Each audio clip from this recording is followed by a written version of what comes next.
something great to contribute to the world. Let us do that.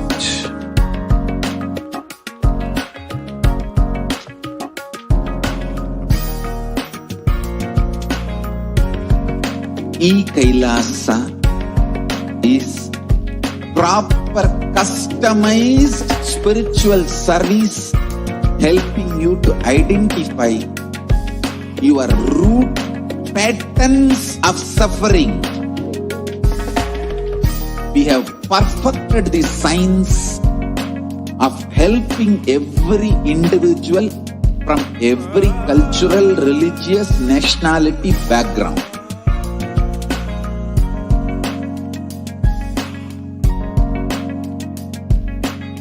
You will have lowest reactionary assumptions, highest awakened response, alive response for life continuously.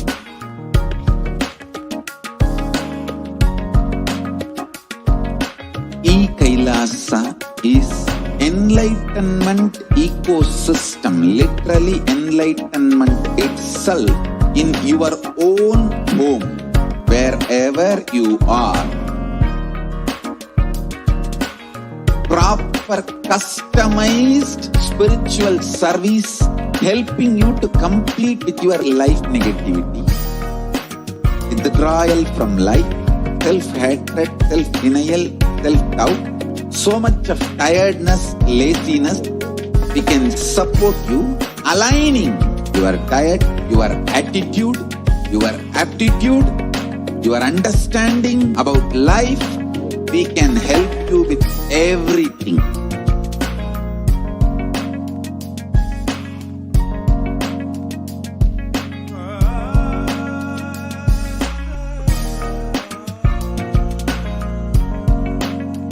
If you are interested in enlightenment, we will immediately bring this to you.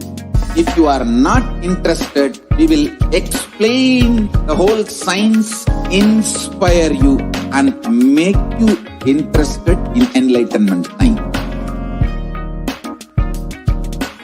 We need to cater this enlightenment science to the whole world wherever they are, because enlightenment is the birthright of all human beings. Kailasa is responsible to provide that to all human beings.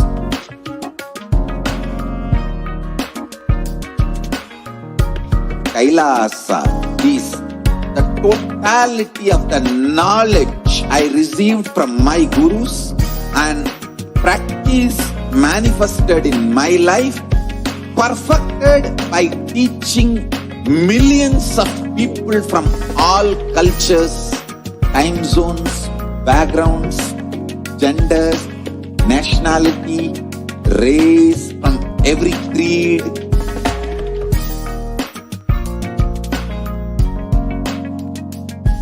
So this absolutely perfected knowledge available to you, served to you in your home without even you moving out of your couch, free of cost.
There are some great spiritual sciences unique to Hinduism.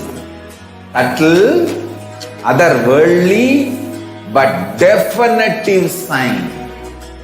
Manifest. The cosmos.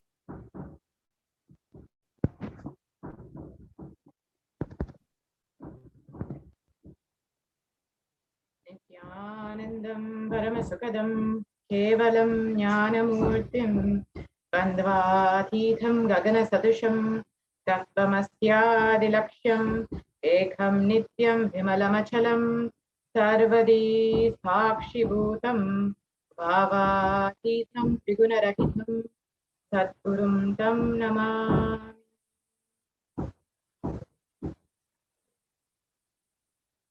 Nithyanandam.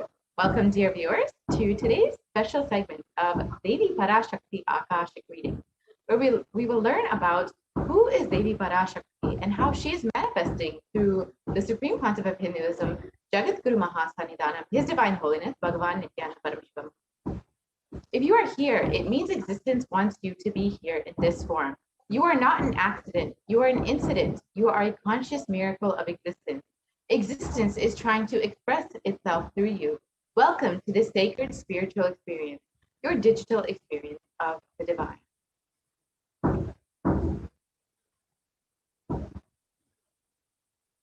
And this may be what you think as your first time in the presence of a divine cosmic being. But this is not the first time this divine energy has graced planet Earth. And if you're watching this now, it is not a coincidence, but a cosmic intervention in your life to make you manifest what you want. So how is this possible? How has this worked before? Experience these answers through the powerful cognition as referenced from the ancient text of Hinduism, revived by the Supreme Pontiff of Hinduism. Now we will be seeing Parashakti, who is the divine cosmic mother. Devi is the ultimate pure feminine consciousness, the cosmic mother. And she is the source Shakti, and it is in her cosmic womb, the Brahmanda Yoni, from which billions and billions of universes come out and go in. It is the source where the Big Bang and black holes go on and on. Parashakti is the main deity of the sacred feminine and the divine consort of Bhagavan Paramashiva, who is the primordial divinity in Hinduism. First and foremost, relationship is with mother. Ability to relate, even idea to relate starts with mother. How to relate starts with mother. Understand your idea to relate, your ability to relate starts with mother. Mother is too important way to connect with what you think of as life. In Vedic tradition, our rishis were aware your ability to connect with mother should be diverted to the cosmos. It should inspire, it should awaken your higher consciousness. It should inspire your higher consciousness to express through you. It should awaken your higher consciousness. Connecting with life as mother is the most sweetest, most beautiful, most easiest form to ever connect. And today, out of his extreme compassion and love, the Supreme Pontiff of Hinduism is manifesting Devi Parashakti herself and gracing us, answering all our questions, attending to our prayers, giving boons, healing us, revealing our past, present, and future, delivering profound spiritual truths, and ultimately giving us the experience of Paramashivoham itself.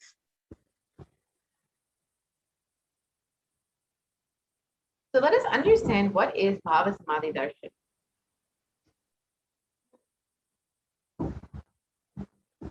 What is Samadhi? Sama is oneness, and Adi means source. So Samadhi means one with the source. Bhava means attitude or aspect. BHAVASAMADHI means being one with the source through this aspect.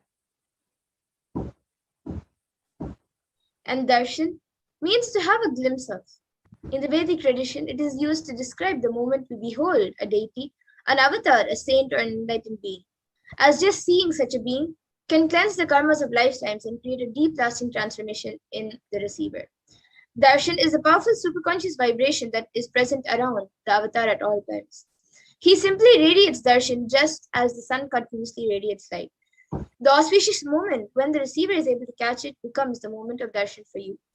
Raising you to the next level of superconscious breakthrough is like hitting the reset button on your being. The first thing you need to understand is that divine cosmic beings are real. They manifest from Kailasa, the enlightened time-space zone, through deities and incarnations, and divine cosmic beings manifest through the Archavatara, the deity in temples, and through the BHAVASAMADHI darshan, the Nijavatara, the incarnation. And BHAVASAMADHI darshan is the science of Nijavatara manifesting Paramashiva, the consciousness. It is where the formless, the being of Paramashiva, expresses through the Divya Sharira, the light body, and manifests as the Nijavatara, the physical form or the embodied form for us to experience Paramashiva. So, for example, Devi Parashakti expresses through the being of Raja Rajeshwari and manifests as the Nijavatara, the physical form of Devi Meenakshi. And the Archavatar, the deity, reflects the consciousness and manifestation of the superconscious energy. But unfortunately, human beings are not mature enough to receive the higher level experiences from the Archavatar directly. And so, the avatar, the physical embodied form, has come down in the form of the supreme point of Hinduism to bridge the gap and create an experience of the superconscious energy in all of us. BHAVASAMADHI darshan awakens your Kundalini Shakti, which is the latent potential energy in every human being. The influx of superconscious energy visibly slows down the aging process and improves immunity to disease. During darshan, the whole brain becomes active, turning into a superconductor of conscious energies that heals, empowers, and transforms our lives.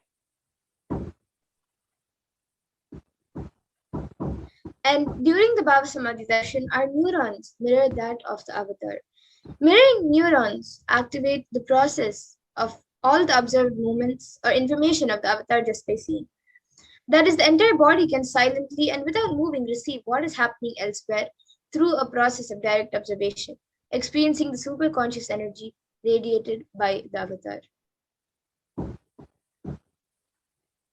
So let us understand what are the Akashic readings. Akashic readings are not predictions. They are readings from the cosmic archives. Beyond space, creation, and destruction happen simultaneously. In the dimension of time starts the past, present, and future. And because the Akashic records are stored in the Akasha, the space dimension, there is no past, present, and future. That is why what you call as happening, yet to happen, are already clearly recorded. And now we will be learning who is the supreme point of Hinduism, the one who is coming, who is manifesting Devi Parashakti herself and giving us the Akashic readings.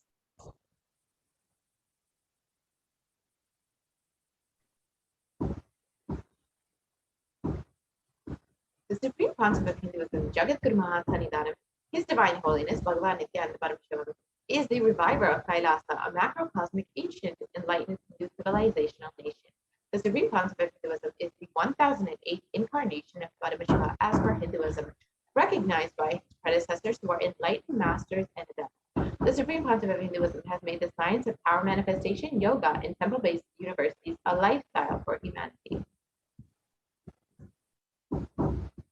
And the supreme point of Hinduism is ordained as the 233rd Guru Mahasannidhanam of Kanchi Kailasa Sarvagnipitam, which is the Tonde Mandala Adhini, the incumbent emperor of Suryavamsha Sarangi Samrajya, the present 293rd Jagat Guru Mahasannidhanam of Kailasa Unnata Shyamala Pita Sarvagnipitam, and the present Mahamandaleshwar, the supreme spiritual head of Mahanirvani Akara, which is the largest apex monastic order.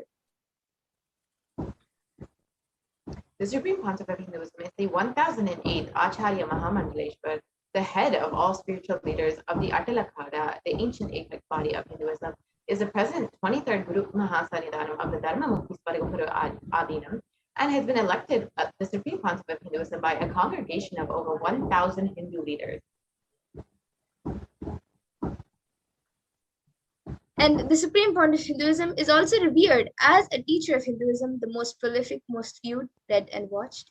He has authored 300 books and 10,000 articles in 3 different languages, which are English, Tamil, and Sanskrit. and these are translated into 50 languages with over 1,000 titles.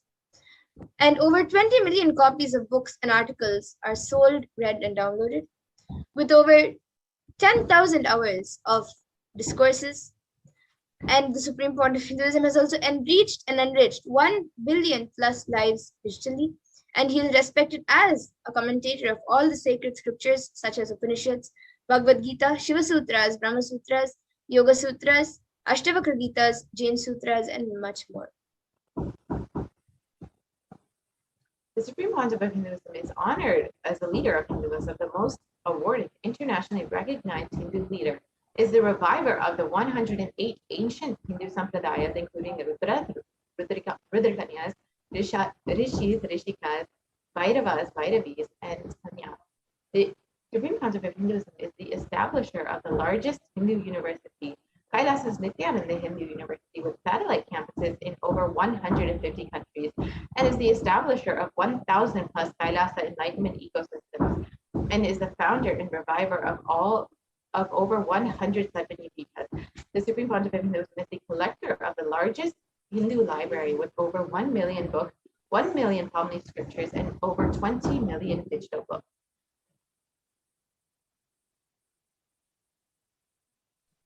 And now we will be getting into the next segment, where we will be seeing a live demonstration of the powers which the Supreme Pontiff of Hinduism has initiated thousands of people into.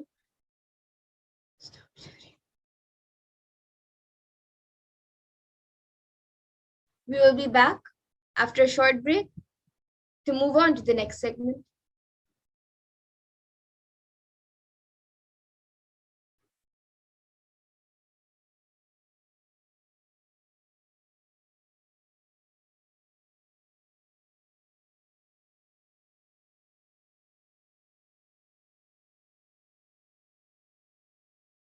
Spiritual sciences unique to Hinduism. Subtle, otherworldly, but definitive sign. Manifesting the cosmic beings in Archavatara, deities in Nijavatara, living incarnations is possible. Understand? Kriya Pada of Vedas and Agamas elaborately explain the whole science of making the cosmic beings manifest in Archavatara, deities, and Nijavatara, living incarnations, both.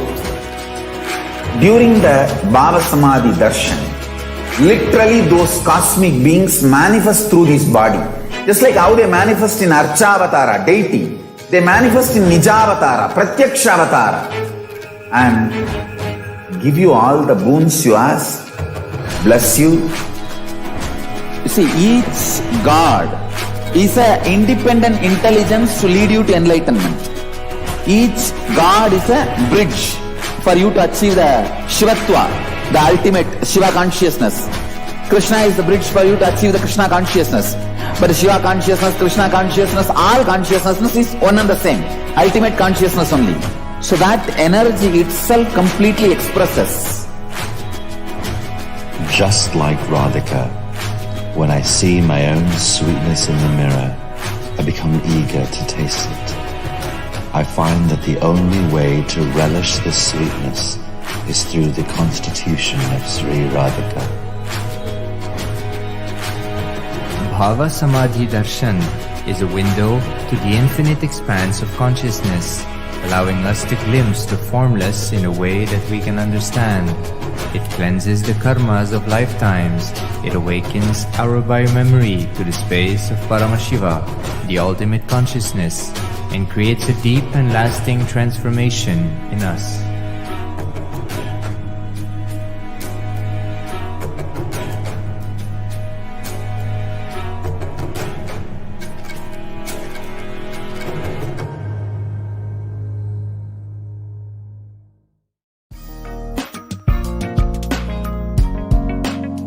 We get you health. We get you ability to build beautiful relationships in your life. we get you direct spiritual support, and we make sure you become wealthy.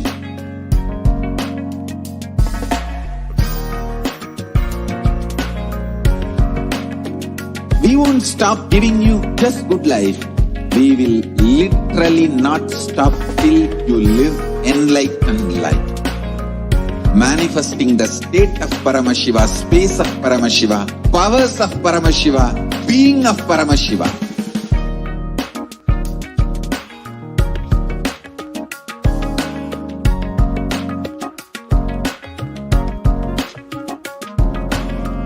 Whole world should become Kailasians.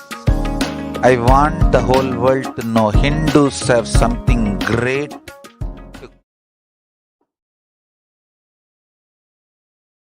Nithyanandam everyone, welcome back. So now we all just saw who is the Supreme Point of Hinduism, what is the BHAVASAMADHI Darshan, and what we're going to get in this program. So now we will be moving on to an exciting segment where we will be seeing a live demonstration of the extraordinary Shaktis of Paramashiva. So today, the Balasans, the Nityananda Yogis, and the initiated disciples of the Supreme Point of Hinduism will be demonstrating the powers of the third eye and sharing with all of us the experiences and results of the extraordinary manifestation of the powers awakened in us through the Diksha, the initiation.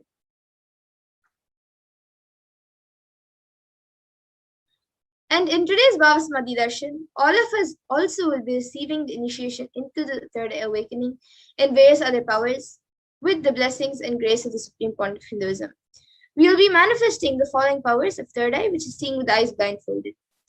And for those of you who might be wondering where the third eye is located and how it works, the third eye is a cosmic browsing center which is located between the brows, which upon initiation, one can effortlessly see and manifest powers just as you would with your two eyes. And now let's see what are Shaktis. What exactly are these Shaktis? In the Vedagamas, the source scriptures of Hinduism, Paramashiva reveals in elaborate detail that every human being is hardwired to be able to manifest 463 plus extraordinary Shaktis, the divine powers.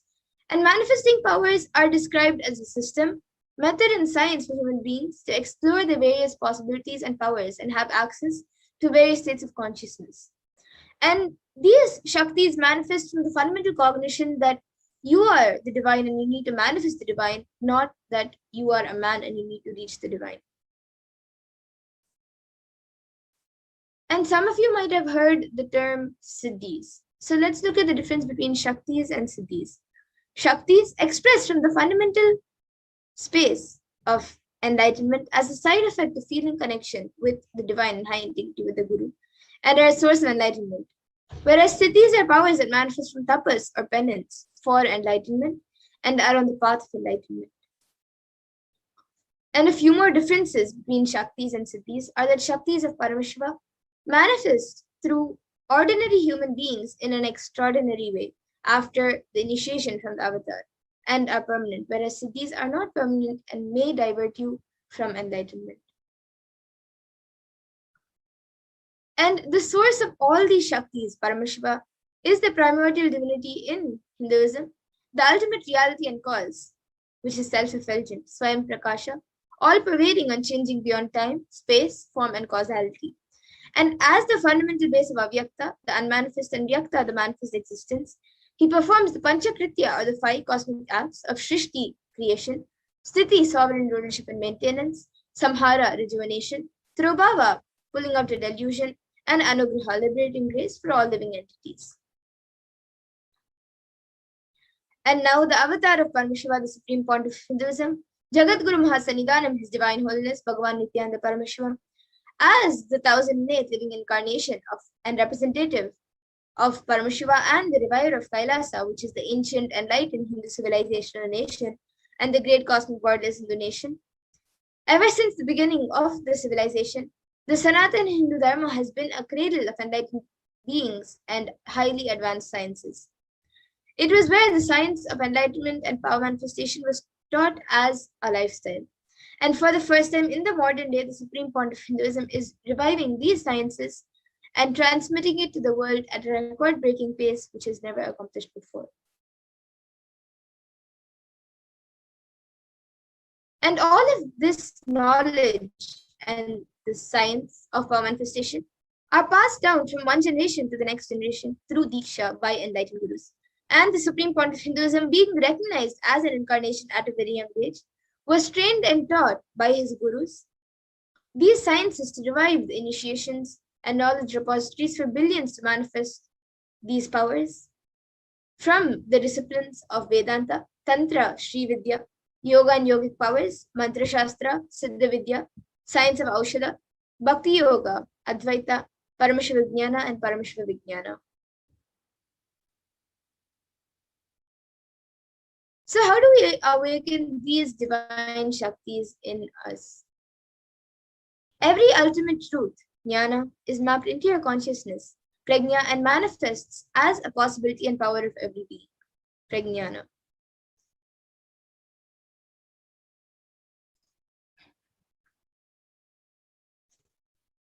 And this science of power manifestation is authenticated through 4 aspects of evidences or pramanas.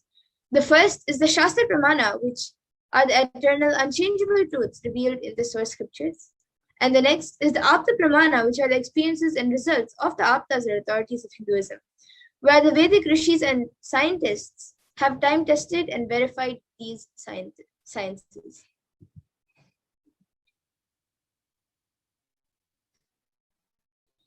And the next is the Atma Pramana, which is an account from the supreme point of Hinduism, this millennium's avatar's personal experience of the power manifestation, and the Pratyaksha Pramana, which is the empirical evidence from observation and scientific experimentation.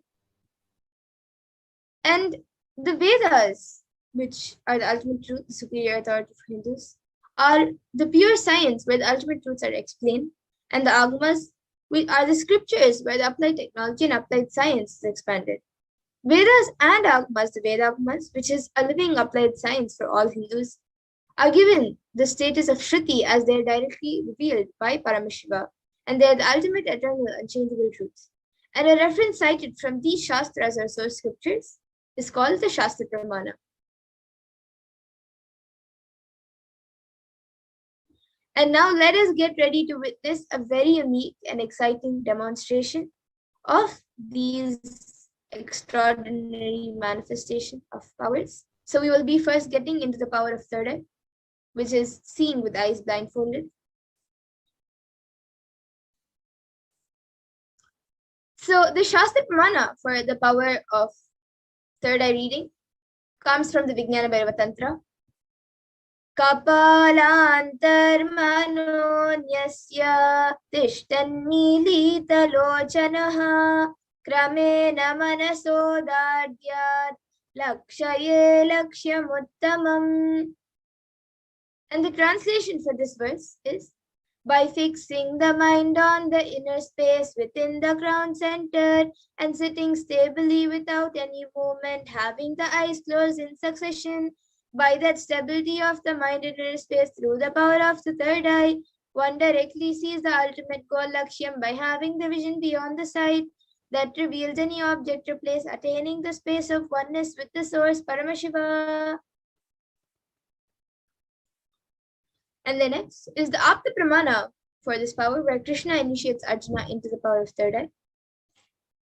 Natu mam shakyase drashtu manenaiva svachakshusha divyam dadami te chakshuhu pashyam me yogamaishwaram.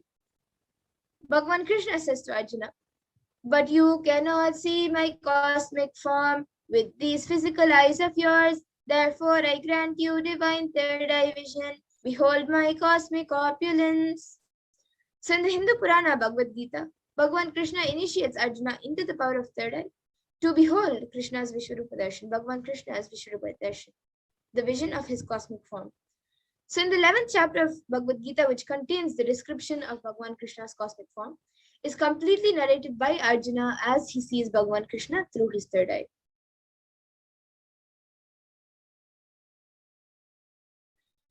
And the next is the Atma Pramana in Swamiji's own words. The first experience is that I was able to see everything around me, above me, the whole 360-degree, 10 directions, below me, everything. I realized not only I was able to see, I was able to feel, experience all of that as me. And the next is the Pratyaksha Pramana, which is the empirical evidence from observation and scientific experimentation. So, using a PET, as all of you can see on the screen, using a PET, a positron emission tomography, the brainwaves of the Supreme Pontiff of Hinduism himself was measured. And it was measured that when doing daily activities, there was high activity measured in the brain where the third eye is located. And when in deep samadhi state, only the third eye region is active and almost 90% of the rest of the brain is at peace. And now we will be entering into the Sakshi Pramana, where we will be seeing a live demonstration of these extraordinary Shaktis initiated and given as a gift to humanity by the Supreme Pontiff of Hinduism. So we will be back in just a few minutes to get into the live demonstration of the third eye.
Spiritual sciences unique to Hinduism. Subtle, otherworldly, but definitive sign. Manifesting the cosmic beings in Archavatara, deities in Nijavatara, living incarnations is possible. Understand? Kriya Pada of Vedas and Agamas elaborately explain the whole science of making the cosmic beings manifest in Archavatara, deities and Nijavatara, living incarnation, both. During the BHAVASAMADHI darshan, literally those cosmic beings manifest through this body. Just like how they manifest in Archavatara, deity, they manifest in Nijavatara, Pratyakshavatara, and give you all the boons you ask, bless you. You see, each God is an independent intelligence to lead you to enlightenment. Each God is a bridge for you to achieve the Shivatva, the ultimate Shiva consciousness. Krishna is the bridge for you to achieve the Krishna consciousness. But Shiva consciousness, Krishna consciousness, all consciousness is one and the same. Ultimate consciousness only. So that energy itself completely expresses. Just like Radhika, when I see my own sweetness in the mirror, I become eager to taste it. I find that the only way to relish the sweetness is through the constitution of Sri Radhika. BHAVASAMADHI Darshan is a window to the infinite expanse of consciousness, allowing us to glimpse the formless in a way that we can understand. It cleanses the karmas of lifetimes. It awakens our biomemory to the space of Paramashiva, the ultimate consciousness, and creates a deep and lasting transformation in us.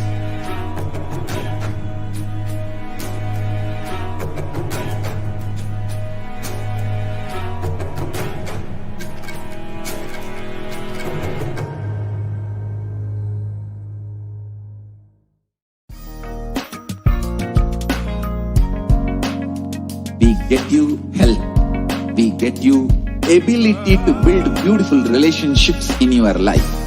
We get you direct spiritual support, and we make sure you become wealthy.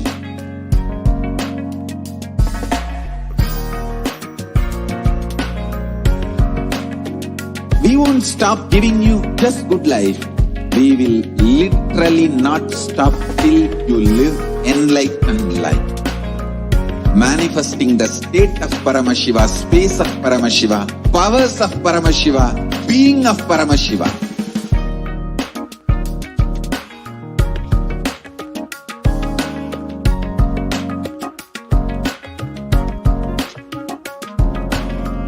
Whole world should become Kailasians.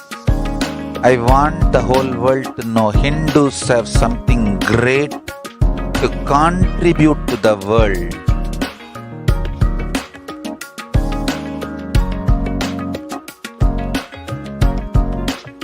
We have something great to contribute to the world.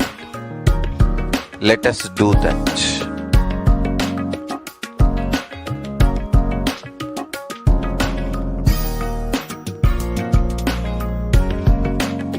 Kailasa is proper customized spiritual service helping you to identify your root patterns of suffering.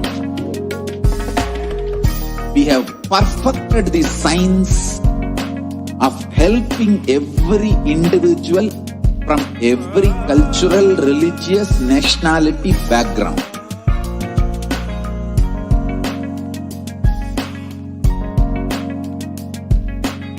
You will have lowest reactionary assumptions, highest awakened response, alive response.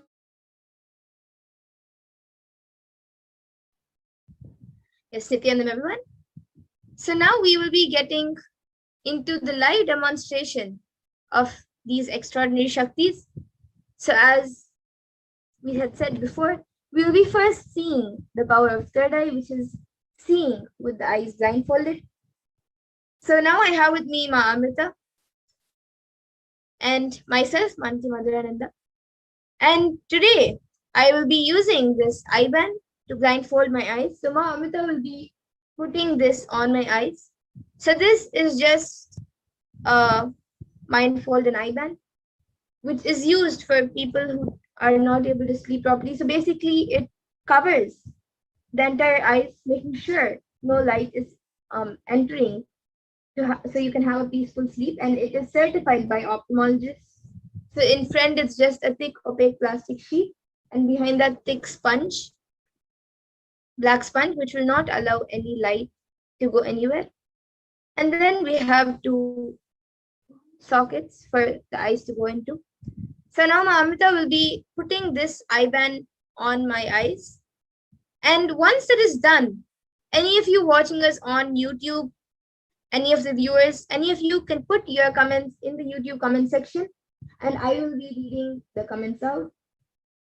You can put anything you would like. You can put a sequence of emojis, a sequence of numbers, a sequence of words, or something which doesn't even make sense, and I will be reading it out. So now Ma Amrita will be putting it on my eyes. All of you can see that live.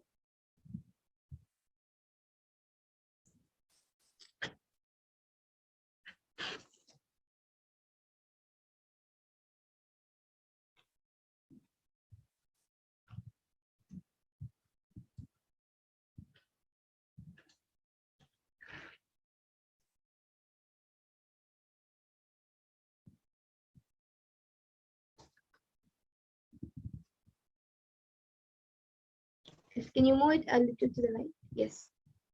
Little to the right, little up and to the right. Yes. Now I guess a little to the left. Yes. So now all of you can see that the eye band has been put on me. All of you can see. So I'll be turning to all the 4 directions, to my right, to my left, up and down. So all of you can see that there is no gaps anywhere around the eyes for anywhere to light, for any light to go in. And it is said that without light, usually we cannot see. But of course, I will be able to see through my third eye now. So now any of you watching us live on YouTube can put in your comments and we will be reading it. I will be reading it. Mahamita will be projecting the comments for me. Okay, so we have Prabjot Gill, who has put a flower emoji, a Om emoji with a purple background, then type Nithyanandam, and then a Namaskar emoji with brown hands, and then I think that's a mango emoji or a fruit. I guess it's a mango. It looks like a mango, and then an orange emoji, and then I think, is that fire or a house? It's, yeah, I guess it's fire, and then or a temple. It's like square and a thing, and then I think another fruit, or sorry, no, it's a person meditating, and then a cat. Yeah. And then we again have Prabjot Gill, who has put another emoji of hands clapping.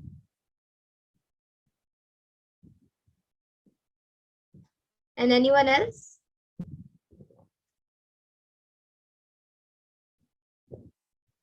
Yes, so I think that last emoji in the first comment is a face emoji with something on the head. Anyone else would like to put your comments in? And I think the first comment we have about that is from Sri Nitya Kritananda Yashodharan, who has put Nithyananda. Anyone else would like to put in your comments? Anyone watching us? And in that time, I also have this Bhagavad Gita decoded book with me. All of you can see. And now Amrita will be opening a random page in front of all of you. And I will be reading it. And before that, I see another comment from expressions of me. I am Mahajalandhara Sthitananda in brackets. And she has put Nityandama with a heart emoji. Yes, Nityandama. And yes, so now Amrita will be opening a random page in front of all of you and I will be reading it.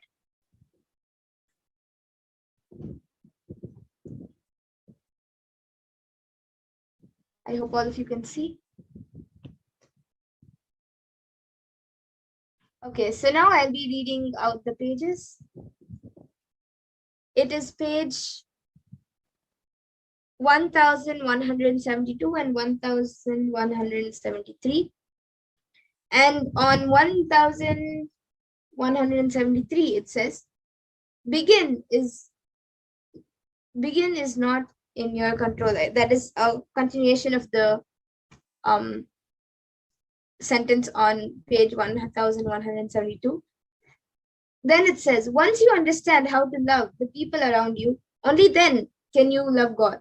You cannot hate your neighbor, brother, or spouse and love only God. This is impossible. When you start loving those around you, you start loving yourself more. Strangely, you start thinking less about yourself. In your defeat, you win others. So that's the first para.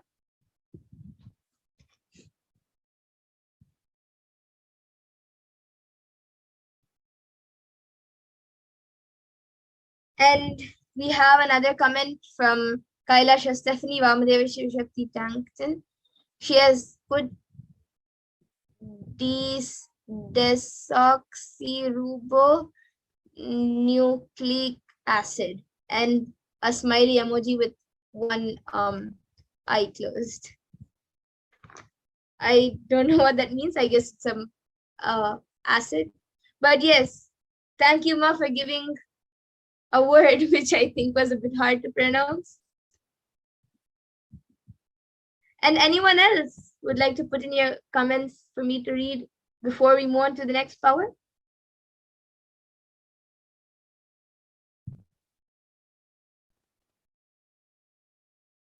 Okay, so now Mamita will be removing my IBAN and we will be getting into the next power. But before that, I think we have another comment from Selain Ji, who has put thanks for this beautiful verse with a namaste emoji with yellow hands. Okay, so now Mamita will be removing the IBANs and we will be moving on to the next power of body scanning.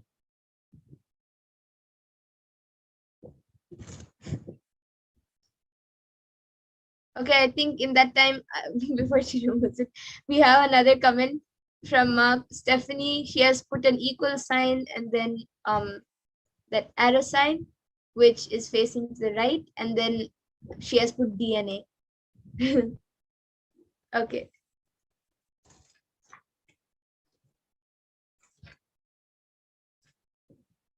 Yes.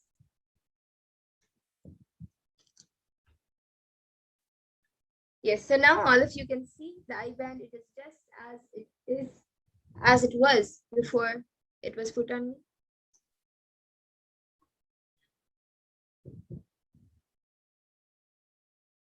Yes, and now we will be moving on to the next power of body scanning.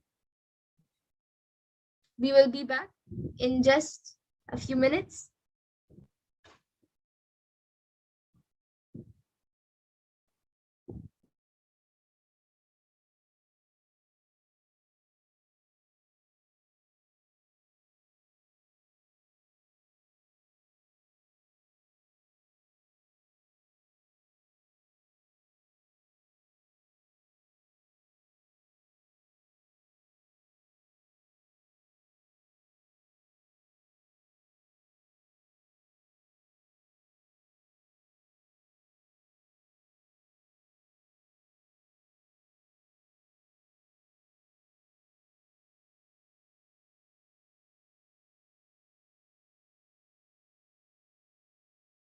Spiritual sciences unique to Hinduism.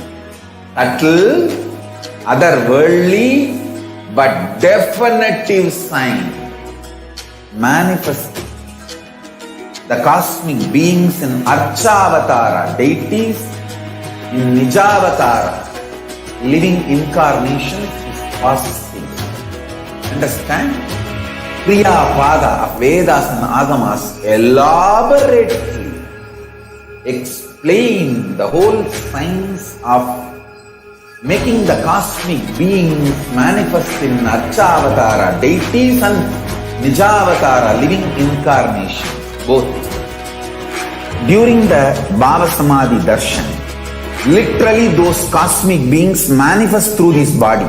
Just like how they manifest in Archavatara, deity, they manifest in Nijavatara, Pratyakshavatara, and give you all the boons you ask, bless you. You see, each God is an independent intelligence to lead you to enlightenment. Each God is a bridge for you to achieve the Shivatva, the ultimate Shiva consciousness. Krishna is the bridge for you to achieve the Krishna consciousness. But Shiva consciousness, Krishna consciousness, all consciousness is one and the same. Ultimate consciousness only. So that energy itself completely expresses. Just like Radhika, when I see my own sweetness in the mirror, I become eager to taste it. I find that the only way to relish the sweetness is through the constitution of Sri Radhika. BHAVASAMADHI Darshan is a window to the infinite expanse of consciousness, allowing us to glimpse the formless in a way that we can understand. It cleanses the karmas of lifetimes. It awakens our biomemory to the space of Paramashiva, the ultimate consciousness. and creates a deep and lasting transformation in us.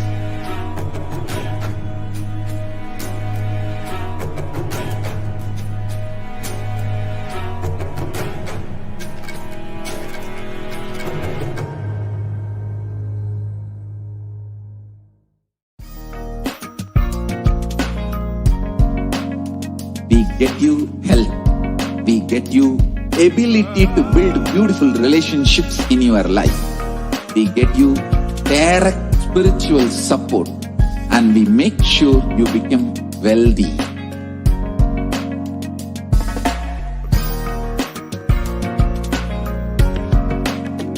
We won't stop giving you just good life. We will literally not stop till you live enlightened life. Manifesting the state of Paramashiva, space of Paramashiva, powers of Paramashiva, being of Paramashiva.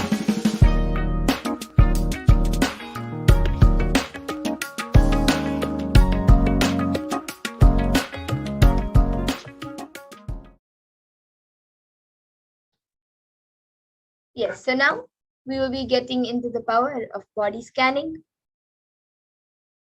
And this power awakens the ability to scan any illnesses, diseases, or medically diagnosed issues and problems with the solutions through the awakened third eye.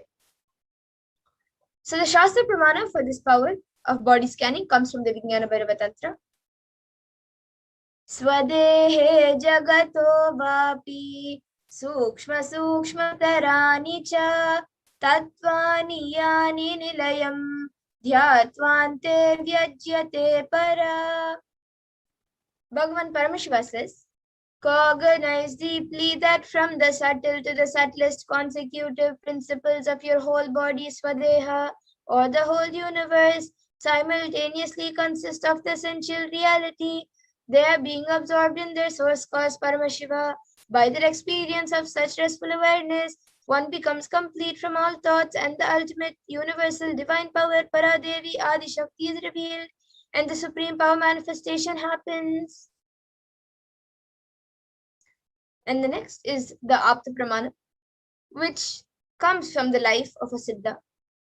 So Terayar was a Siddha and one of the most prominent disciples of Agatyar. And one day, a man suffering from severe headache comes to Agatyar for healing. Agatyar uses the power of body scanning and identifies the root cause of the headache. He reveals that there is a small tere, a type of frog, sitting in the person's brain. Agatyar immediately instructs Terayar, his disciple, to perform an open head surgery and remove that frog. And after the surgery is completed successfully and the person is healed and cured due to the body scanning and the solution. And thus he gains the name Terayar. And the Atma Pramana for this power of body scanning was revealed on the 22nd of December 2019 by the Supreme Court of Hinduism himself. Paraphrasing his words, only when I had the multiple compound hand fracture, I was forced to go for surgery and therefore for medical checkups related to that. At that time, they detected a heavy metal quantity in my different organs. It was revealed that I had been poisoned without our knowledge. I immediately used diagnostic methods instead of medical facilities to study the condition due to the poisoning, the body condition due to the poisoning. Through body scanning, I found out what the problems, imbalances had happened, and where balances had to be done. I used allopathy as a second opinion to verify my findings. And then the next is the Sakshi Pramana. All of you can see a few screenshots taken from social media. A few of the disciples out of the thousands of disciples initiated into the powers of Paramashiva. So these few devotees and disciples have shared their experience of manifesting the power of body scanning. And now we will be witnessing a live demonstration of the power of body scanning. So whoever would like a body scanning or healing can put your comments in the YouTube comment section, and I will be doing a body scanning for you. So I see Devi Madhu has put body scanning and healing, please. Yes, ma, I will be doing a body scanning for you now. I will be chanting the Mahavakya and starting. Om Nithyananda Paramashivoham. Om Nithyananda Paramashivoham. Om Nithyananda Paramashivoham.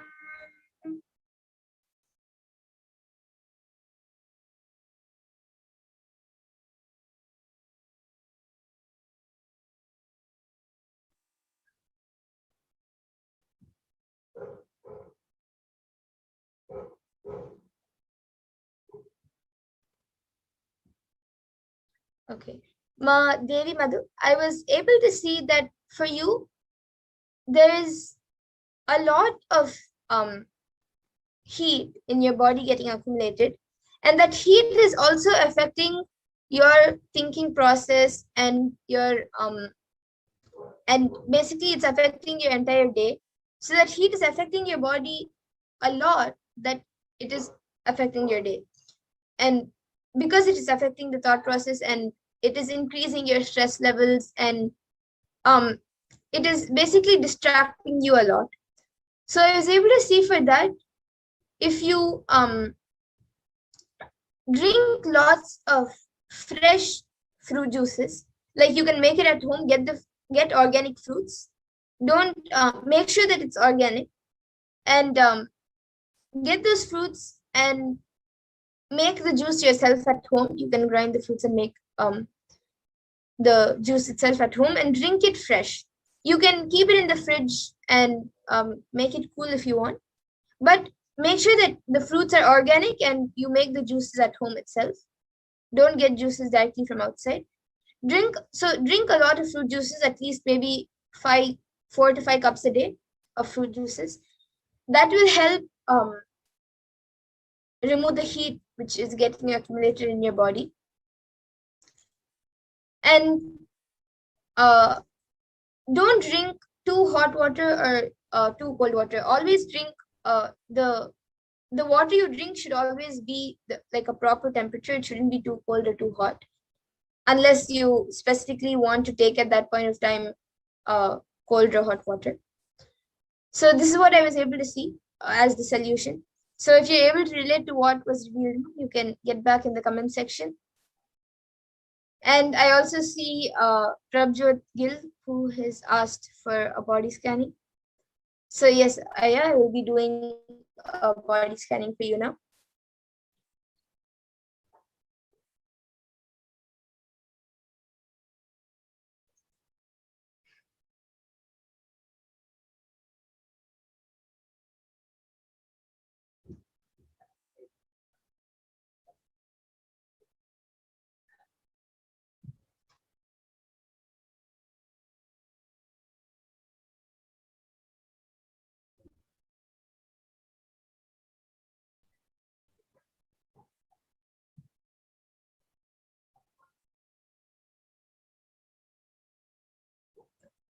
Yes, so Prabjot Gilaya, I was able to see that for you, when I did the body scanning, I was able to see that physically there is not much of a problem. It's just you get body aches quite regularly, like once in a week or twice in a week. Like either your legs hurt or your hands hurt. And that I was able to see, that is because you are putting lots of external pressure on your body. It is not because of anything internal. It is because of lots of external pressure which you're putting on your body. So I was able to see, even if you want to do more physical activities and do whatever you're doing right now, even though whatever you're doing right now is putting pressure on your body, if you start doing yoga and if you start having a healthy diet, that will help make sure that even whatever you're doing now doesn't put external pressure on your body. So this is what I was able to see, Aya. And I also see that you've asked how to take care of the Venkateshwara deity. So you can actually, you can take care of it however you connect to the deity. So you can offer flowers, you can do puja to it, you can do abhishekam to it. However you connect to the deity, you can take care of it that way. When you sleep, you can put it to sleep, you can make a bed for the deity, for Venkateshwara, and you can wake him up. You can also keep like some soap, some food. You can keep the normal everyday things which we use, you can keep it for Venkateshwara, like the brush, paste, soap, and anything else. And you can also, before you eat, you can offer the food to the deity. So however you connect to Lord Venkateshwara, you can take care of it that way. And you can get back in the comment section, Aya, about the body scanning. And again, Ma Devi Madhu has asked, I'm very much depressed, Ma. Thank you for your body scanning, Ma. Please heal me, Ma. Yes, Ma. During the body scanning itself, healing also happens. And I have also given healing separately. You will be healed, Ma, with the grace and blessings of Swamiji. And I also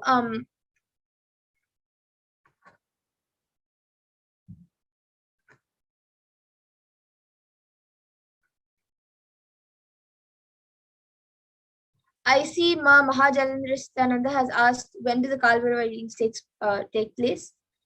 And so yes, Ma, every Sunday before the Kalvarava BHAVASAMADHI, before the Kalvarava. Spiritual sciences unique to Hinduism. Subtle, otherworldly. Yes, so before the Kalvarava BHAVASAMADHI darshan, we have the Akash readings during the power manifestation demo. So there's a link which you can sign up for. You can contact any of the causers and get the link to sign up for the Akash reading.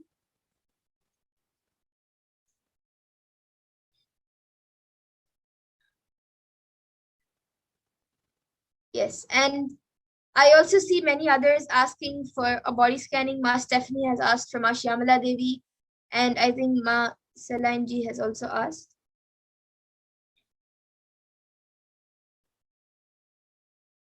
And now with this, for everyone else who has asked, now due to the interest of time, we will be concluding the session, but every day at 2 a.m. IST and 4 p.m. IST, we will be having this segment before the Parashakti Akash readings and before the BHAVASAMADHI darshans. So you all can again join us and request for the body scanning. We will be more than happy to do it for all of you. And with this, I thank all of you who are watching us right now, all the viewers, for joining us for this power manifestation segment. And we will be moving on to the further segments. So please stay tuned. Thank you, Nithyananda.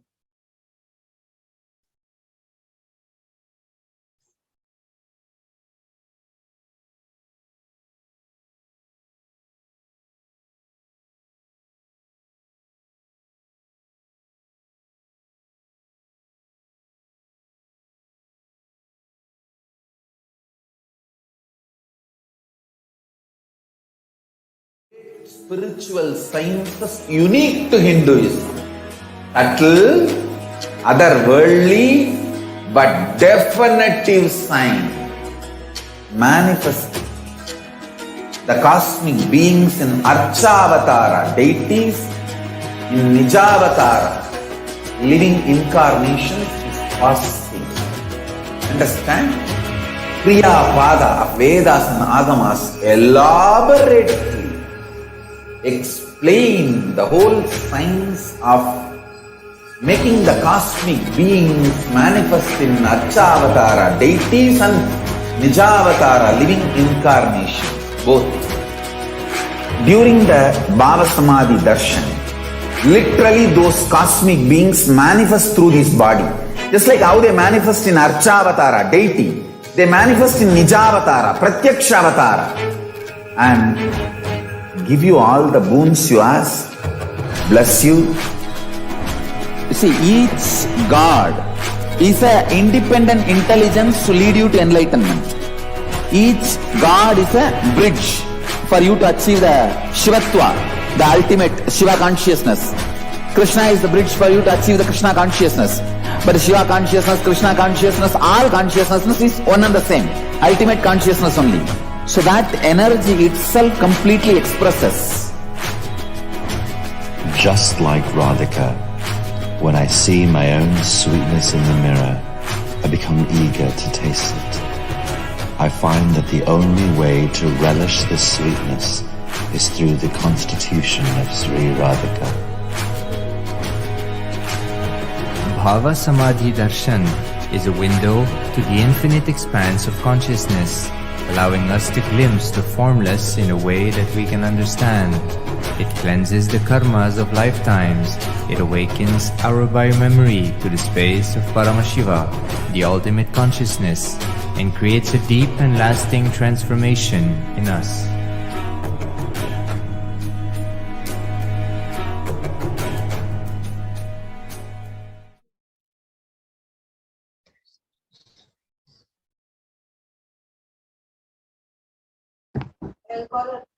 Nithyananda, welcome back, dear viewers. Now we will understand in this segment who is Devi Parashakti and how can you connect with Devi Parashakti.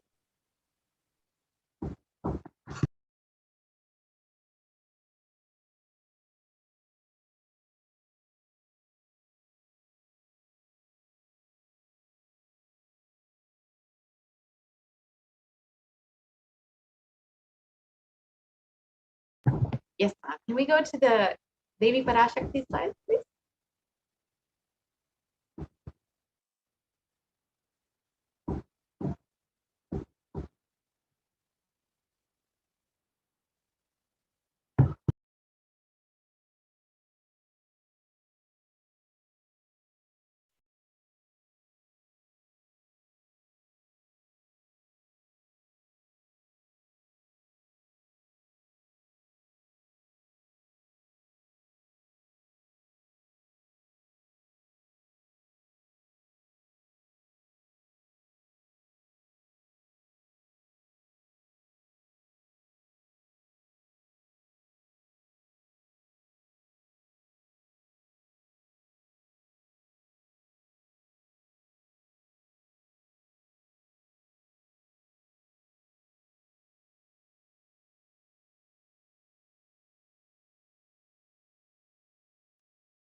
Yes, now?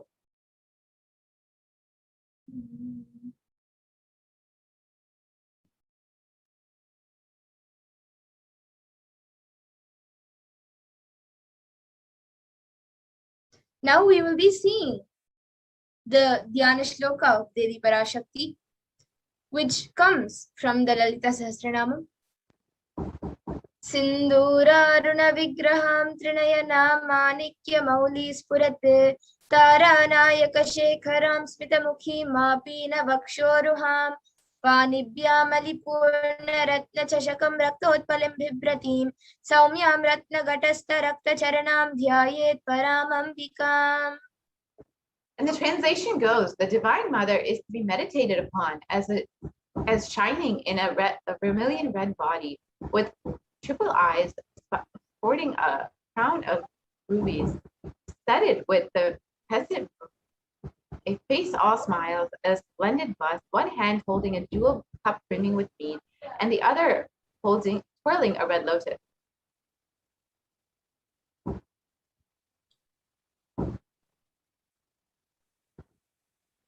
Arunam karunam tarangatakshim dritapashankusha pushpabanachapam animadhibhiravritam ayukaihi rahamityeva vibhavaye bhavanim. We can go back to the last slide, please.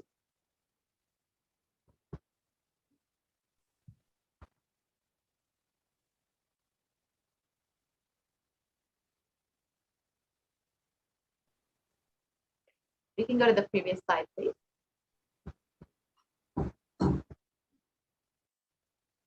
I meditate, the translation for this verse is that I meditate on the great Empress.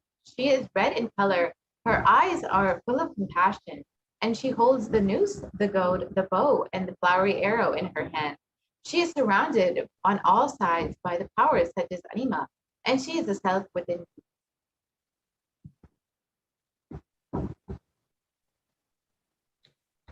And Devi is the ultimate pure feminine consciousness. Parashakti is the cosmic mother, and it is in her cosmic womb from which billions and billions of universes come out and go in. It is the source where the Big Bang and black holes go on and on.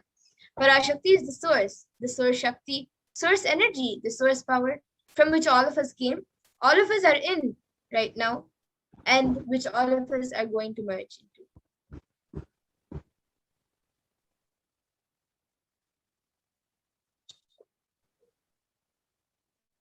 Out of her extreme love and compassion, Parashakti herself is manifesting through the embodied form as the Nijavatara of the Supreme Pontiff of Hinduism, Jagadguru Mahasanidanam, His Divine Holiness, Bhagavan Nithyananda Paramashivam, is gracing us, answering all of our questions, attending to our prayers, giving boons, healing us, revealing our past, present, and future, delivering profound spiritual truths, and ultimately giving us the experience of Paramashivoham itself.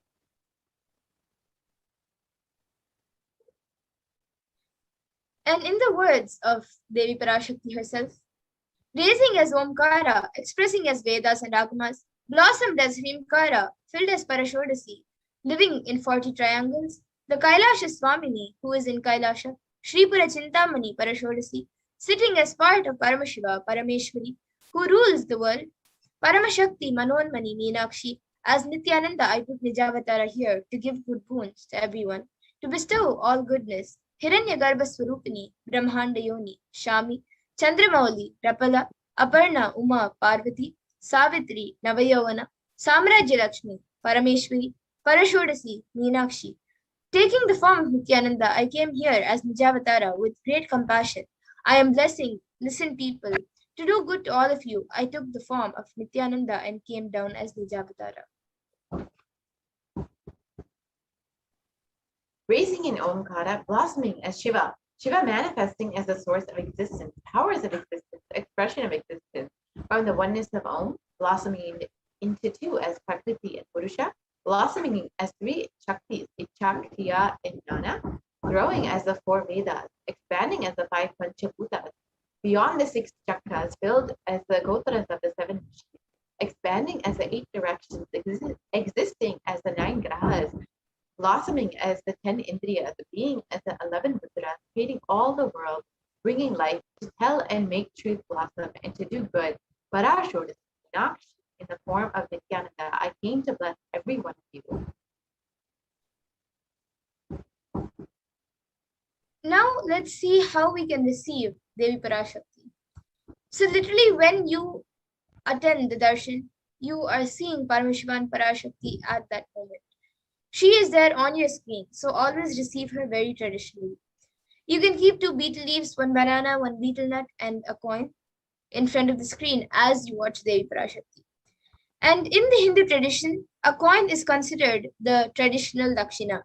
It can even be the lowest value in India. So it can even be 1 paise. And in the US, it can even be just a cent.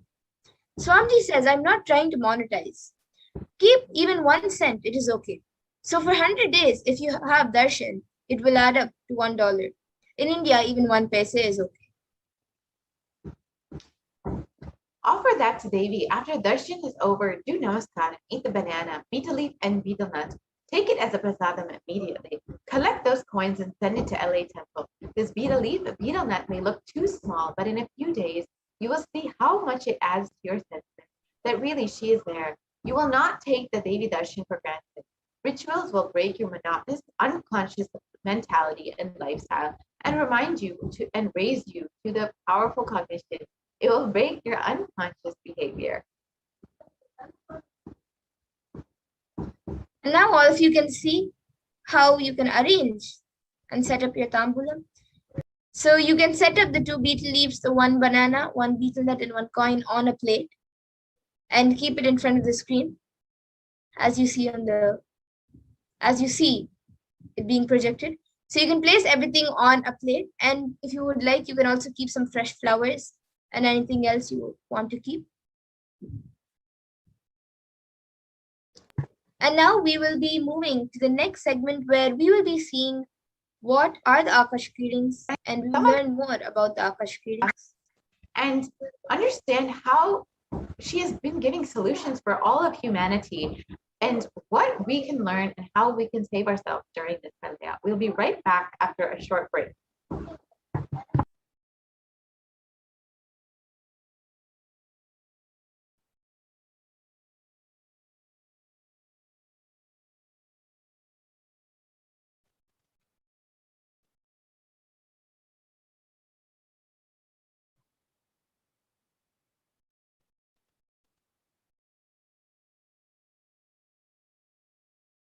I request the NTV volunteer to project the Akashic reading slides.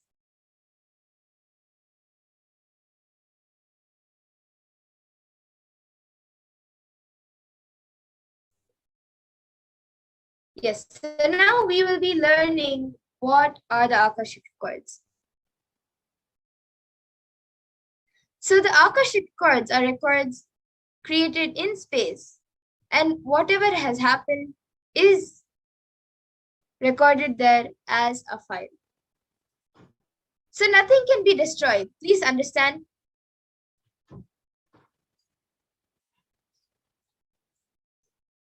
Okay, so we will be back after a short break.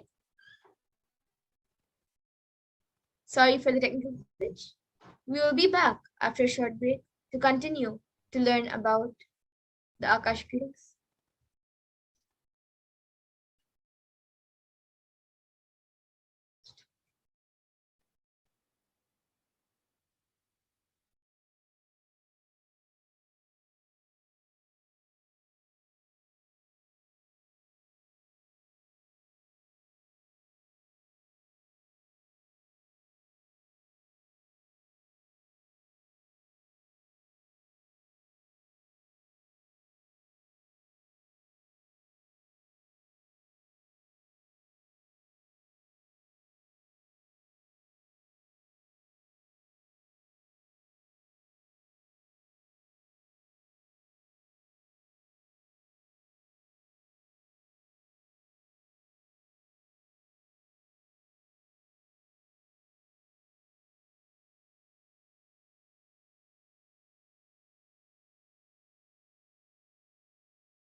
Nithyananda?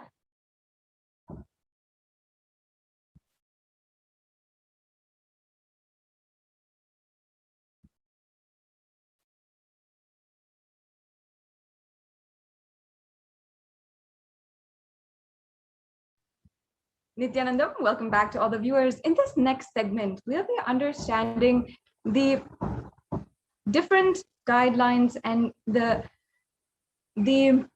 guidance of Devi Parashakti during this extremely dark and tense time.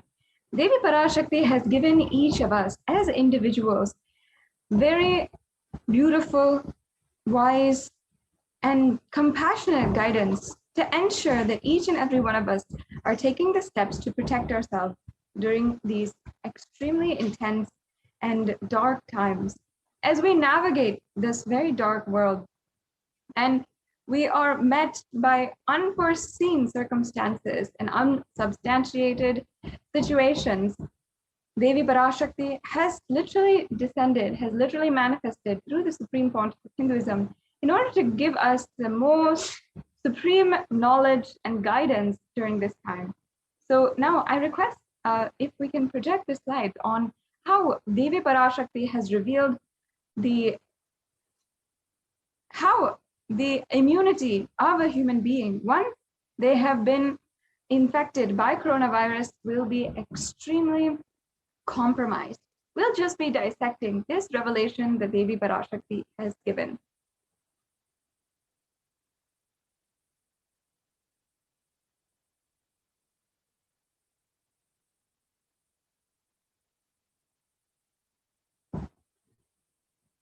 Yes, so while we are getting that to you and we are preparing that on our side, each and every one of us, I hope, can take a few minutes to share this link, and as well make sure that you are following the official handles of the Supreme Pontiff of Hinduism in all of the social media platforms, including Facebook, Twitter, and wherever you are frequently using. Most of us are spending 4 to 5 hours on social media, and we can spend some of that time enriching ourselves, our friends, our community who are connected with us in this grand social network in order to enrich and bring more and more good, peace, and happiness and bliss into the world. The Supreme Pontiff of Hinduism has been working continuously to make and achieve the superconscious breakthrough for the whole humanity. And this digital platform is one of the ways that the Supreme Pontiff of Hinduism is making that happen across the world. So in this next segment, we will be understanding how Devi Parashakti had given us the guidance on immunity,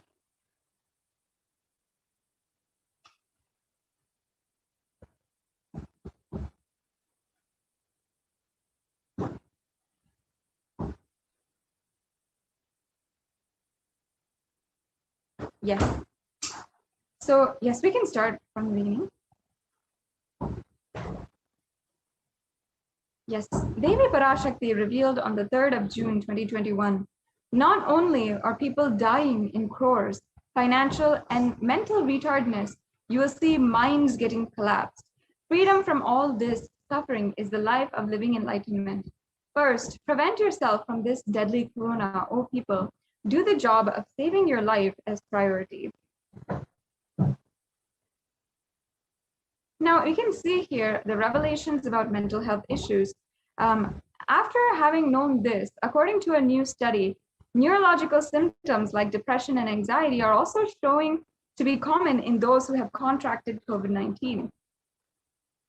And as you can see here, this is from Global News. And this is another article by BMC Psychology published on the 8th of June, 2021.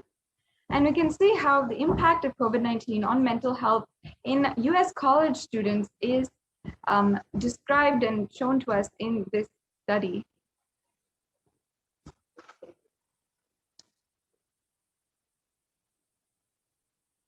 So here it says the impact of COVID-19 on mental health, and it's showing the results. We're saying that our results indicate that students closer to graduating faced increases in anxiety, feeling of loneliness, and depression, and many reported worries for the health of loved ones most impacted their mental health status, and the need to take care of the family most affected the current and future plans. Almost 1/2 of students took to exercising and solving their mental health problems. So again, we're seeing, we can go to the next slide. Again, we're seeing the rates of anxiety and depression among college students continue to soar, researchers say. This is from Dartmouth College, who have tracked the moods and behaviors of about 200 students for 4 years. And they are saying that the stress levels are at their highest. And again, this is from June 10th, 2021. The article proceeds to say that the Dartmouth College researchers began tracking 217 students when they entered the school as freshmen in 2017 in hopes of understanding how they behave. They've seen students' stress levels rise and fall, usually in tandem with midterm and final exams. But since the onset of coronavirus pandemic, rates of depression and anxiety have soared and showed no signs of coming down. This is from Andrew Campbell, a researcher and computer science professor. Yes, let us now watch this brief video. Listen intensely. I will reveal the secret of the universe and its expansion. Life, consciousness in you does not end while your body drops dead. It moves from different universes, vertical time zones, lives in different time zones as per its free will, knowledge, desire.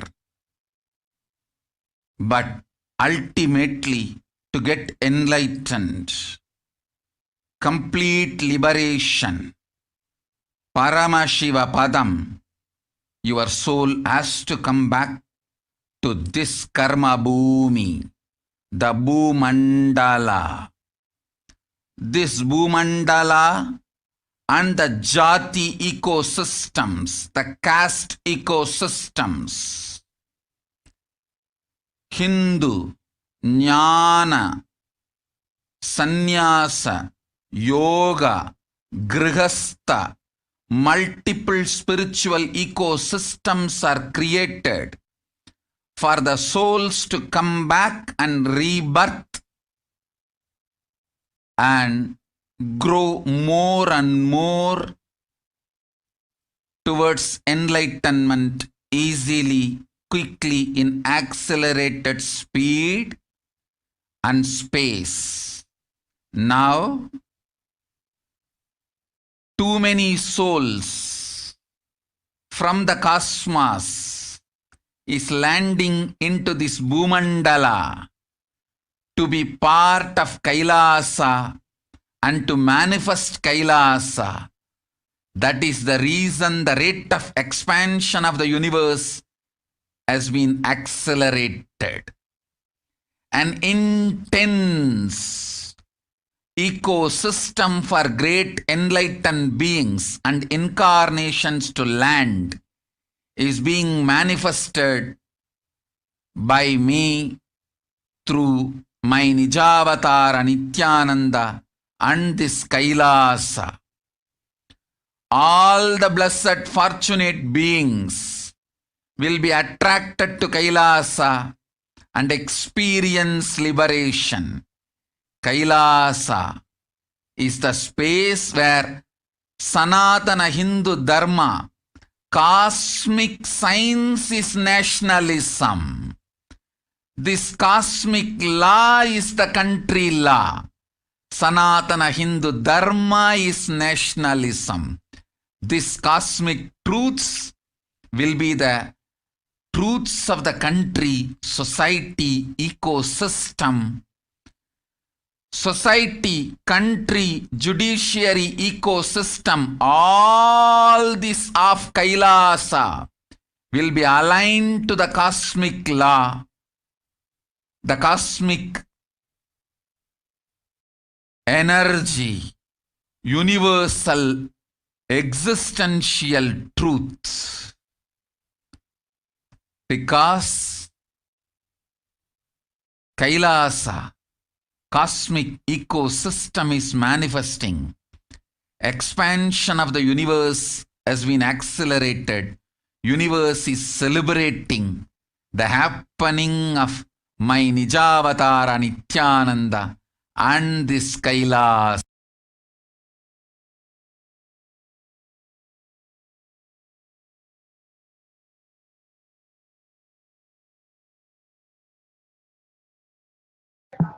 Yes, so what Devi Parashakti had said beautifully is, listen intensely. I will reveal the secret of the universe and its expansion of light. The consciousness in you does not end when your body drops dead. It moves from different universes, vertical time zones, and lives in different time zones as per its free will, knowledge and desire, but ultimately to get enlightened, complete liberation, Paramashiva Padam, your soul has to come back to this karma bhumi, the Bhu Mandala.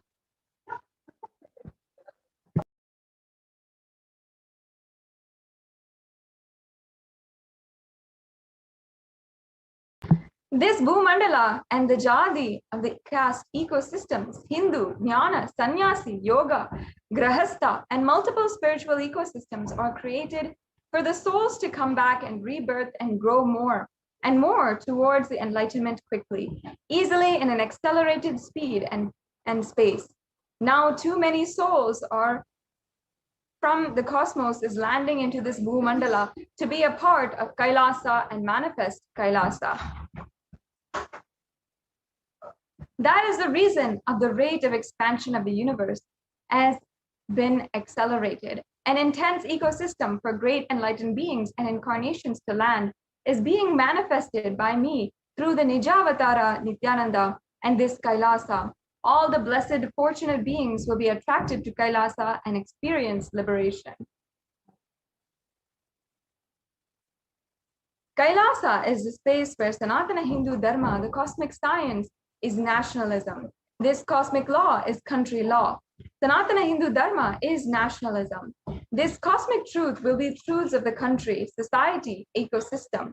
The society, country, judiciary, ecosystem, all these of Kailasa will be aligned to the cosmic law, the cosmic energy, and the universal existential truth. Because Kailasa, the cosmic ecosystem, is manifesting expansion of the universe, has been accelerated. The universe is celebrating the happening of my Nijavatara, Nithyananda, and this Kailasa.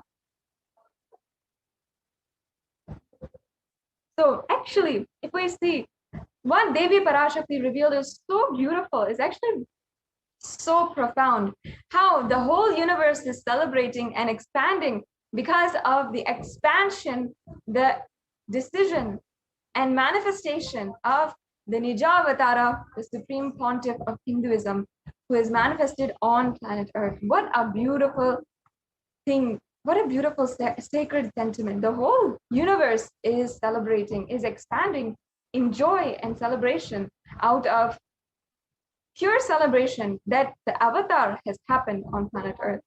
So let's now watch actually a video where we have explained, it's explaining very clearly how the whole universe is expanding, especially during this time. You are looking at the most detailed three-dimensional map of the universe known to humankind, and it's called the Sloan Digital Sky Survey. Scientists from around the world have just completed a 20-year-long survey of the night sky, measuring the positions and distances of more than 4 million galaxies and quasars. This detailed map will help scientists shed light on the remaining mysteries of the universe. Let's go on a journey from the local stars to the largest scales of our universe. Beyond the local stars that draw familiar constellations in the night sky in the neighborhood of the Earth, in addition to our own Milky Way, billions of galaxies are spread throughout the observable universe. Moving faster than light, we will take you through space in a journey from our place in the Milky Way all the way out to the large-scale structures of the visible universe, and we'll tell you about how we're mapping it out. Since 1998, the scientific community has realized that the universe is not only expanding, but its expansion is accelerating. This unexpected acceleration constitutes one of the major conundrums in physics. From a theoretical perspective, the acceleration may be accounted for by either assuming that there exists some mysterious dark energy, or by modifying Einstein's theory of gravity, called general relativity. In the same year, the Sloan Digital Sky Survey was launched to tackle this enigma of the accelerating expansion of the universe. The Sloan Digital Sky Survey is a vast collection of the angular positions of galaxies observed in the sky, as well as their distances from us, determined by observing the systematic shift of galactic light induced by the expansion of the universe, the so-called redshift. In this new map of our universe, the large dark patches are mostly regions obscured by the Milky Way that cannot be observed. During the last 20 years, through 4 exploratory phases, the Sloan Digital Sky Survey has created the most detailed 3-dimensional maps of the universe. To achieve this, it focused on different classes of galaxies: nearby galaxies, red galaxies, more distant star-forming galaxies, and superluminous distant active galaxies called quasars. The 4th and latest Sloan survey took place from 2014 till 2020. During this time, the new project called the Extended Baryon Oscillation Spectroscopic Survey, or EBOS for short, continued previous Sloan mapping of the extragalactic sky and just recently finished measuring distances for 1 million galaxies and quasars. These successive surveys allow scientists to trace the large-scale structures of the universe up to a fraction of its horizon, represented by the cosmic microwave background emission, seen here as a colorful pattern projected onto a sphere. The cosmic microwave background is the thermal relic of the universe, which dates back to about 400,000 years after the birth of the universe, also known as the Big Bang. Adding the EBOS data to the previous Sloan exploratory phases 1, 2, and 3, the Sloan Digital Sky Survey now has a database of 4 million galaxies and quasars, assembling the largest and most complete 3D map of the universe to date. This unprecedented achievement provides scientists with new tools for shedding light on dark energy and also for constraining the theory of general relativity, leading to a better understanding of the fundamental laws that rule our universe.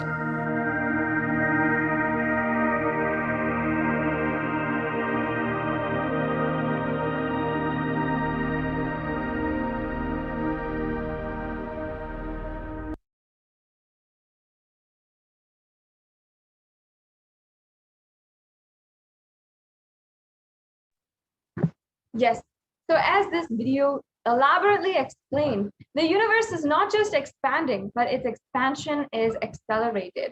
The rate at which the universe is expanding exactly is accelerated more now than ever before in all known history. And we also have an article here from the National Geographic that says the universe seems to be expanding faster than all expectations. The next slide, please. And it's saying that the fresh evidence suggests that the universe is expanding faster today than it did in its infancy, a difference that had set off a search to understand what cosmic forces could be in play. If confirmed, the changing rate, which is 9% faster than it had been projected, would force us to reconsider a fundamental aspect of the whole cosmos. It's really amazing how this all is coming into play, exactly as Devi Parashakti revealed. As Devi Parashakti had told us, it's literally being described and shown. And we can understand from this that the science today, the media, and all the institutions even put together are not even able to understand what's going on here. What are the fundamental laws and forces and cosmic laws at play? What is going on, and why is the universe expanding? And according to this article, 9% faster than it was before, or the projected rate. Why is this happening? What's the source of it? Only Devi Parashakti has actually revealed what is the source, what's happening, and how we can benefit at this time. Now, we also have an article from the Harvard University how it's saying, don't worry, the expansion of the universe is still accelerating. And here it says that there are independent results that have now demonstrated time and time again that the universe is accelerating in its expansion. So even if we took type 1a supernova out of the picture, we will still have sufficient evidence, including fluctuations in the cosmic microwave, the background and radiation from the early universe, among others. Yes, and in fact, the Supreme Pontiff of Hinduism has revealed how exactly the universe is expanding and its expansion rate is accelerated. He has revealed in depth what it means and given us the science, not just what it means, but also what does it mean to us on a individual level. Okay, the universe is expanding, the cosmos is in its entirety is moving forward and accelerating in expansion, but does that make a difference in our lives? That is exactly what the Supreme Pontiff of Hinduism has mapped down so beautifully, easily, so that each and every one of us can benefit, especially now as the whole universe is expanding, just as Devi Parashakti had revealed. Listen, the key information, the key line I wanted to bring all your attention through this video is universe is not just expanding, its expansion is accelerated. Please understand. Last few years, I am screaming in top of my voice that superconscious breakthrough is happening. Please understand. It is not only just the physics level. The universe expansion is accelerated. It's a dark energy, the dark matter, in that level, the unmanifest, in avyakta, unmanifest level itself, the expansion is accelerated intensely. Please understand. The expansion is accelerated intensely in the dark energy, in the dark matter, unmanifest, avyakta swarupa of Paramashiva. See, Paramashiva's manifest form only is this world which we are all enjoying, experiencing. There is an unmanifest form of Paramashiva, dark matter, what we call dark energy, dark matter. The triggering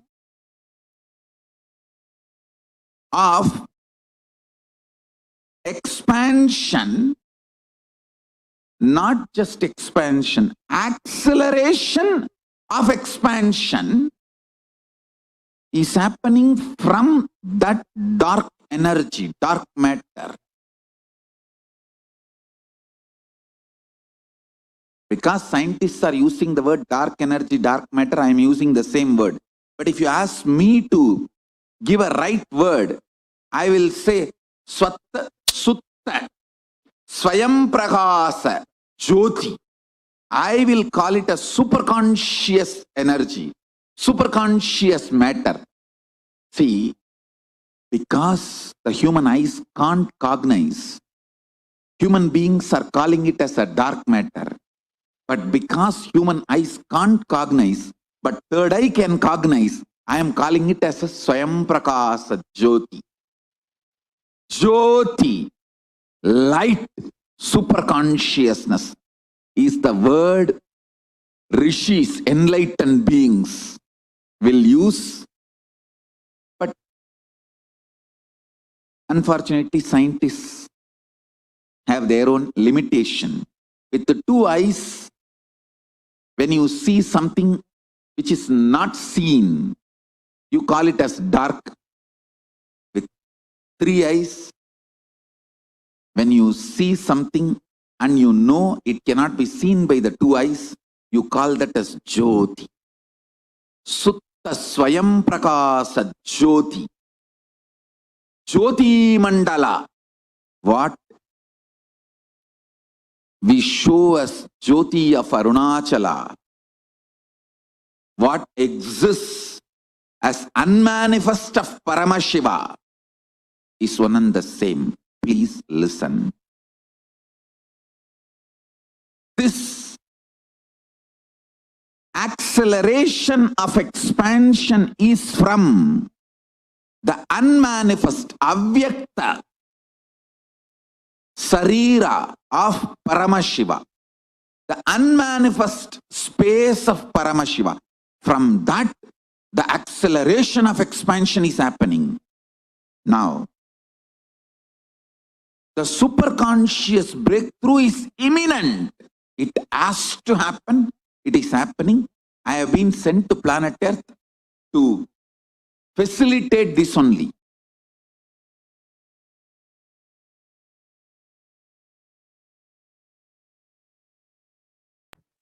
Yes, moving on to the next slide, please.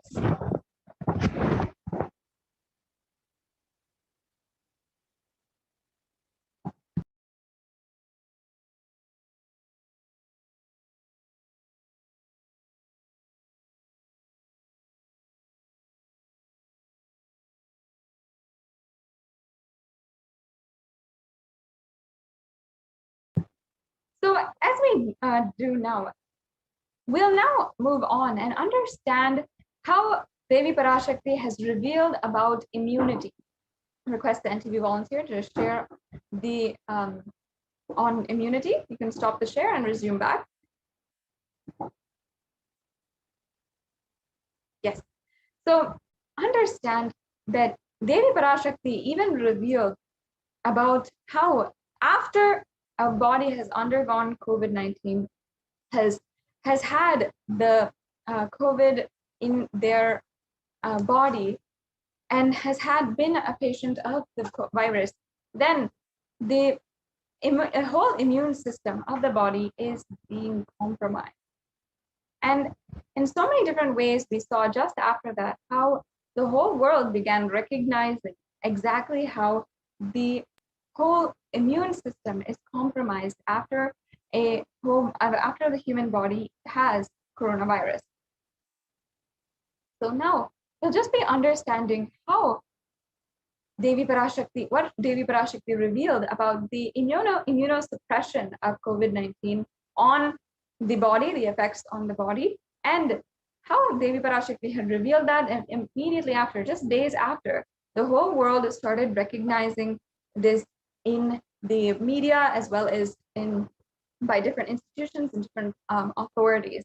We saw across the board how in both places we have seen how this has happened. Yes. We can go on to the next slide, please.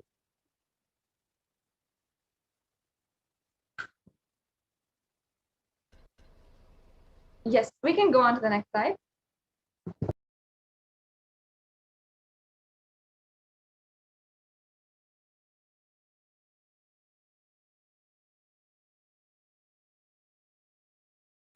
Yes, we'll watch this video. You will be able to sit in Padmasana like me. Eat the rice with a neem flower. This is the instruction for all the humanity. Neem flower and the rice will heal your body and remove all the pains, induce flexibility, samana and prana, detox your body and clear apana. Om. You will be able to sit in Padmasana. So actually, Devi says, you will be able to sit in Padmasana like me, eat the rice with neem flour. This is the instruction for the whole humanity. Neem flower and rice will heal the body, remove all the pains, induce flexibility, samana and prana, and detox the body and clear apana.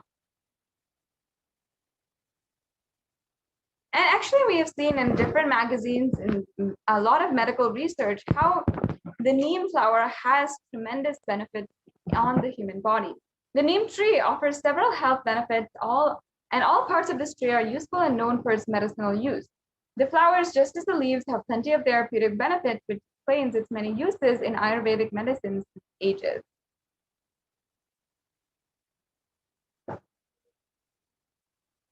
And the neem flower actually has so much a benefit on the digestive health. Neem flowers help in improving digestive health, and they are used mainly in dry powdered form for cooking.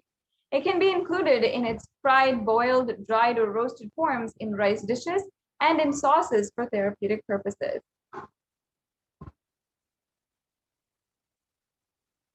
Also, the neem flowers are extremely effective in losing fat, mostly from the belly area. The flower is known for its potent properties, which help in fat breakdown.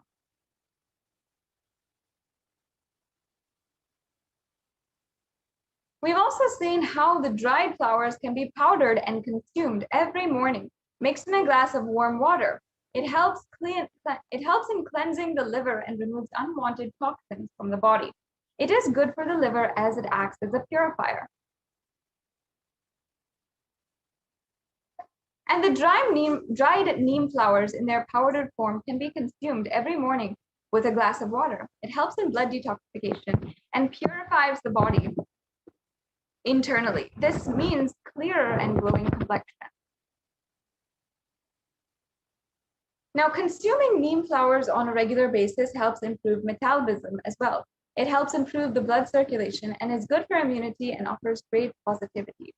Especially when toxins are cleaned out of the blood, we can visibly see how it affects our daily energy, our tiredness levels, our fatigue levels, and so much more.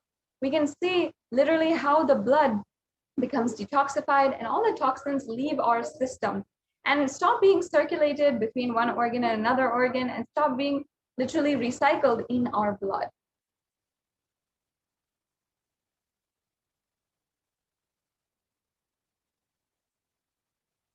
The next slide, please. Yes, a few extremely powerful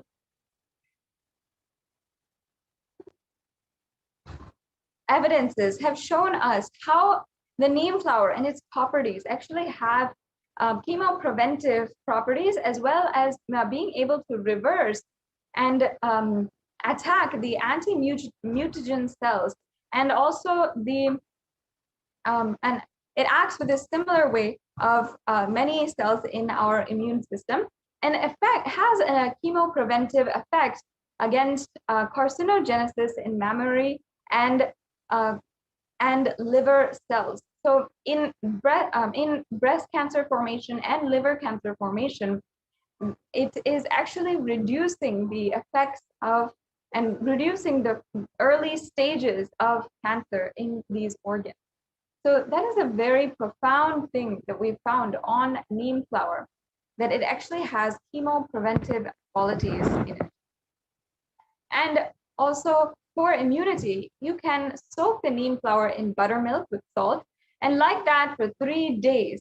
You can keep it in an airtight container, and it can be roasted in gingerly oil and can be consumed regularly. And another option is that you can soak the flower in water overnight, and early morning, if we start drinking that water, it will help you to strengthen the body. And also for balancing the pitta, you can roast the flowers in ghee, and that can be made as tuvail with curry leaf. So that means that it can be made as a primary ingredient in any of your cooking recipes in your dishes. Before you are mixing any rice dish or any curry dish or anything, you can first apply and have this neem flower ingredient, and it'll literally change your entire diet. It'll literally change the way that you are interacting with others, that you are reacting to life. You'll feel less stress, less tiredness, less chronic fatigue in your life. So it is an extremely powerful way that you can really benefit and transform your life. And this is exactly what Devi Parashakti had said. Yes, we can stop the screen share. Exactly what Devi Parashakti had revealed was actually that the positivity in our body can be absolutely enlivened by the neem flower, and it cures any kind of anxiety that you have, any depression that you have, and everything else. So now this brings us to a conclusion of this segment in today's program. We'll now be entering into the next segment, where we will understand all the different offerings that are available for each and every one of you today. And through these offerings, you can manifest deep oneness in your life. So we'll be right back with you to begin this next segment after a quick break.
Nithyananda, welcome back to your viewers.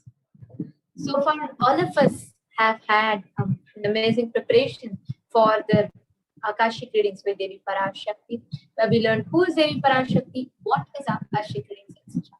And now, what we are going to enter into is a very, very, very profound segment. Because when Devi Parashakti comes in front of you, what is important is the receptivity that you have to be able to receive the energy that she showers and bestows upon you. But as human beings, for receiving something, we always open up ourselves only when we give. If you have observed, let's say how you have something, let's say you got your something that you're so excited about. but free of cost, to what you have spent so much money on. Just giving as an example, the attitude that you carry towards it itself will be very little. So always when you give something, you become more open to receive. So the best way to open yourself to enable the receptivity in you so that you can avail the divine grace and blessings is in the space of gratitude, offering your gratitude, expressing your gratitude to the divine. And this segment, that is exactly what we are going to be seeing. Divine offering is a divine giving of gift, pure love, devotion, and oneness. And it consists of two parts, giving and accepting. Only when the divine accepts what one offers, the offering becomes complete in itself. Offering is not made of fear nor of greed. When an avatar lands, the offerings are purely a part of the grand Leela played out for the only purpose of enlightenment. What we are going to be seeing in this segment is some of such offerings, which when you offer, enables you to experience the pure love, the divine energy, grace, with blessings, boons, powers, etc. The next slide, please.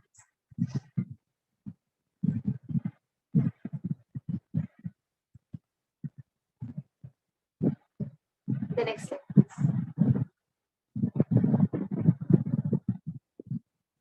There's a beautiful dhyana shloka of Devi Parashakti. Induni bhaveda karavahni nayanam syat pankajavara bhaya japakshasarayuktam angahima bhushana vichitra vasanam syat tungamakutochvala manonmani swarupam. This is from the Moola Agama, the Manonmani Dhyana. Moonlight face holding the Vedas on one hand, fire in the eyes with lotus flower gracing and blessing hands, one hand with Japamala, beautifully decorated with jeweled ornaments, in wonderful clothes and shining big crown. Her name is Manonmani. It's another beautiful dhyana mantra of Devi Parashakti as well. ध्याये देवीं शत्रिनेत्रां शशिनिभवदनां वेदहस्तां दधानां सव्ये पद्मं वरदमपरे चाभयं चाक्षमालां दिव्यैराभरणैर्विभूषिततनुं ब्रह्मादिभिः पूजितां देवीमेव मनोन्मनीं प्रतिदिनं पामर्तनत्रीं शुभाम्. This is from the Moolagama, the Dhyana Shloka of Devi Manonmani. This means, I meditate on Devi with three eyes glowing like a moon and holding the Veda, lotus and gracing with blessing and gracing hands. She is wearing beautiful ornaments and is worshipped by Brahma and other gods. And she showers auspicious boon for all of our actions every day.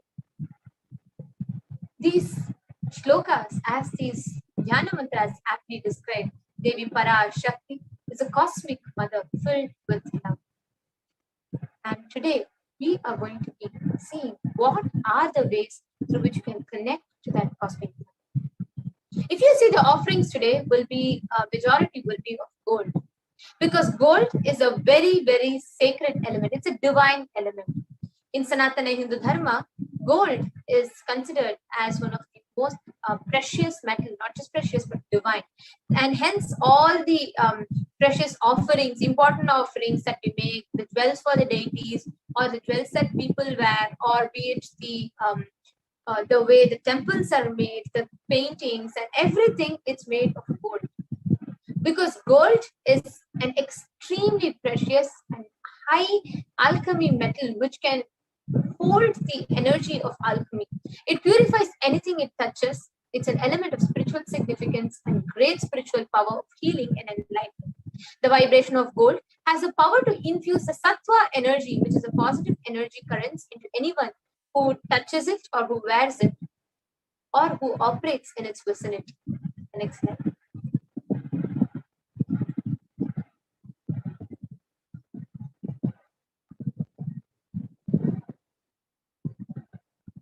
The next slide, please.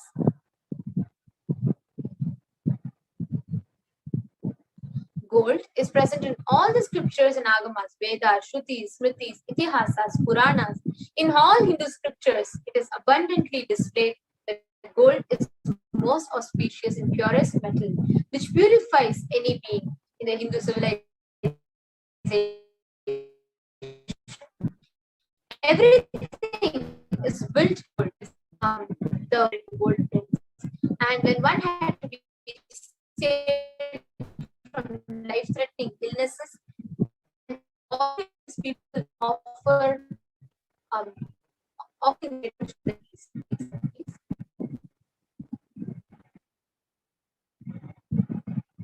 The next slide, please.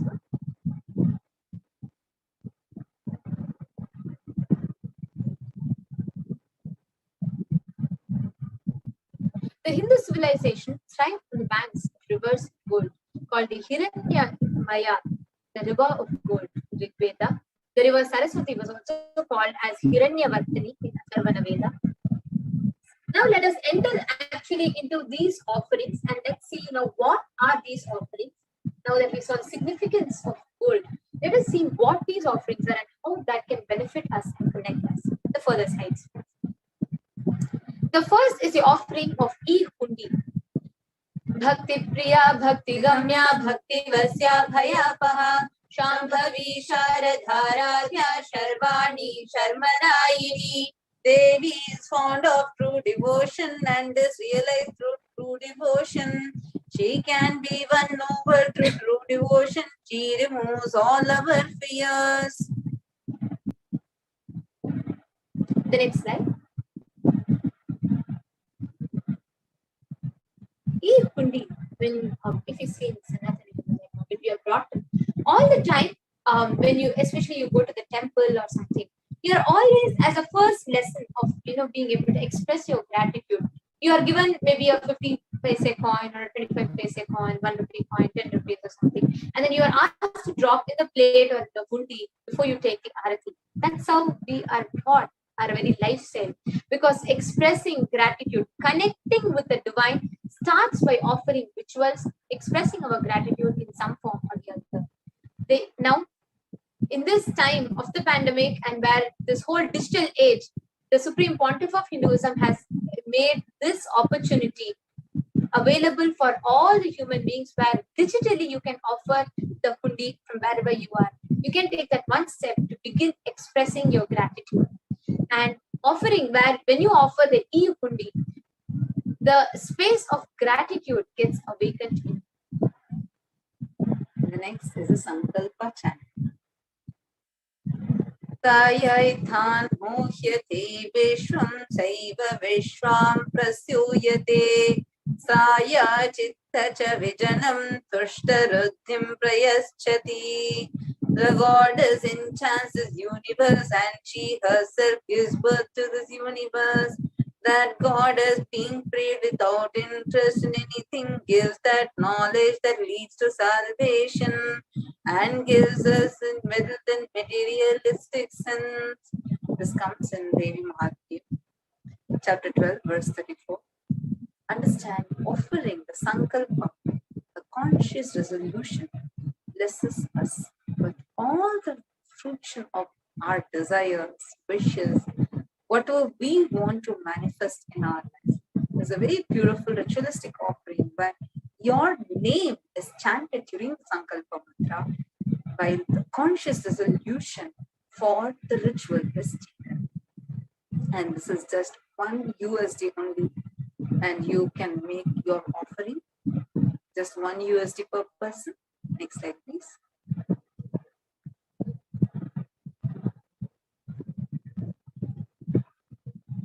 Next is Sahasranama Swarnakasa. Devi is extolled in Lalita Sahasranamas. Nama Parayana Prita, she who likes the repetition of her various names. Here, when it's said as names, it's not just the names, but her very dimension. When you say Shri Mata, she is the mother of the whole universe. Shri Maharagni, she is the empress of the entire universe. every dimension that is extolled. Sahasranama is 1,000 names of Devi Parashakti. So in Lalita Sahasranama, this offering where Parashakti, each and every dimension is offered, and by that offering you are cherishing and worshipping that dimensions, and those dimensions awaken inside you also. Next slide, please. So this is Sahasranama Swarna Pasa. Just 75 USD, 151 USD, and 251 USD. Next is Mukta Anguti, finger ring with a pearl.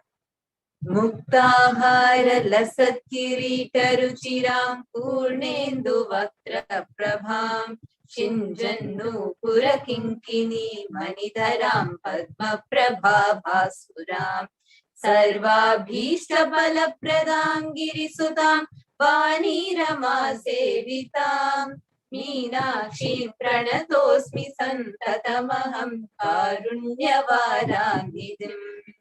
Meenakshi pranatosmi santatamaham karunyavaranidhim. Meenakshi pranatosmi santatamaham karunyavaranidhim.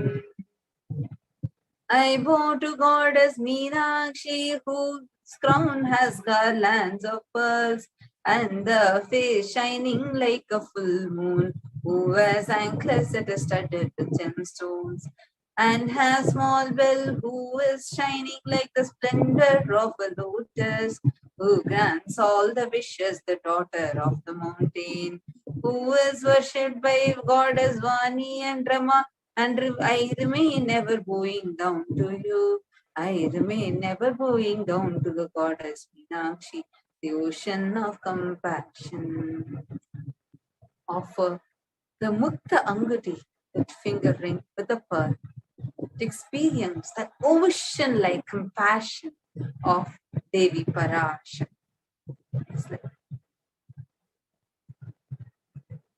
Also, any success you want to experience in business endeavor, you can offer that.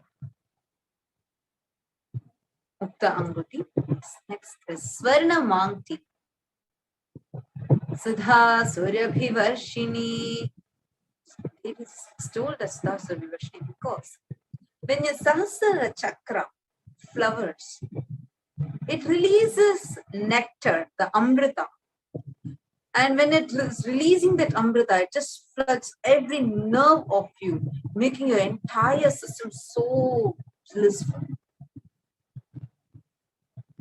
This Mantika, this hairline jewelry, your Swarna Mantika, the gold hairline jewelry, is very significant because this represents that Amrita overflowing from your Sahasrara Chakra. So offer the Mantika to Devi Parashakti and receive her blessings of achieving a blissful state of overflowing gratitude and the space of complete completion. Next slide. Pratyaksha Pada Puja. The Pratyaksha Pada Pujas are very, very, very profound and an extremely beautiful offering. There's a very beautiful line that comes in the Guru Ashtakam. It says, Shariram Surupam Tatava Kalatram Yasascharu Chitram Dhanam Merutulyam Manaschena Lagnam Gurorangri Padme Tatakim Tatakim Tatakim Tatakim.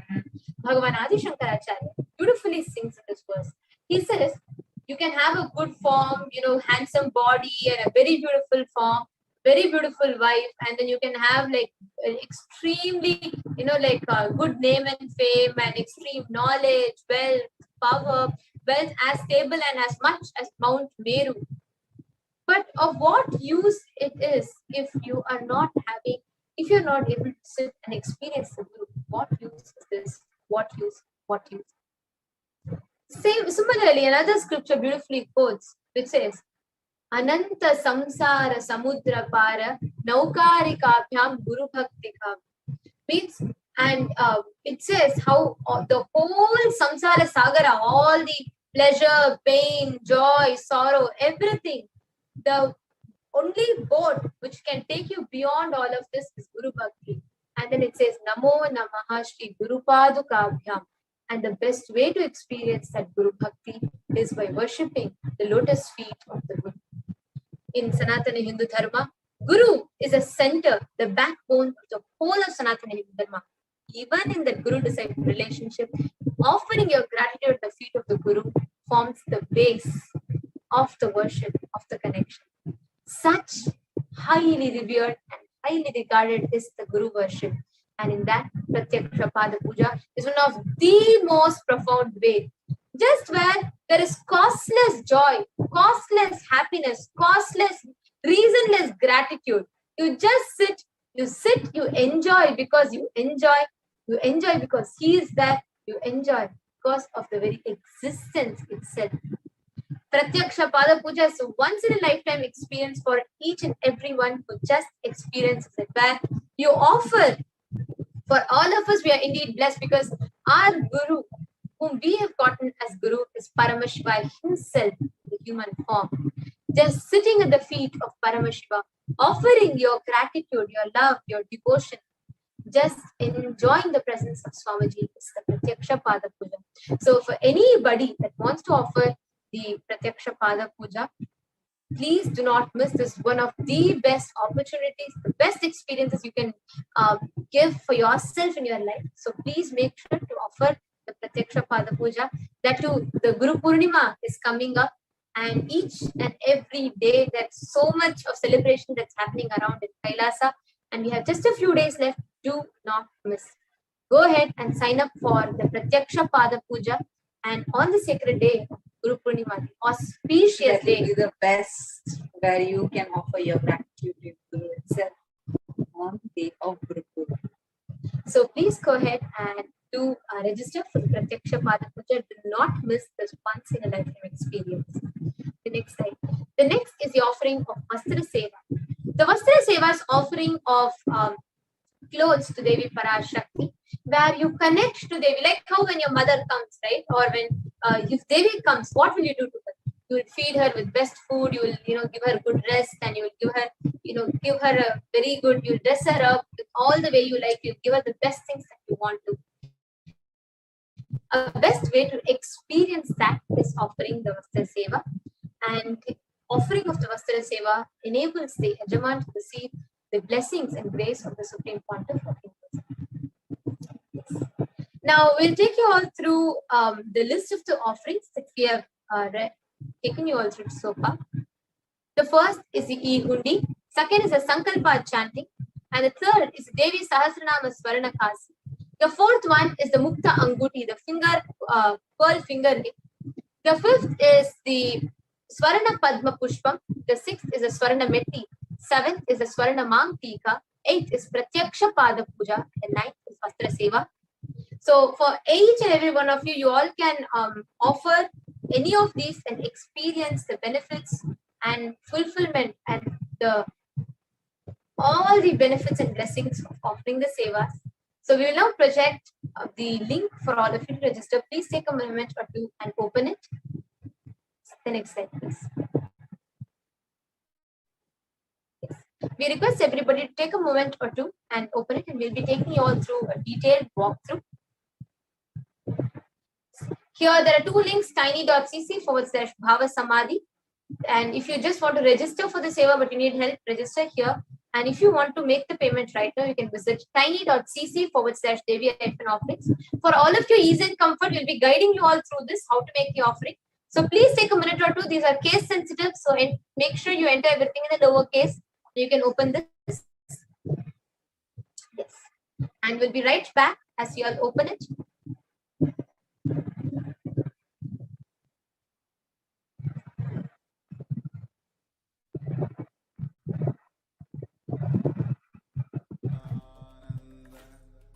Paramashivoham. Om Nithyananda Paramashivoham. Om Nithyananda Paramashivoham. Om Nithyananda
let us all now enter into how we can fill up this form. So go and open the form.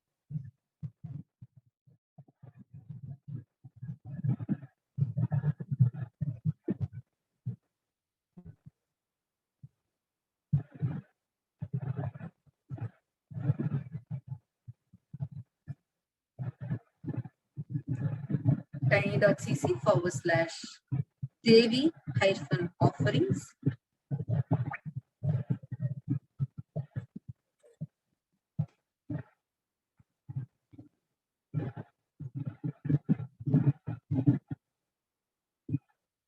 Request the tiny.cc/Devi-offerings.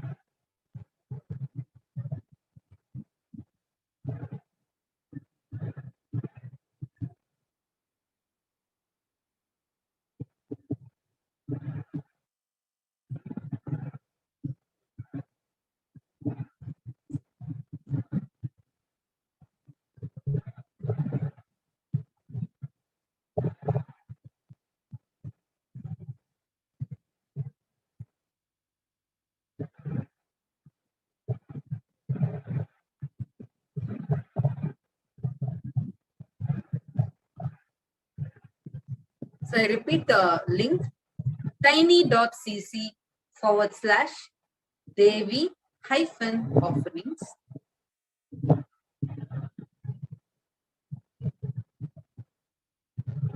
So now once you land there, you will see the Parashakti BHAVASAMADHI Darshan. So you will actually see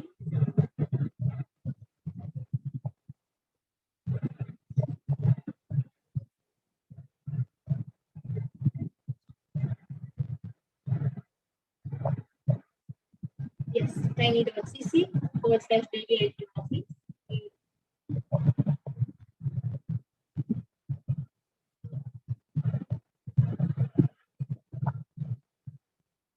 Yes.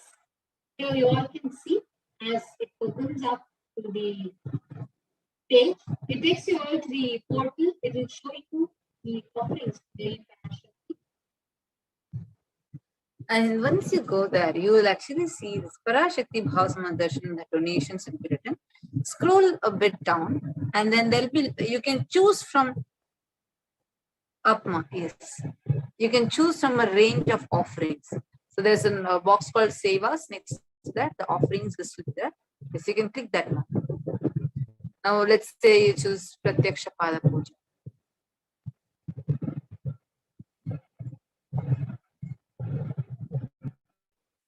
And then once you choose that, yes, you can just click it. You'll see the rate and you'll also see how much you want to offer. You can decide the quantity and then click add to cart. And once you come to add to cart, scroll down and then, yes, proceed to checkout. You can click that button. And then you can scroll down and fill in all your details.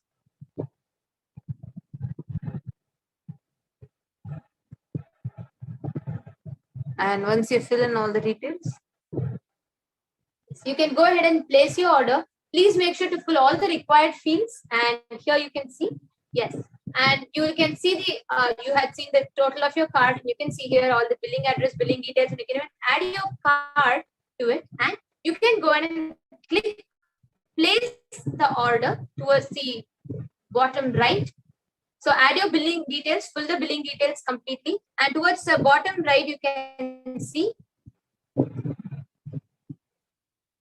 towards the bottom, you can go ahead and fill the consent and you can directly go to the bottom and you can go ahead and place the order. So only when you make the payment, you will be able to place the order. So the moment you place the order, it will, so the moment you place the order, it will give you the order number and that is where you complete your registration. But after this, the step is not completed with this. You have to go to, the moment you fill this, please go to tiny.cc/Sankalpa 2021.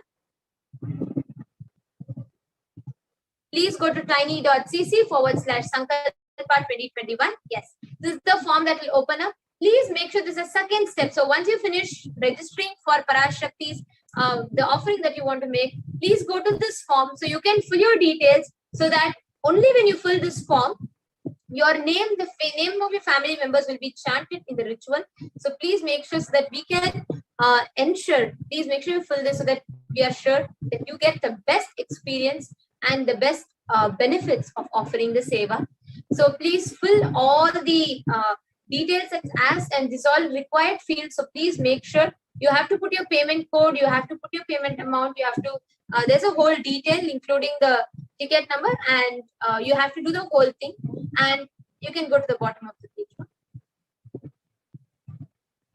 And you can also enter the prayer that you, the particular boon or prayer that you want to request for. And then you can also enter the family details and everything. It will be coming in the next page. Here you are only going to be entering the payment details, the email address, confirmation of your payment, etc. And immediately after that, you can all go ahead and click which darshan that you're offering for. Here it will be Pratyaksha. Yes, here you'll have to choose Devi Parashakti Akashic reading, because that's the offering that you are taking. Yes, go down, ma. And you can go ahead and click the next page. Yes. Now here, since we have not filled all the required fields, it will not take us here. But for you, you have to fill all these forms, and please ensure that you are going and filling all the details so that you are experiencing the complete benefits of offering to Devi Parashakti. Thank you so much, ma. Now, to those of you that are wanting to offer now, these are the two first steps that you need to take, and these two simple steps will complete your whole offering of to Devi Parashakti. Yes. Thank you, ma.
Now let's see how we have to proceed with the next very interesting way how you can offer to Parashakti.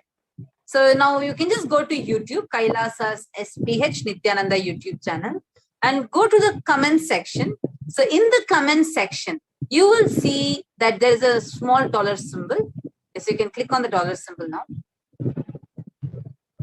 And yes, and in that, once you click on the dollar symbol, you will get 3 different options. If you're still not a member, you can click the join option. And once you click the join option, it will give you different options so that you can become a member. Yes, you can click the join option. Huh?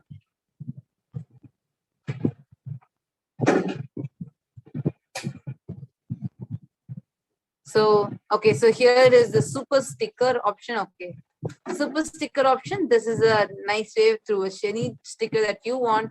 You can click that and you can make your offering. Okay, I think Ma like that sticker. So whichever sticker you want, just click it and then you will be led to offer. The next is super chat. So yes, you can click the super chat. Here you can choose how many are in your unit currency it will come. So you can choose whatever amount that you want to offer and click that. So here if you see, it can be 5 euros or 10 euros, 20, 100, any number of any amount. So you can click that and then you can click buy and send. Click buy and send.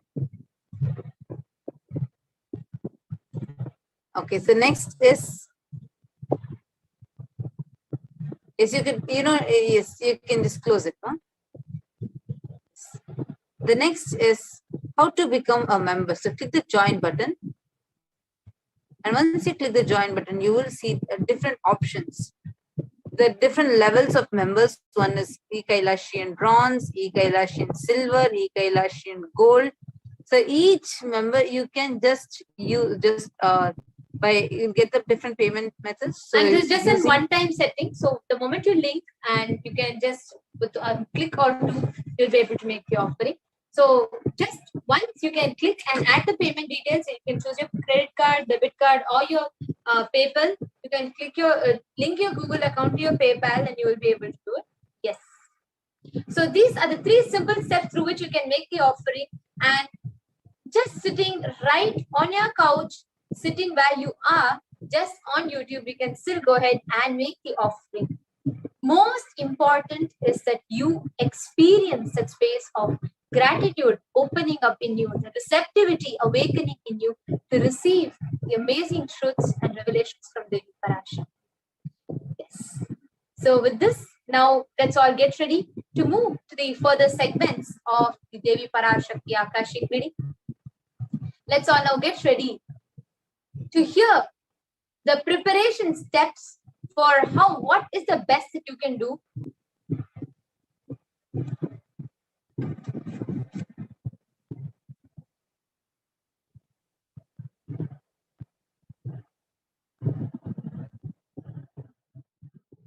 spiritual sciences unique to Hinduism. Subtle, otherworldly, but definitive sign.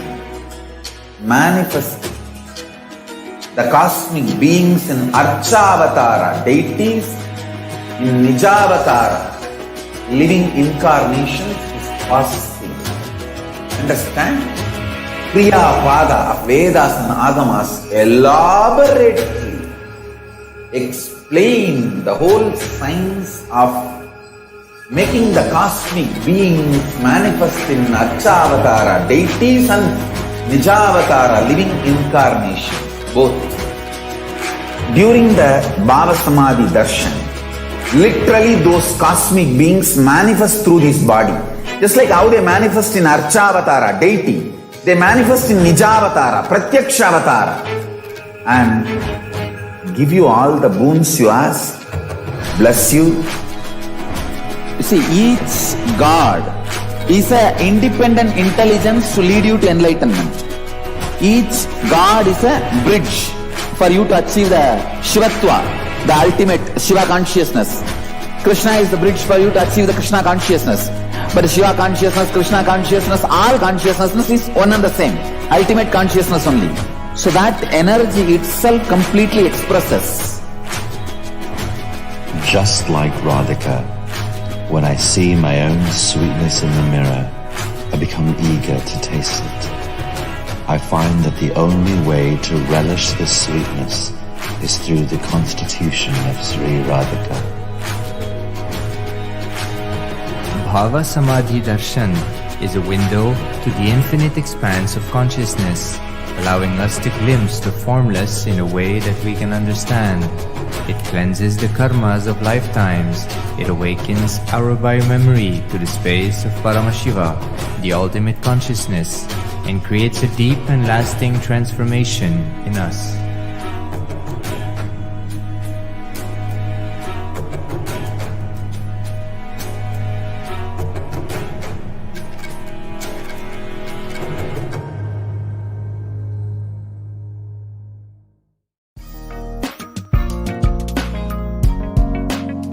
We get you health. We get you ability to build beautiful relationships in your life. We get you direct spiritual support, and we make sure you become wealthy.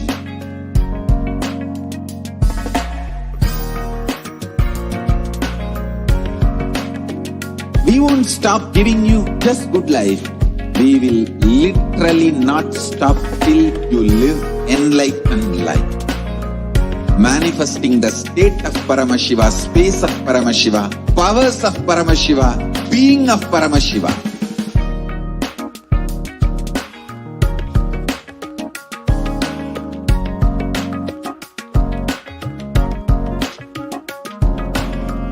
Whole world should become Kailasians. I want the whole world to know Hindus have something great to contribute to the world.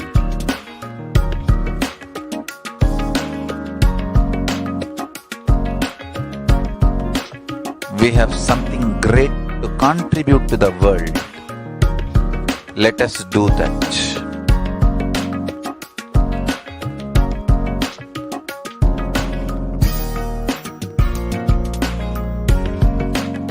Kailasa is proper customized spiritual service helping you to identify your root patterns of suffering.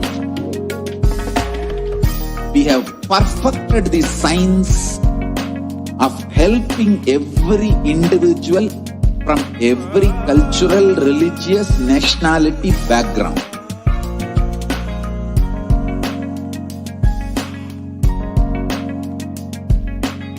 You will have lowest reactionary assumptions, highest awakened response, alive response for life continuously.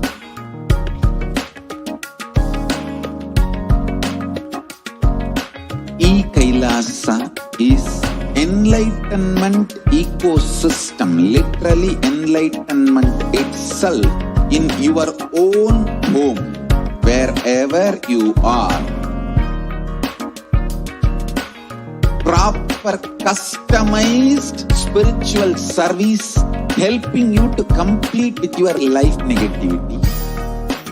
Withdrawal from life, self-hatred, self-denial, self-doubt, so much of tiredness, laziness. We can support you aligning your diet, your attitude, your aptitude, your understanding about life. We can help you with everything.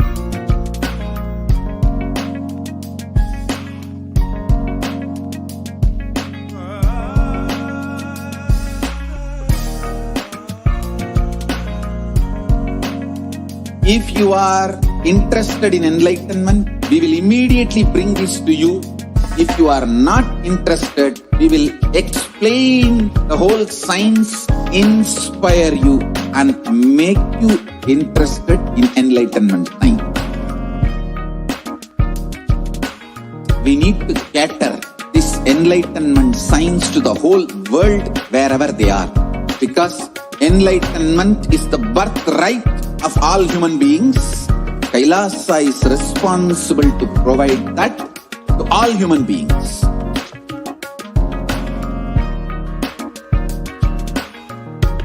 Kailasa is the totality of the knowledge I received from my gurus and practice manifested in my life, perfected by teaching millions of people from all cultures, time zones, backgrounds, genders, nationality, race, from every creed.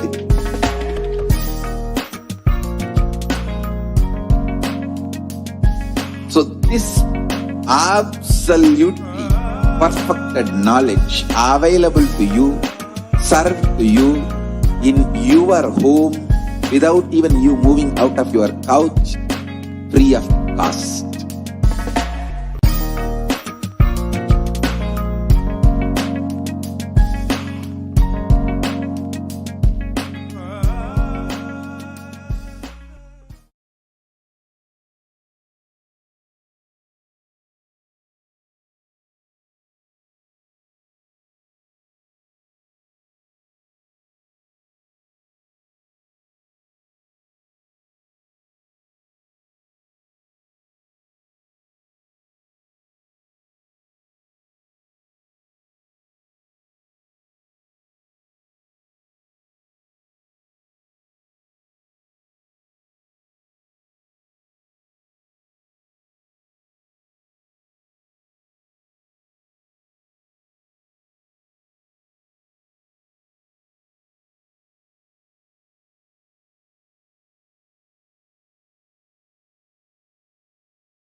Nithyanandam, and welcome to Kailasa's de facto spiritual embassies as COVID care centers. First, let us see why these COVID care centers today are necessary and what is the situation the world is facing today. The world as we see today, Human Rights Watch has reported that more than 1.5 billion students are out of school today. More than 91% of the world's students are out of school due to school closures in at least 188 countries. This is the situation the world is in because of the COVID-19 pandemic.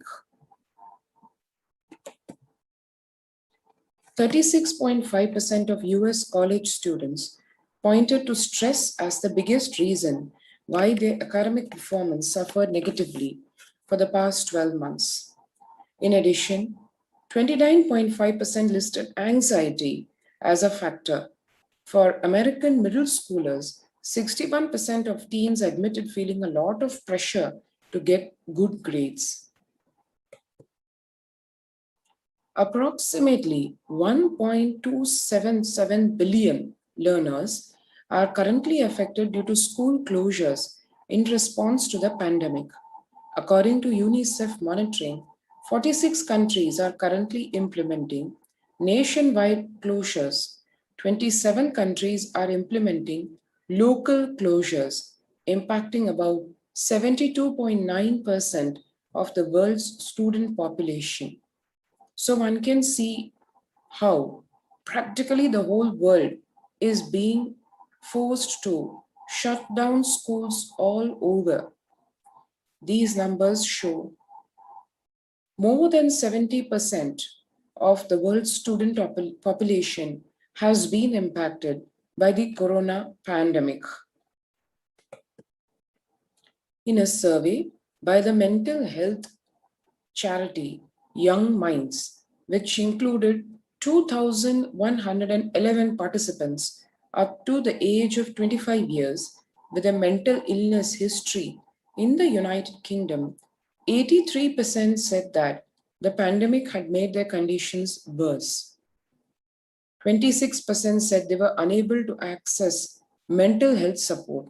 Peer support groups and face-to-face services have been cancelled, and support by phone or online can be challenging for some young people. So one can see here a situation where students are not able to get education, schools are closed on the one hand. On the other hand, the people having mental health disorders, mental illnesses, who need mental health support are not able to access the same because healthcare is not available at the way it used to be before, and healthcare workers themselves have been impacted. The provision of healthcare has been impacted.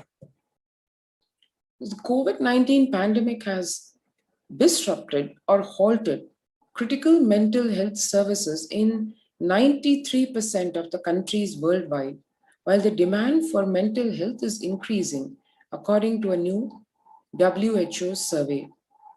Naturally, in the wake of this COVID-19 pandemic, the amount of stress, anxiety, and depression that it has brought in its wake needs support, but just at the time when this mental health support is critically needed, it is not available.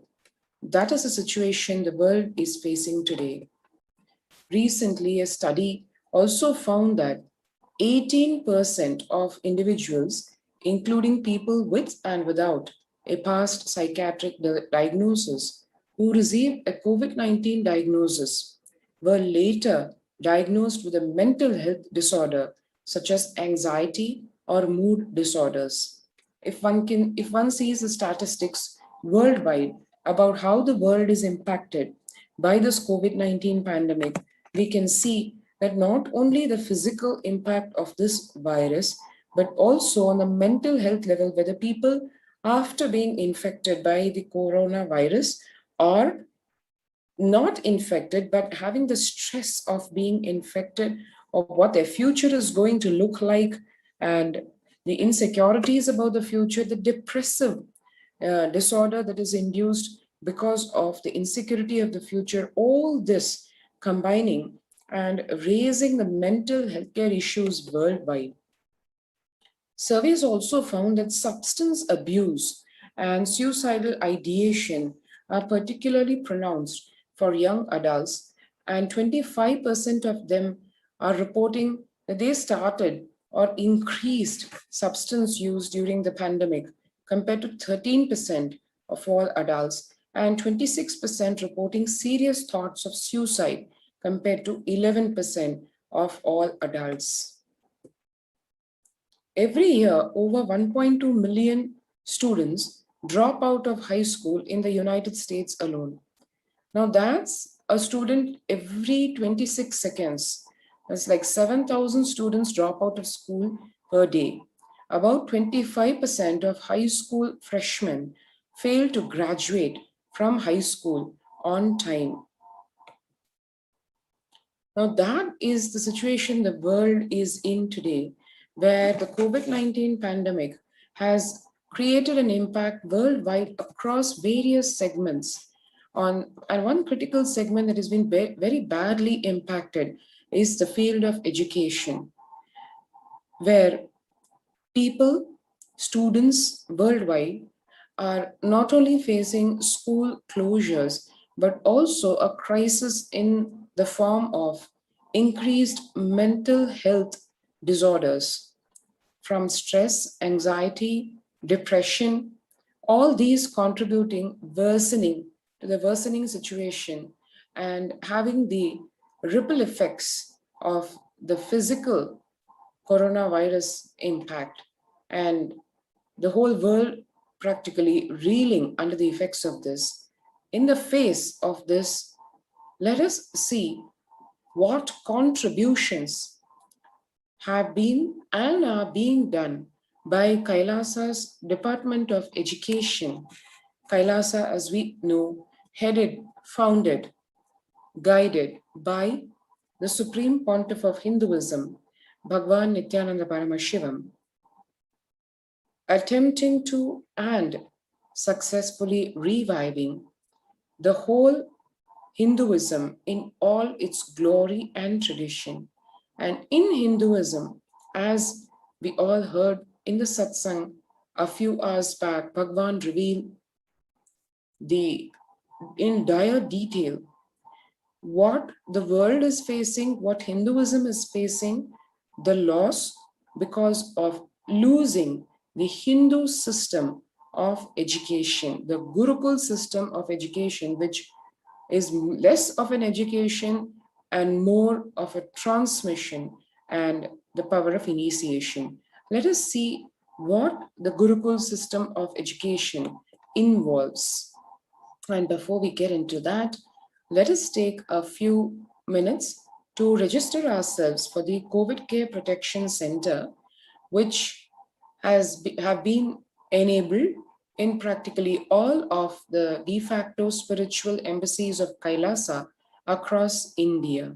So to register, all you need to do is go to this link and sign up. https://kailasa.org/Kailasa Care.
And now let's move to the next segment on what is Kailasa's education system.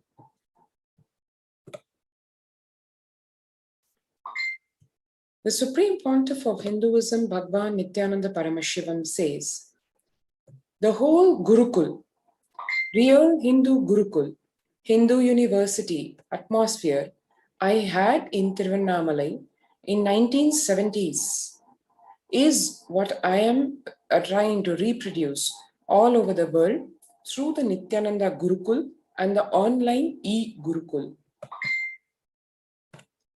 Gurukul is a place where celebration begins with right birds in the blossoming minds, creating a gateway of possibilities, creating an enlightened civilization with yogic body and Vedic mind.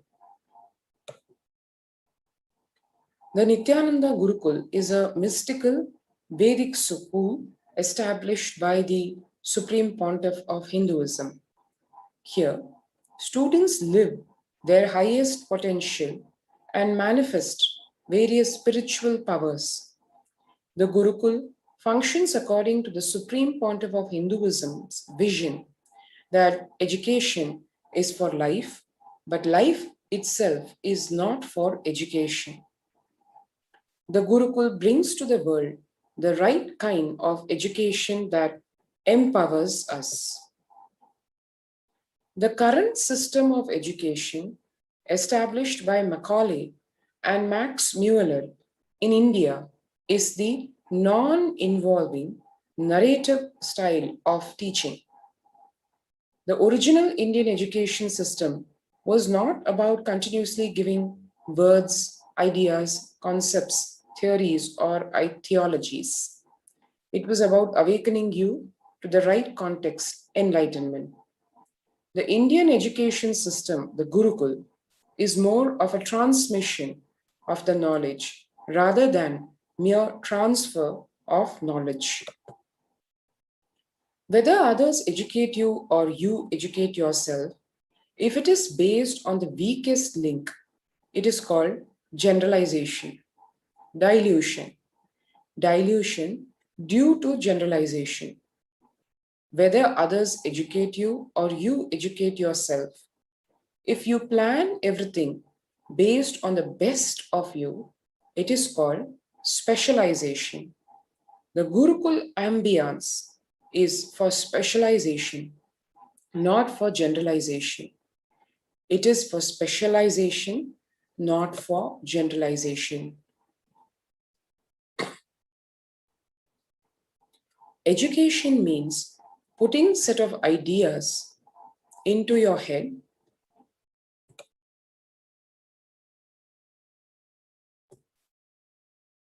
and forcing you to conform to it, pressurizing you to memorize it, forcibly making you vomit it.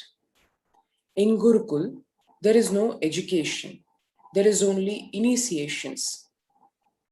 Initiation means empowering you with powers and letting you play with it, letting you manifest, specialize, letting you manifest your specialization, letting you grow, glow. The purpose of education is educating the child to be manifesting whatever he is capable of and being a very good, beautiful, and best contributing citizen of the planet Earth and for humanity. In Vedic tradition, examinations are not done by question-answer method. That is Macaulay's method, clerk making. In Vedic tradition, all examinations are conducted by the thought current you carry. The person who will be made to speak in the presence of the Pandits who have mastered that thought current. They will see whether he can spontaneously express that thought current. If the student is able to express the thought current cohesively, then he has mastered it. What is real education? If we are teaching the science of completion to our kids, we should be able to guarantee you can't even get one lie out of our Gurukul kids. That is what is education. Education is making you master a thought current, which becomes their lifestyle, which becomes their cognition style, which becomes their very being. For hours, you cannot speak on a subject unless it has become your thought current, the way you cognize. Change of thought current, transformation of thought current is the success of education. Each Upanishad adds a thought current to you. Transformation of thought current is success. Our Gurukuls are not teacher-centric. Our Gurukuls are education-centric. Our Gurukuls are not teacher-centric. Our Gurukuls are education-centric. Student can develop, invent something which his Guru does not know. He has a freedom. Please understand, only the basic formulas are taught. Basic tools to awaken knowledge is taught. Then student is left free to explore on his own. Gurukuls are not with the set of rules or frame. They only supported people to explore the highest possible creativity. Gurukuls are not like dams for your inspiration and energy. It is an embankment for the wild river. Embankment is different, dam is different. With a dam, you are dammed. It's embankment, not dam. That is why many of the Advaita Guru's disciples were Vishishta Advaitas or Advaitis, or many of the Vishishta Advaiti Gurus' disciples were Advaitis. What does that mean? Only the basic analysis scales were given to you, but you are left free to analyze. You are given the spoon, not spoon-fed. You are not spoon-fed. You are only given spoon. The freedom itself shows, otherwise you will be shocked. Ramanuja's guru was a great Advaiti. Being Advaiti, Ramanuja was even able to think in the language of Vishishta Advaita, shows the freedom available in Gurukul.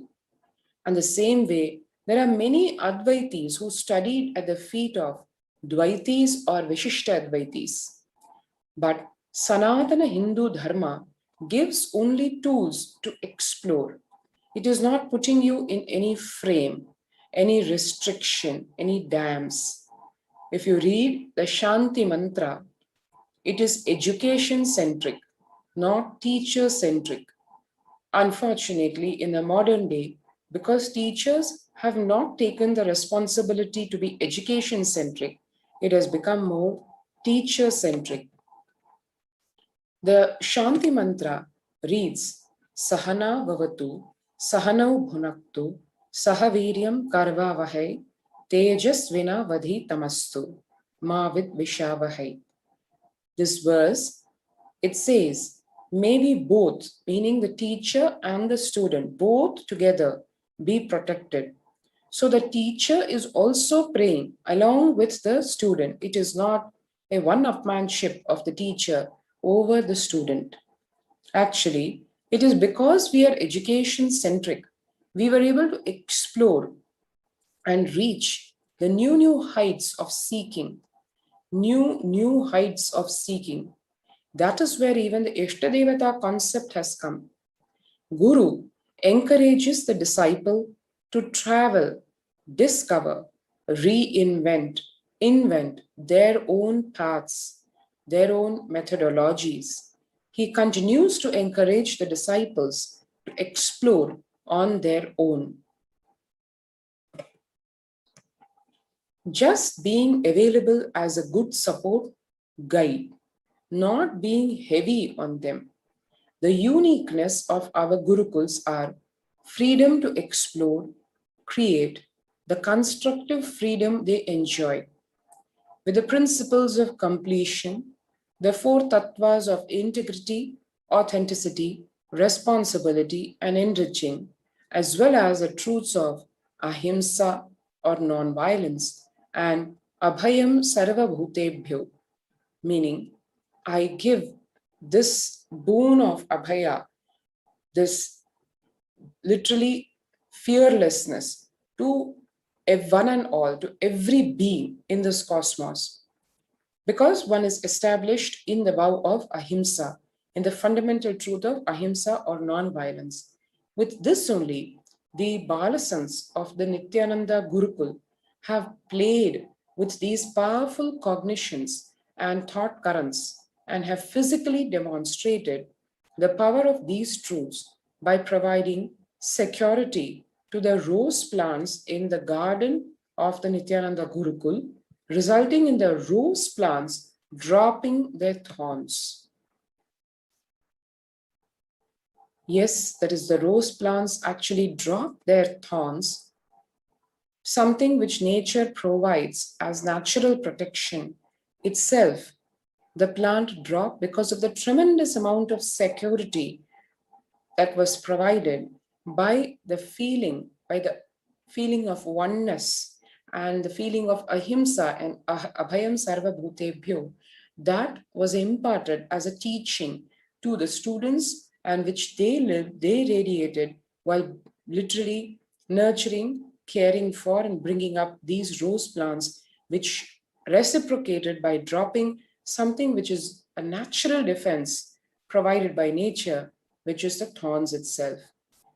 To know a little bit more about the fundamentals of the Indian Gurukul and the future of education, let us watch this video, a satsang excerpt by the Supreme Pontiff of Hinduism, Bhagwan Nithyananda Paramashivam.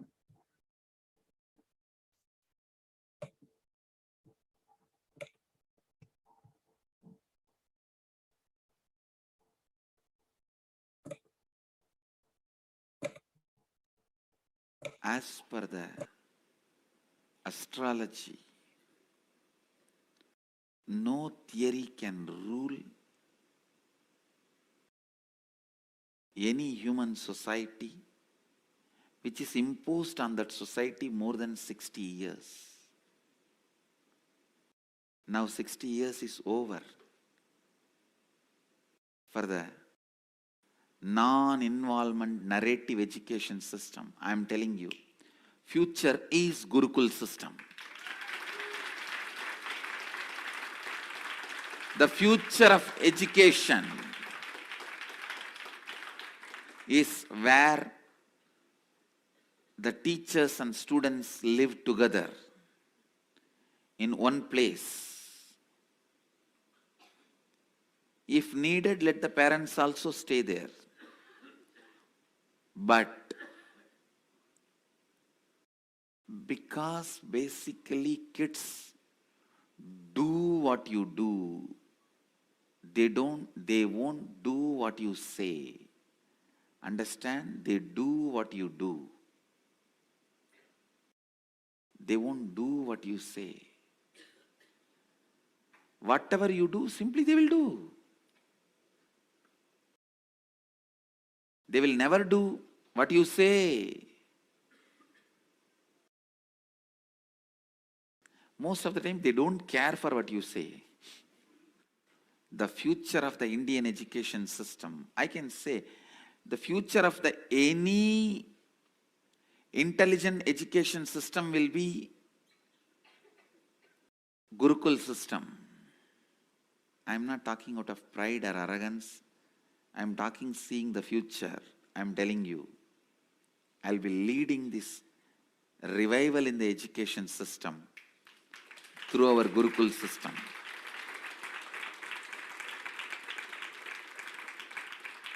Through our Gurukul system. It is going to be the Gurukuls. In Indian education system,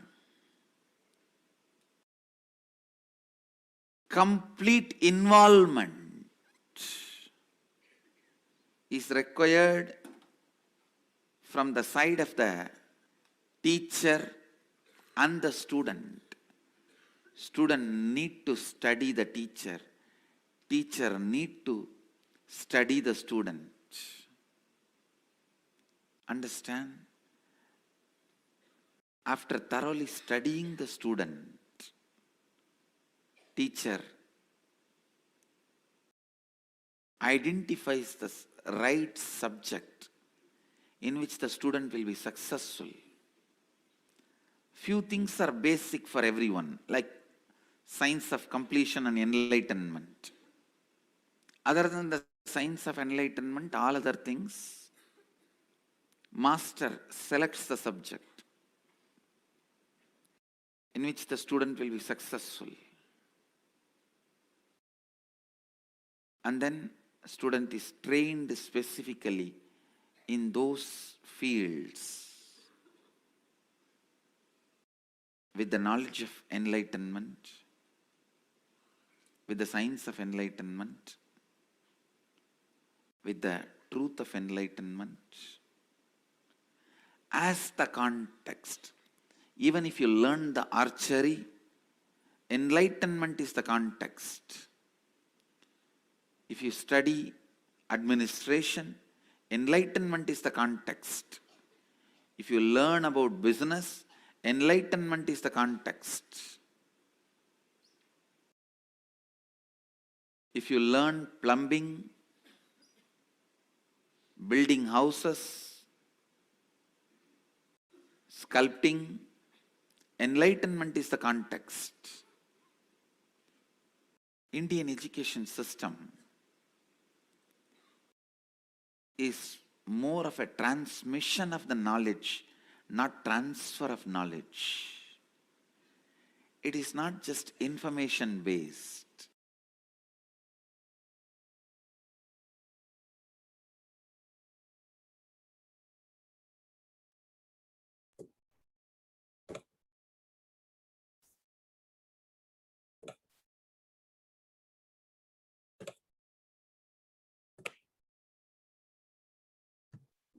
And that was a glimpse, an excerpt of what the Indian education system is all about. Today, education is known to be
sorry for the technical glitch.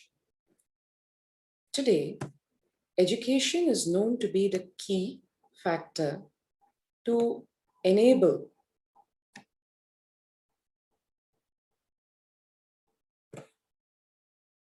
upwards socio-economic ability, the strongest means of removing poverty.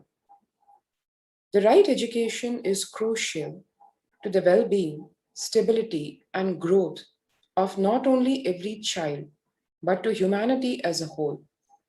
The Gurukul system is known to be the knowledge transmission system of Hinduism, one of the pillars which kept Sanatana Hindu Dharma alive and standing as the world's most ancient living civilization.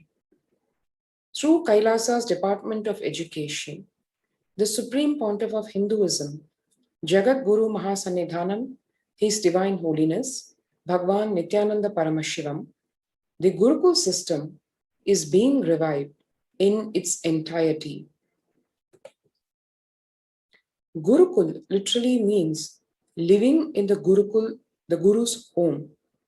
The Gurukul system is rooted on the Guru Shishya Sampradaya, or the living lineage of the Guru-disciple relationship.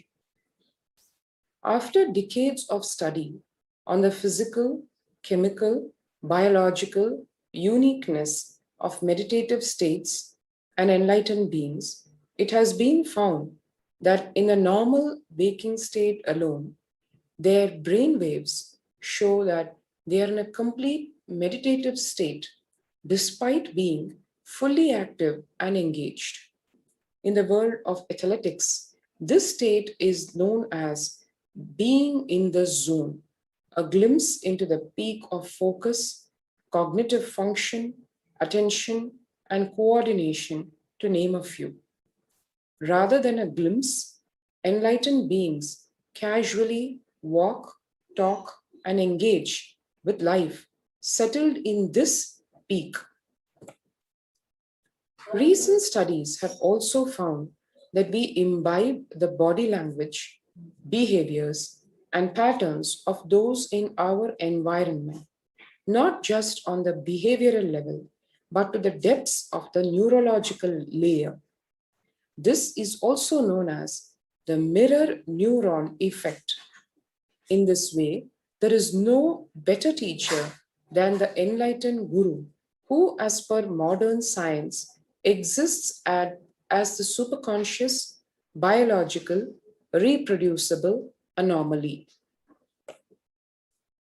However, through centuries of Mughal invasions, colonialism, and continued persecution against Hinduism and Hindu tradition, the science of knowledge transmission has been diminishing at an unprecedented rate.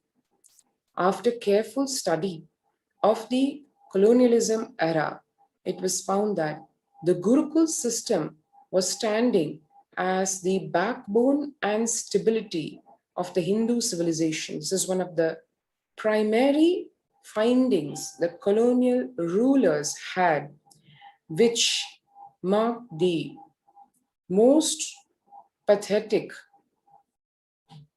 way of cunningly destroying the Gurukul system, because they understood the impact that their education system had and the way it fundamentally, very naturally produces leaders.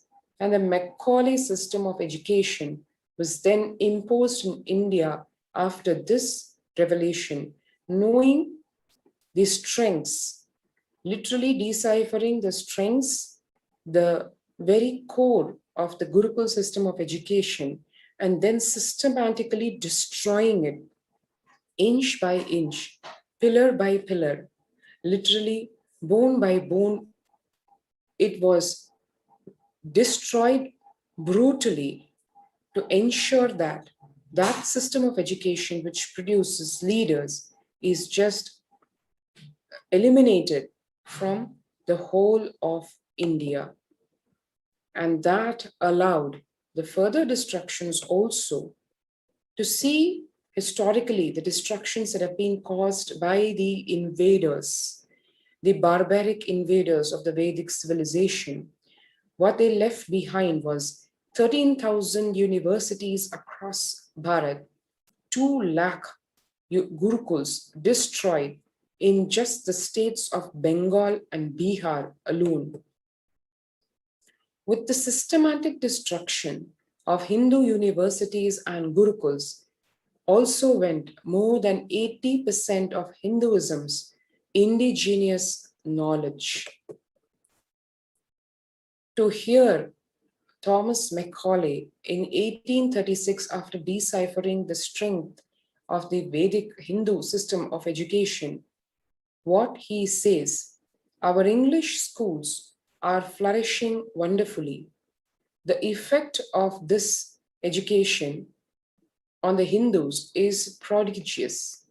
No Hindu who has received an English education ever continues to be sincerely attached to his religion. The Hindu religion is so extravagantly absurd that it is impossible to teach a boy astronomy, geography, natural history without completely destroying the hold which that religion has on his mind. It is my firm belief that if our plans of education are followed up, there will not be a single idolater among the respectable classes in Bengal 30 years hence. And this will be effected without any efforts to proselytize, without the smallest interference with religious liberty, merely by the natural operation of knowledge and reflection. I heartily rejoice in this prospect. Contrast that with what is happening today in Kailasa's Nithyananda Gurukul, where it heralds and is leading the fundamental change of the education, the grand revival of Hinduism's Gurukul and universities. That is the historic day of 2nd October 2006, when the Nithyananda Gurukul was inaugurated first officially in Adi Kailasa Sarvajna Peetham. In 2008, one can see the students of the Nithyananda Gurukul practicing yoga and meditation under the sacred Kalpa Vriksha, the banyan tree, in Adi Kailasa in India. And the statistics of the Nithyananda Gurukul Balasans speak volumes about the success of the fundamental nature of the Gurukul system of education. 50% of Gurukul Balasans study 1 to 3 years ahead of their age group, scoring in the top 10 to 20% of Mensa, as one knows, one of the top quizzes which evaluates one's fundamental intelligence and intelligence quotient. And here they scored in the top 10 to 20% of Mensa at the age of 14. Irrespective of the student, it was across the board, this performance, and that goes to show how the Gurukul system of education awakens the full brain, as the Supreme Pontiff of Hinduism has explained time and again, is the basis of the Hindu system of education. The Gurukul Balasans here, you can see learning the standard academics along with the native, the indigenous Hindu scriptures. The Balasans practicing Shivastambha Yoga under the guidance of the trained Shivastambha Yoga Acharyas or teachers. In 2018, this Gurukul Balasan demonstrating the ability to perform the Kundalini Rajyu Yoga even through blindfold.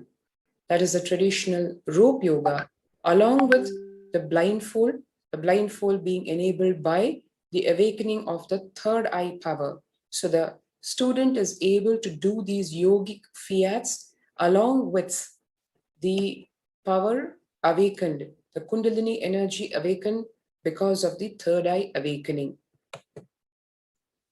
Here one can see the glimpses, the really cherishable moments when the students of the Nithyananda Gurukul are directly being trained by the Supreme Pontiff of Hinduism in the field of archery. So here one can see the Balasant personally being taught the once lost science of Dhanurvidya or archery in Adi Kailasa Sarvajñapitham in the Nithyananda Gurukul. And 30% of the Gurukul Balasans demonstrate visibly the capacity to spontaneously play instruments without formal training. This is something that comes very naturally because, as one knows, in the Gurukul system of education, it is not transfer of knowledge, it is transmission. So literally the students, because of the awakened whole brain, they are able to pick up across the board, including playing musical instruments without being taught the way today we learn music. Instead, they are just able to download or pick it up. And the Gurukul Balasans living the life of Agama Shastra. Agamic Shastras are one of the fundamental source scriptures of Hinduism, revealing the why and the how for the lifestyle, practices, solutions, and standards. On 5th October 2018, one can see here the Balasans of the Nithyananda Gurukul demonstrating the ability to read blindfolded through the initiation of the Guru, whereby the Guru awakens the non-mechanical parts of the brain. Hundreds of Balasans and peacekeepers of Kailasa express powers such as, but not limited to, reading through the third eye or the Anya Chakra. 11th October 2015, the Gurukul Balasans participating in the Vakyartha Sadas in Adi Kailasa Sarvajñapitham. Vakyartha Sadas is a highly engaging exercise of internalizing the highest truths. And this literally is actually the think tank of Hinduism in live discussion, where each Balasan, after internalizing the highest truths as revealed by the Supreme Pontiff of Hinduism, almost verbalizes. It's almost like a debate, an intellectual debate, but not from the space of trying to prove one's point over the other, not from a space of violence, but from a space of pure sharing after internalizing. That is what Vakyartha Sadas is all about, and it forms a very fundamental component of growing up in the Gurukul.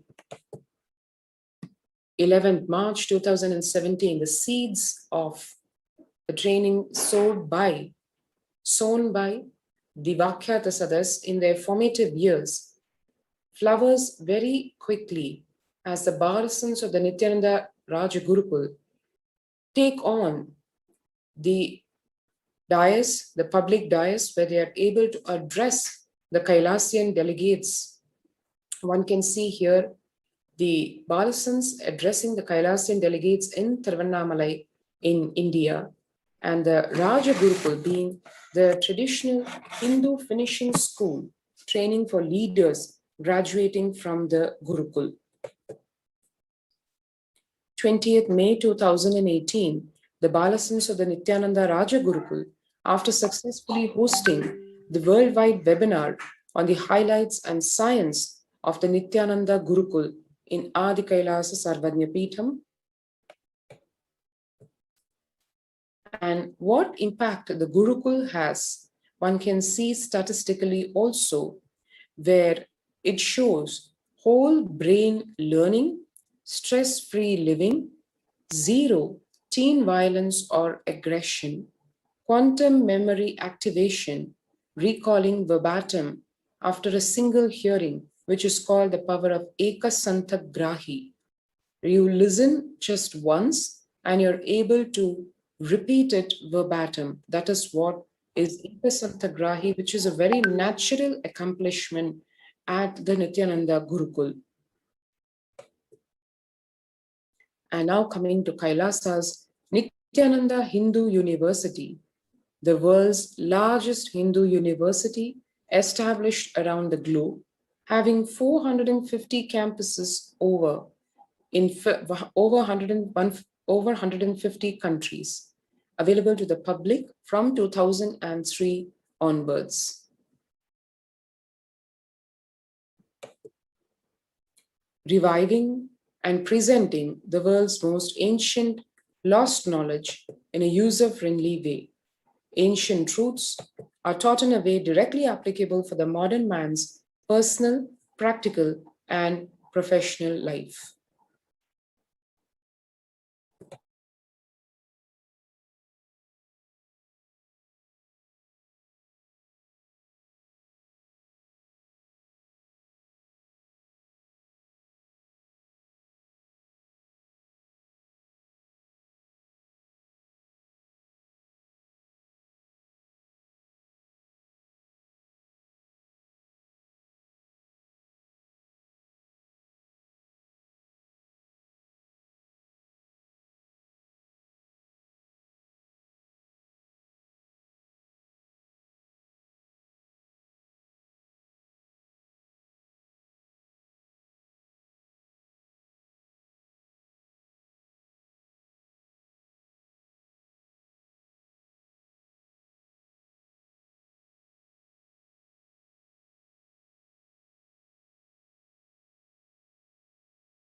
In Kailasa's Nithyananda Hindu University, 20 million enrollments, 7,000 plus courses, delegates and teachers from 50 plus countries directly contributing to Nithyananda Hindu University.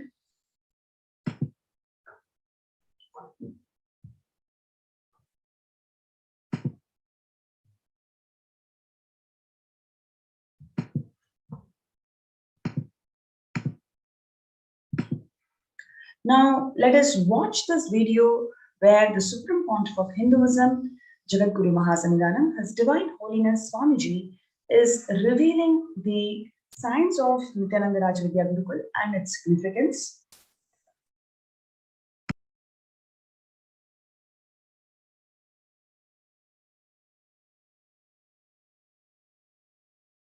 Long rituals are not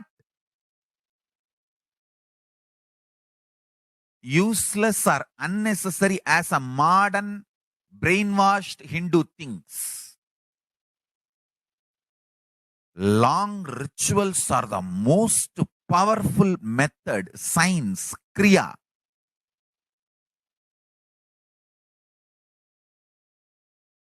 to awaken all the life energies. See, totally we have 21 life energies. I will describe all the 21 like a fundamental principle forces of life, like gravity, how all these are fundamental forces, principle forces externally. Internally, there are 21 life energies. Ability to visualize, ability to make decision. All these 21 is given to you, but you use them accidentally. That is why your life is full of accidents. Your marriage is accident, wealth is accident, life is accident, money is accident.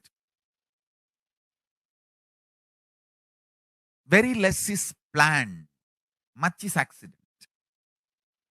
And I tell you, I have seen people become thieves by not knowing the power of their life energy. I tell you, thief is the cheapest way to exist. I tell you. Because you do not know you own trillions. That is why you steal millions. If you know you own trillions, why will you steal? Listen, asteya, non-stealing, comes to a person who mastered his life energy. Each of my Gurukul kid is a $1 trillion economy. I tell you. Each of my Gurukul kid, the powers they can manifest. Understand, Gurukul is not a joke. It is a powerful science. Especially, see, normally, one child plus one child is a two child.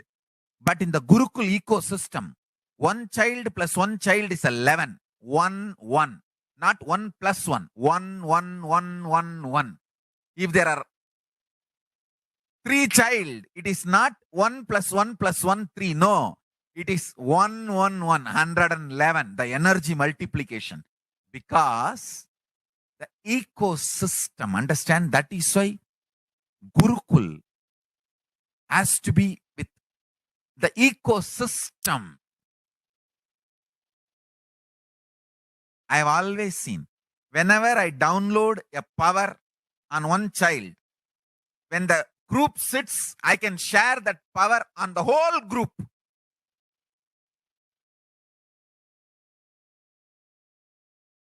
Because when team of kids or balasans or sannyasis or brahmacharis, when they sit as one team, it is very easy for me to just like a lightning pour the energy on them. Understand? The Sankhya of life energy is different. The multi-dimensional logic of life energy is different. People cannot understand this Sankhya. The multiple life energies, awakening them to its peak and manifesting them is all about life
Despite the relentless attacks against the life, character, and the image of the Supreme Pontiff of Hinduism, he goes on sincerely contributing everything he has for the world. From the field of nutrition to education, from protection of religious freedom to the revival of indigenous traditions, the Supreme Pontiff of Hinduism sincerely contributed in every facet. This has not gone unnoticed by the world dignitaries, leaders, and multi-faith diaspora. Now, let us see the revelations to the world by Devi Parashakti. The Supreme Pontiff of Hinduism, Jagadguru Mahasannidhanam, His Divine Holiness Bhagavan Nithyananda Paramashivam, manifesting as the Nijavatara, to reveal as Devi Parashakti on 12th of May 2021 this year, revealed that I came as the Nijavatara. I am blessing you, listen. People, listen. To do good to all of you, I have taken the form of Nithyananda and came down as the Nijavatara.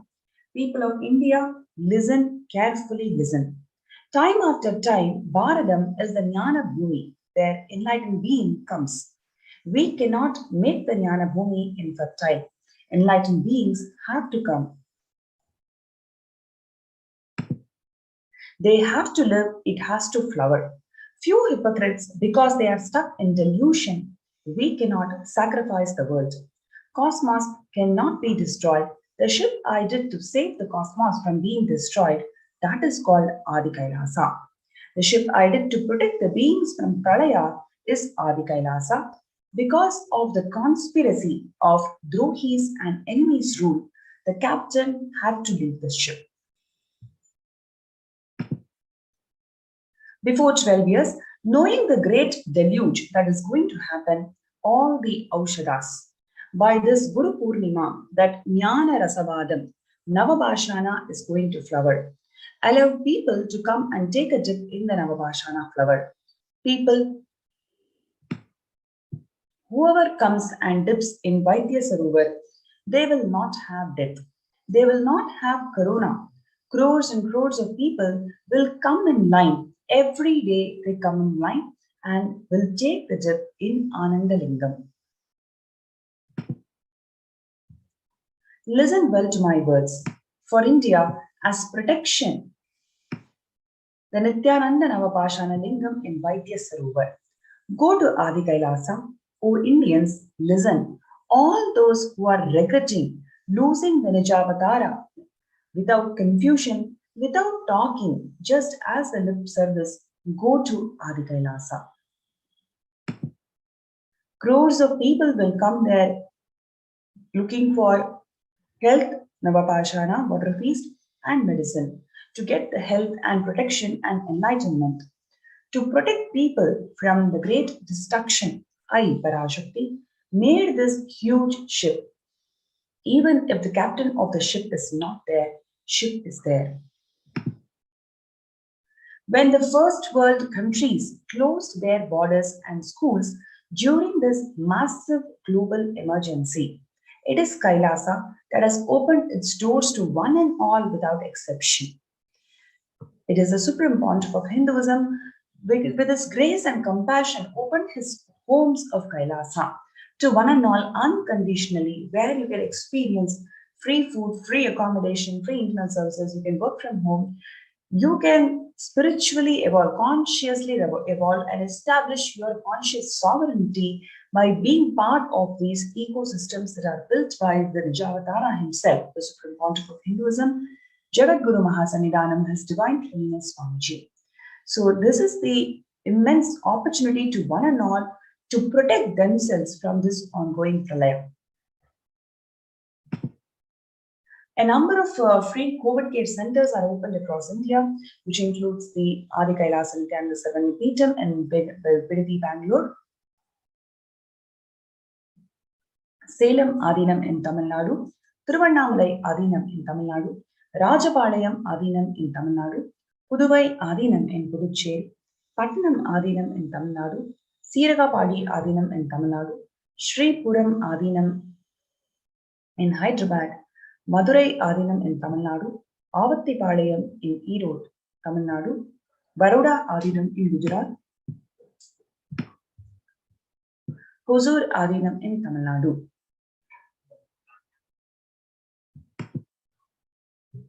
So what we are seeing is the immense compassion that the Supreme Pontiff of Hinduism, Jagadguru Mahasannidhanam, His Divine Holiness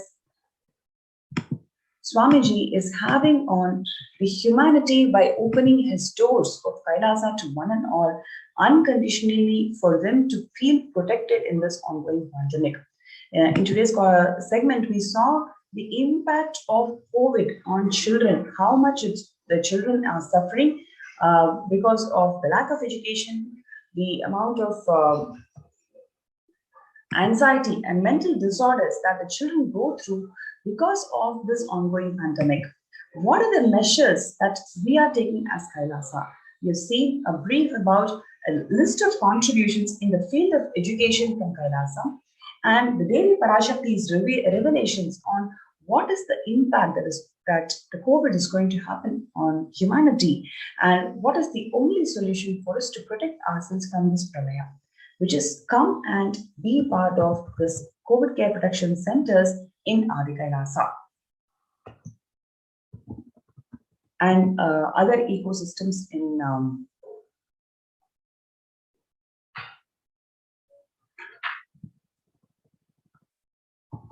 sorry for the technical glitch.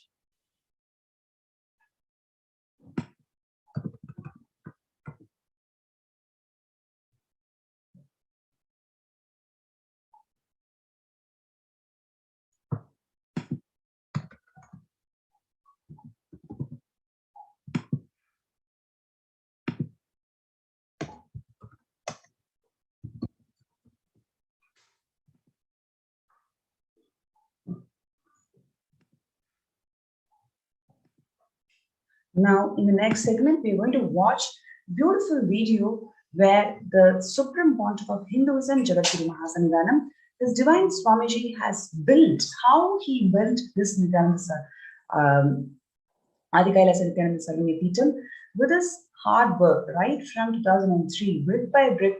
What are the events that is involved in making of this Nithyananda Adi Kailasa Nithyananda Sarvanya Peetham, which is going to protect the only solution for the humanity that is going to protect the people from pralaya.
Kailasa rushes to aid India as India finds itself on the verge of COVID-19 third wave.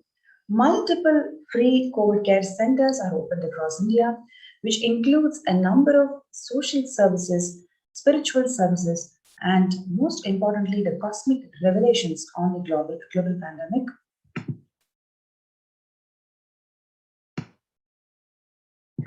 Free social services that are offered during pandemic in de facto spiritual embassies across India includes the medical care, infrastructure to accommodate thousands of people, accommodation for multi-layered quarantine, emergency ambulance services, which is ICU on wheels, personal protective medical equipment, food security management through food banks, and then the organic farming. All these social and spiritual services that are offered during pandemic in de facto spiritual embassies across India are offered from Kailasa's various ministries as per the principles laid out in Vedas and Agamas and as revived by the Supreme Pontiff of Hinduism, Jagadguru Mahasannidhanam, His Divine Holiness Swamiji. You have this opportunity to be part of this COVID Care Protection Center by joining in this link below, kailasa.org/Kailasa Care, KAILASA.org/KAILASACARE. So let us take a few minutes first to join and log into the COVID Care Protection Center. You can register yourself through this link, kailasa.org/Kailasa Care, KAILASA.org/KAILASACARE. Let's take a few minutes to register ourselves in this link below.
Kailasa's Department of Education is providing the academic as well as the spiritual educational services to one and all, especially physically for all the kids who are residing as part of this COVID Care Protection Centers in Adi Kailasa Sarvanya Peetham and virtually for a number of kids who are going through the e-Gurukul program.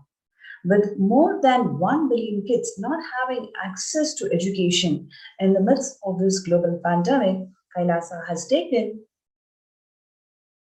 both the spiritual responsibility and the academic responsibility to enrich one and all and provide these educational services, especially the Hindu educational service that is empowering you to attain your conscious sovereignty. Kailasa's Department of Education is focused on providing this Hindu educational services to one and all for free and reclaim your conscious sovereignty. So you can register through the link below, kailasa.org/Kailasa Care.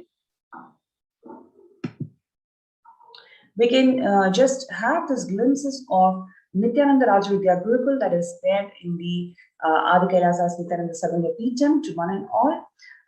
You can see here how the kids are so blissfully radiating the conscious sovereignty of them. They are radiating the state, space, being, super consciousness of Paramashiva.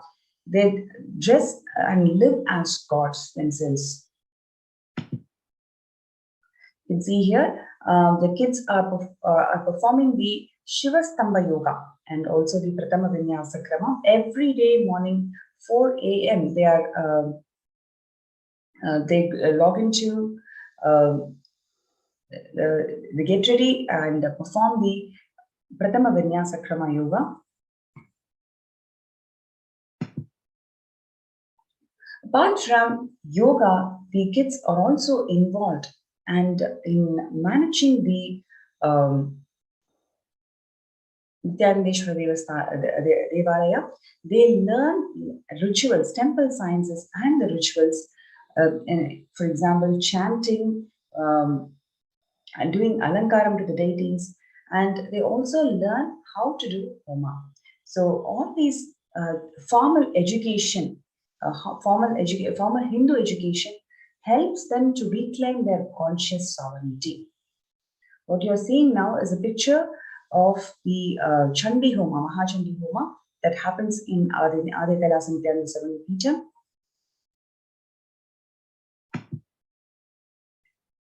Yes. So, Nithyananda Paramashivam in Adi Kailasa Nithyananda Paramashivam hosts a number of daily rituals, that is, to help the humanity attain the world peace with the blessings and the grace of the Supreme Pontiff of Hinduism, Jagadguru Mahasannidhanam, His Divine Holiness Swamiji. The rituals that are conducted in the Nithyananda Paramashivam Devalaya are done by the third eye awakened Balasans of Nithyananda Rajvidya Gurukul in Adi Kailasa. What you're seeing is the pictures of the Nitya Pujas, which includes the Abhishekams and Arati.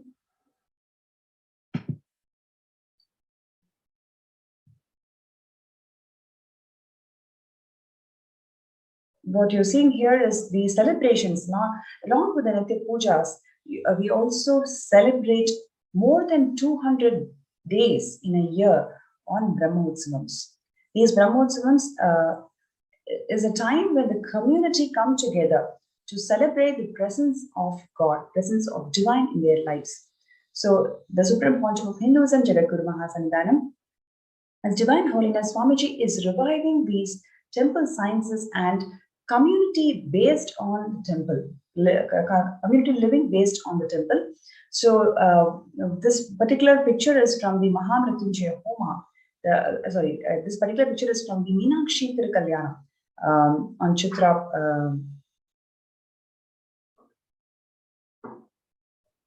So you can see how the kids are all so blissful in celebrating these rituals and remote ones. They also have Nitya Maheshwara Puja. Every single day, Maheshwara Puja happens where the community comes together, live together, and have the meals together and celebrate Paramashiva. The kids also connect with the nature so blissfully. The plants in the Nithyananda Gurukul those plants in the Nithyananda Gurukul do not have thorns because the kids connect with the plants from the space of non-violence, connect with the plants and make those plants shed its thorns. What you're seeing here is the glimpses of the kids from the COVID care protection centers, how they evolve themselves to attain their conscious sovereignty. They do power manifestation, yoga, puja. They learn the sciences that the Hinduism offers to overcome all the mental issues and attain your conscious sovereignty. You can see here the kids performing yoga.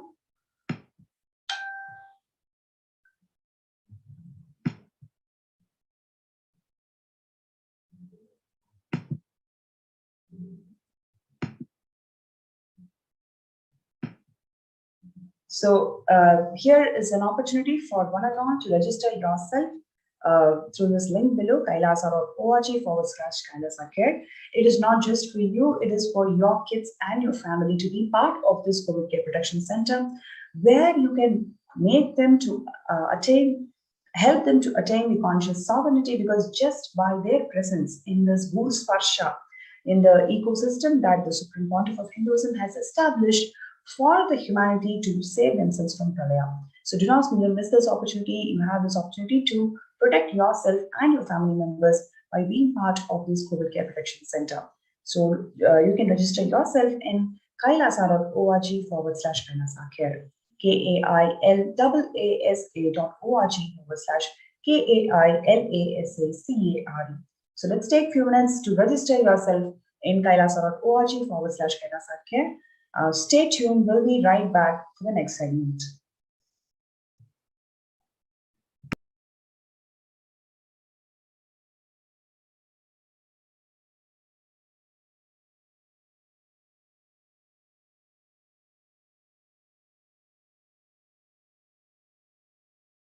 There are some great spiritual sciences unique to Hinduism. Subtle, otherworldly, but definitive sign. Manifesting the cosmic beings in Archavatara, deities in Nijavatara, living incarnations is possible. Understand? Kriya Pada of Vedas and Agamas elaborately explain the whole science of making the cosmic beings manifest in Archavatara, deities and Nijavatara, living incarnations, both. During the BHAVASAMADHI Darshan, literally those cosmic beings manifest through this body. Just like how they manifest in Archavatara, deity, they manifest in Nijavatara, Pratyakshavatara, and give you all the boons you ask, bless you.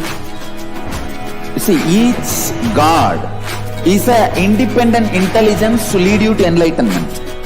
Each God is a bridge for you to achieve the Shivatva, the ultimate Shiva consciousness. Krishna is the bridge for you to achieve the Krishna consciousness. But Shiva consciousness, Krishna consciousness, all consciousness is one and the same. Ultimate consciousness only. So that energy itself completely expresses. Just like Radhika, when I see my own sweetness in the mirror, I become eager to taste it. I find that the only way to relish this sweetness is through the constitution of Sri Radhika.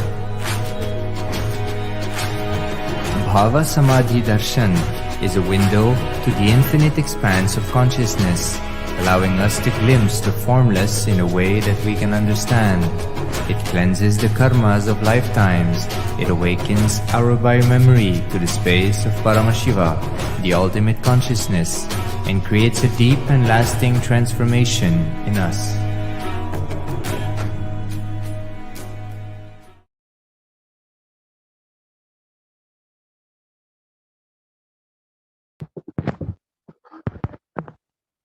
Nithyanandam, welcome back to all of the viewers who are joining us right now.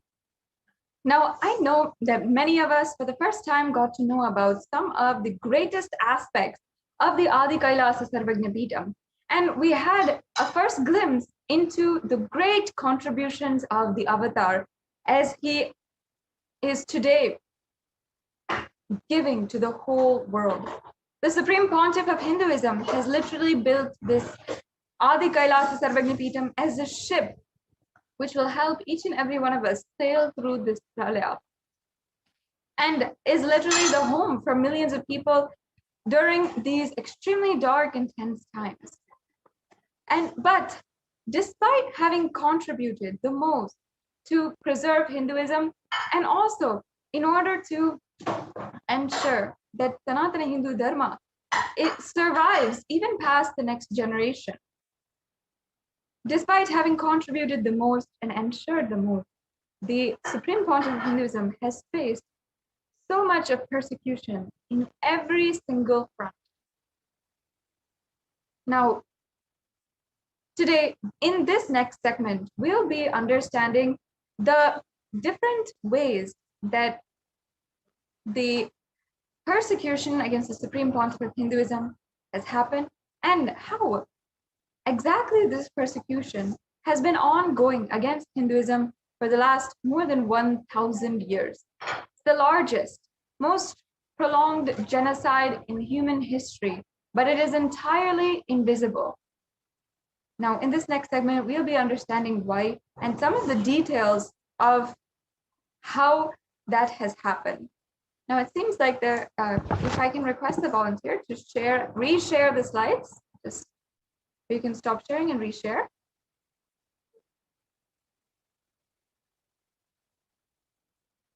Yes.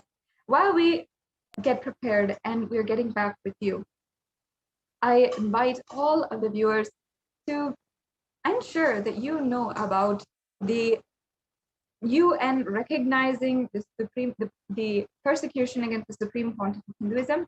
It's one of the greatest ways that, at least in one way, finally, because of nothing but the hard work of the Supreme Pontiff of Hinduism to ensure that Hindus have a voice in an international platform about the genocide that is ongoing against them.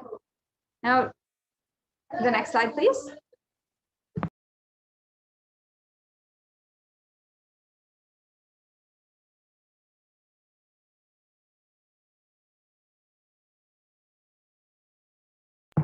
As you can see here, yes, we can go back to the previous slide. So here we're seeing a little bit of a glimpse into the temples, mosques, and churches. How we have seen how the certain governments and institutions have been making exceptions in how Hindu temples are handled and treated and governed. So here we understand on the left-hand side, government servants appointed by a government commissioner is the executive officer of a temple, and traditional mud gurus are not allowed to be running in their temples. And if we see mosques, only non-government personnel appointed by the non-government Waqif board are appointed in these positions. And churches, government makes no appointments nor interferes in the appointment. So we're seeing a very physical diagram of how how literally the government is pulling out the temples, but on the other hand, giving so much more to other religions and other different religious institutions. Why is there so much against Hinduism? Why specifically Hindu temples and not the same treatment in any other case? The next slide, please. Now, we're going to just see glimpses of a recent history of the science of power manifestation. The most unique contribution that the Supreme Pontiff of Hinduism has brought down to this world is the science of power manifestation. Now, in the example of Janni Amma, from 1920 to 25th December 2018, is where we're going to see a recent history of what happened. In 1835 to 38, William Adam was commissioned by the colonial government to make a report for Thane of Natur, Rajasthani, and he recorded the population was 1,120,928, that there was 485 villages, that there were 123 native general medical practitioners, 205 village doctors, 21 smallpox inoculators, and 297 women midwives. So that means one midwife per 408 women. Sorry, can you go back to the previous slide?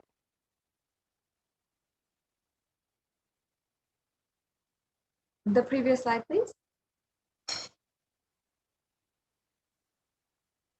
The previous slide, please. Yes, can we just go back again? Thank you.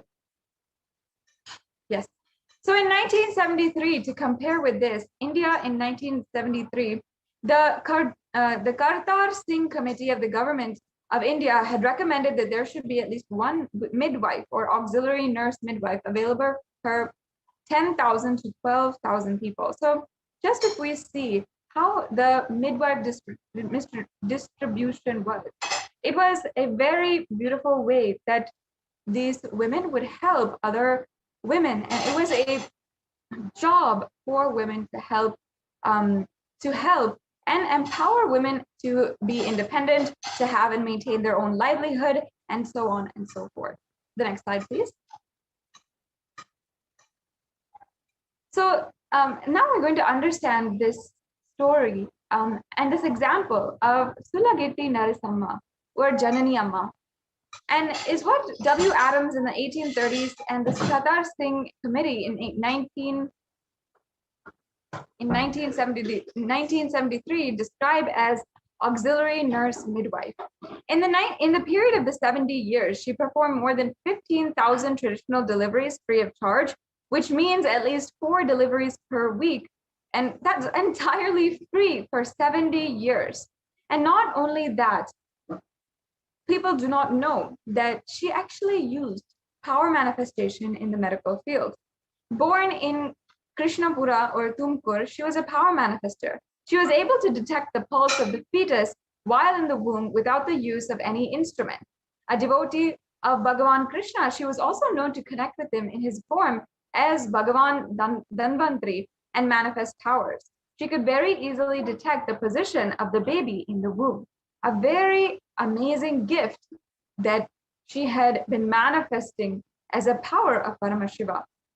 And this is one of the powers the Supreme Pontiff of Hinduism even initiates, the power of body scanning, where you can see anything going on inside of the body. What is the working of the body and what's going on? The next slide, please. Now let's see the example of Ramanuja from the 22nd of December 1887 to 26th April 1920.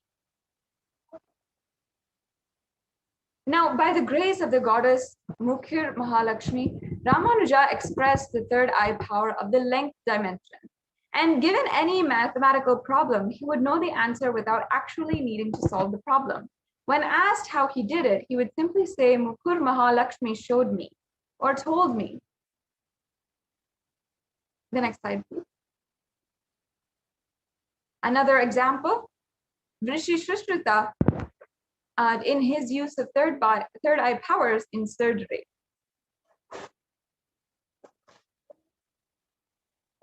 The next slide, please. Yes. So the father of modern day surgery is actually Rishi Shrishruta. Shrishruta was an ancient Indian physician known as the main author of the medical surgical compendium called Shrishruta Samhita. It formed the basis of education of surgery, and Shrishruta is considered the father of modern day surgery. Shrishruta Samhita covers anatomy, treating fractures, general surgery, reconstructive plastic surgery, anesthetics, rhinoplasty, perineal lithotomy, and the suturing of wounds and the extraction of foreign objects. Shrishruta Samhita was written and practiced using third eye powers. The level of detail it covers goes into describing how the fetal develops 7 layers of skin, naming each of the layers and specific diseases which may affect that layer in adult life, which is unimaginable for that era and made possible today only by microscopy and ultrasonography and X-rays.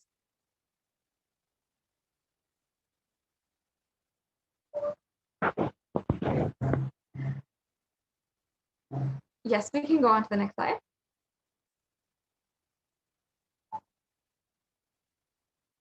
And if we see free reconstruction plastic surgery since in the last 9,000 years, the cutting of nose and surgeries have been mentioned in several ancient scriptures and narrations such as Valmiki Narayanan, when Lakshmana cuts the nose of Surpanaka, and the procedure of the plastic reconstructive surgery has been mentioned in the Sushruta Samhita, a treatise on surgery and medicine dating back at least 900s BCE, and is called the Nasi Kasandana, and has been mentioned in verse 1.16 of the text. A more recent incident, which happened in 1781, was when the Colonel Army, General Coote, on losing war with Muslim ruler of Mysore, Hyder Ali, had his nose cut. This surgery was done for free in a village. So we have so many examples of the surgery which was done in the Hindu times, in the Vedic civilization. And during the colonial invasion of Mysore in 1792, Kawasji, driver of the colonial army, had been taken prisoner by the terrorist Tipu Sultan and suffered amputation on his nose and one of his hands. Thereafter, Kawasji rejoined the army and became a pensioner of the East India Company. For a year, he remained without a nose until he was given a new one by a Hindu surgeon. The remarkable operation was witnessed by two English physicians, Thomas Crusoe and James Findlay, of the Bombay Presidency, and was subsequently reported in the Gentleman's Magazine and Historical Chronicle, volume 64 by Sylvanus Urban, printed by John Nicholas in 1794. And we also have a link here which is available. The next slide, please. Now, how was the science of plastic surgery actually destroyed? The educators and practitioners of surgery were often of the Shudra Jati. Amongst them was the Nayi Jati, which was considered to be the best by the British. In the modern era, however, Nayis are considered to be marginal barbers. Although the colonial rulers took away the science, its roots were destroyed in cultural genocide by the invaders when they destroyed all the temples, gurukuls, and peetams, where this science had flourished and was developed. As a consequence of these several crimes of the invasion, it's what we see that even contemporary India is facing challenges in healthcare sector, and so much so that it ranks amongst the first in the number of infant deaths at the time of birth.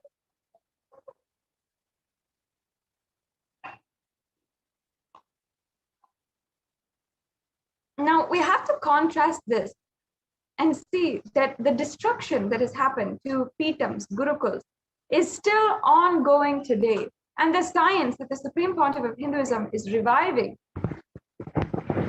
is being destroyed, literally. Now, we're going to see the Adi Nithyananda Peetam, the ancient attack, the attack against this Adinam. We're going to be seeing a full history, as well as the revival of the beautiful Sarvagya Pita that the Supreme Pontiff of Hinduism was establishing, and the attacks against the Pavanapundru Adinam, or the Adi Nithyananda Peetam in Pavanapundru. Now, this is the very place of the first enlightenment experience. In 1989, this sacred hillock was the place of the Supreme Pontiff of Hinduism's first enlightenment experience. And it was a full moon day when the Supreme Pontiff of Hinduism had a profound realization of his own self in everything. He was 12 years old at that time.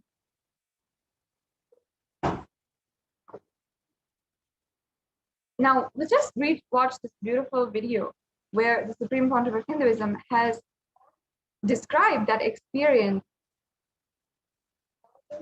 of the first enlightenment experience that he had in this very space.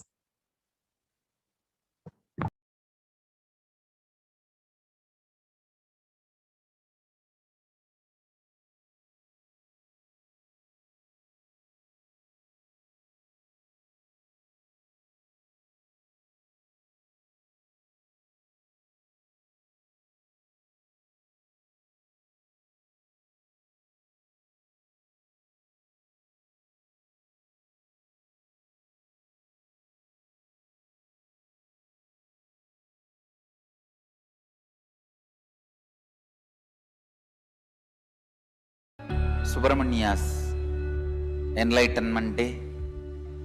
As per the tradition, he appeared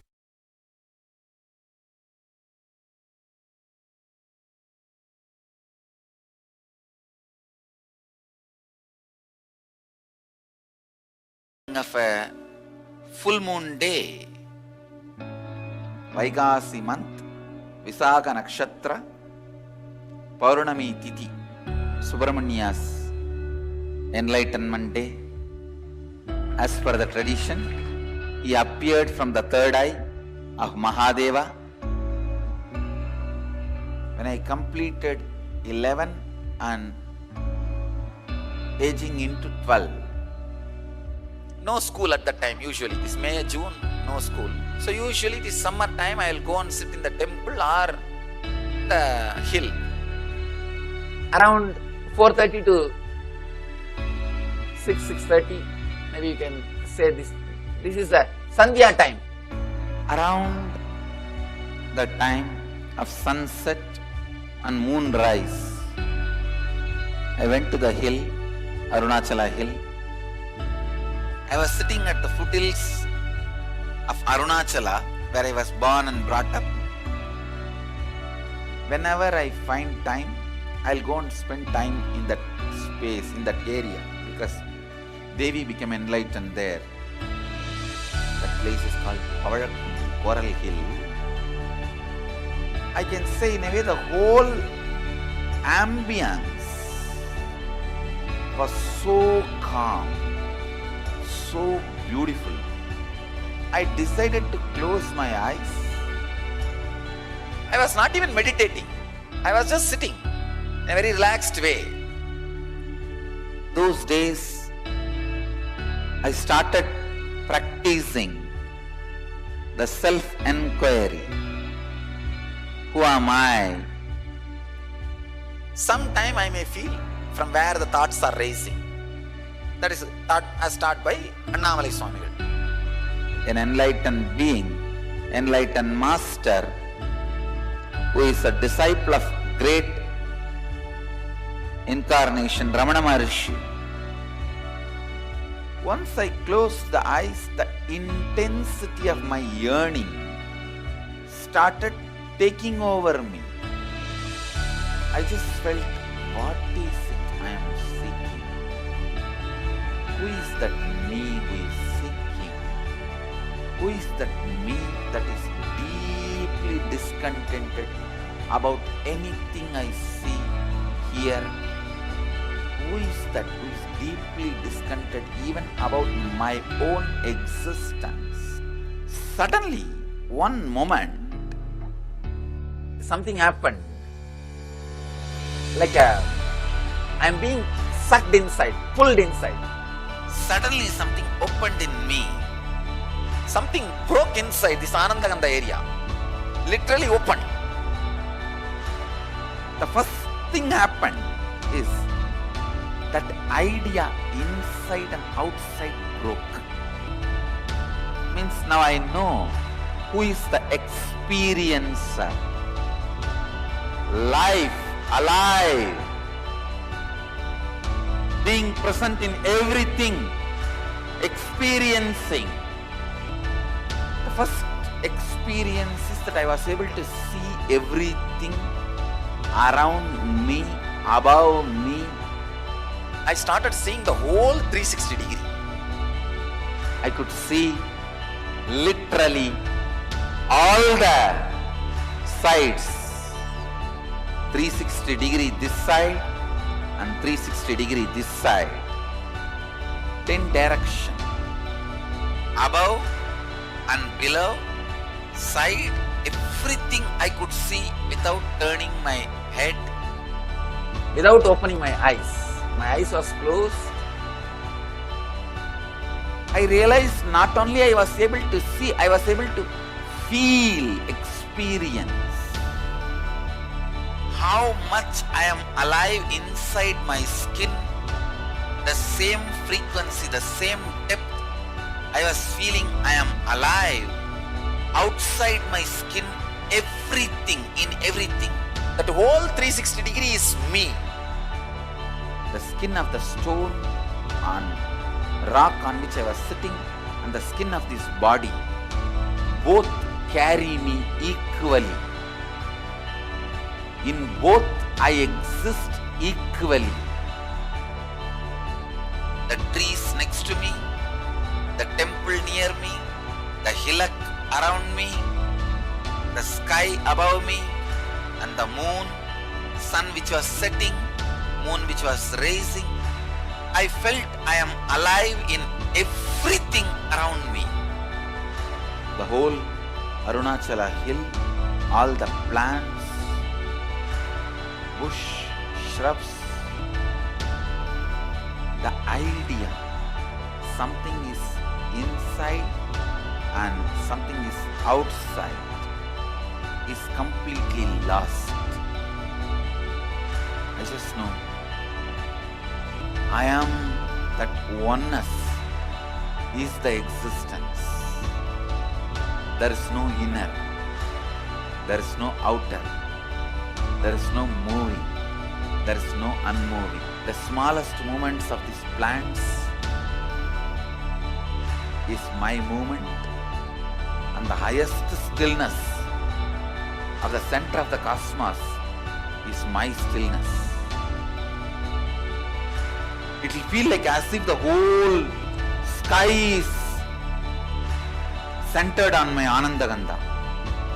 It looked like a huge balloon which is tied to my Anandagandha, and that balloon is the whole cosmos.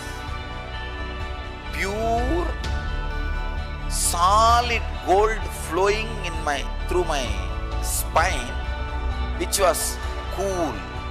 Full 2.5 days I was able to see all 360 degree continuously. Whether I went to the home or anywhere I was walking around, I was able to see the whole thing. I went and told my godmother, Vibhudananda Puri. I asked her whether am I possessed by ghost. She checked my energy and said, no, you are possessed by God. The vision of seeing 360 degree is settled, but that experience of I am one has never left.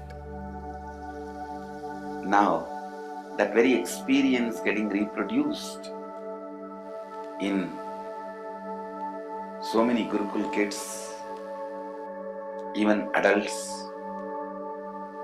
It's only with the lamps lit, the power of the original lamp is established. I can say so many kids having their third eye awakened, even the adults having their third eye awakened, able to see everything beyond the use of senses. My message on this Nithyananda Purnima: work on your third eye, have initiation, see to it your third eye is awakened. My blessings to all of you. Let every one of you experience the highest enlightenment.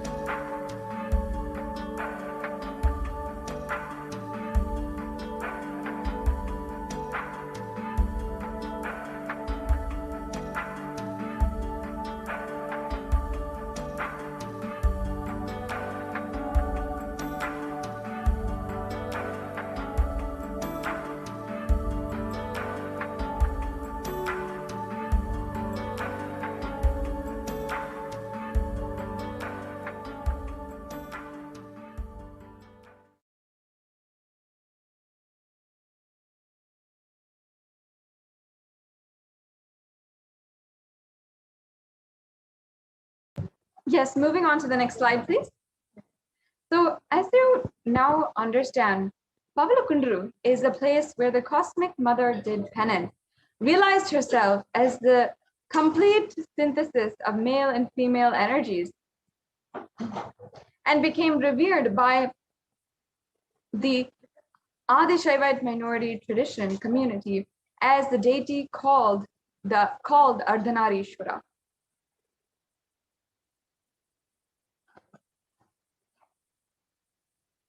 So here we have the great unbroken lineage where, as you can see, in the leftmost, Devi did penance at this very place, and the Paramashivoham at Pavalakundru, and got enlightened.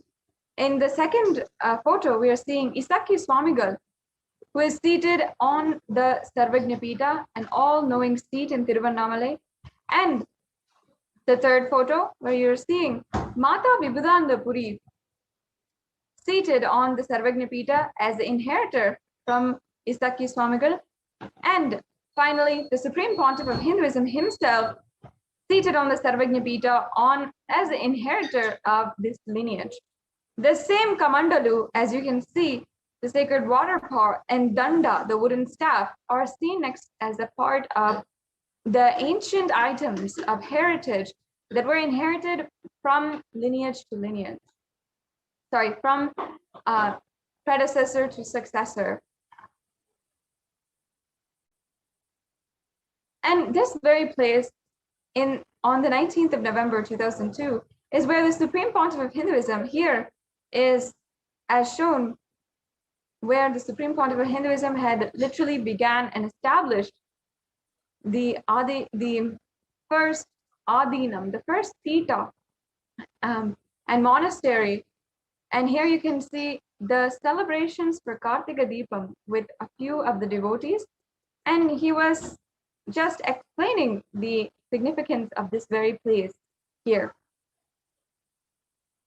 And on this occasion, the Supreme Pontiff of Hinduism had himself served food that he himself had cooked on the auspicious occasion of Kartika Deepam at Pavlakundru, at the building built for the Supreme Pontiff of Hinduism by his guru, Mataji Kuppammal.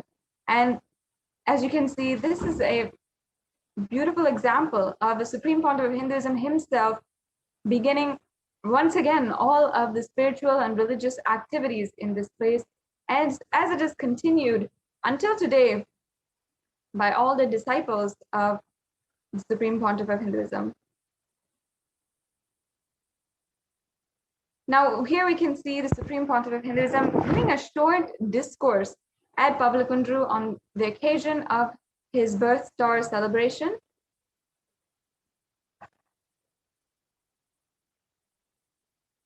And in 2006, here's some photographs of how the community created a humble roof for spiritual and social activities such as the Annadan, yoga and meditation, puja and spiritual discourses in Pavlakundru.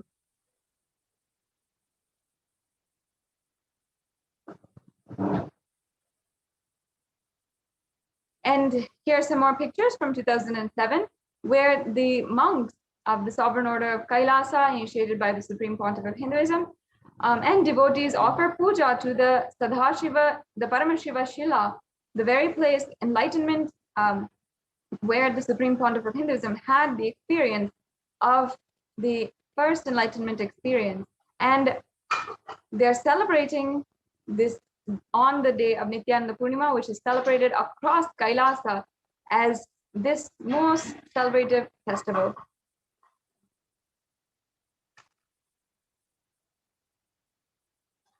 Now, on the 25th of June, 2017, here we have the worship, which continues at Pavlakundru by the monks of the Sovereign Order of Kailasa.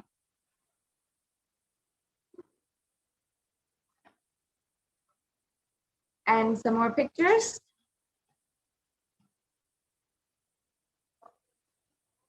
But unfortunately, and what we should each and every one of us realize is this cosmic airport, this place for all the avatars and spiritual experience to happen, is in threat. And what happens to a spiritual experience for the continuous support following Guru and Guru's Diksha, not questioning, understanding Guru is the descent of the ultimate. This is a place where this is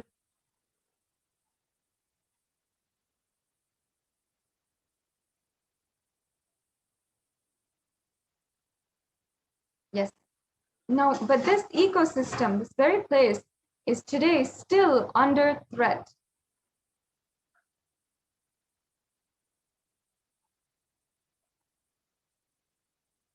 The next slide, please. So here we have a Shastra Pramana from the Skanda Purana, from the verse 80, and this is from the Guru Gita. Yeah.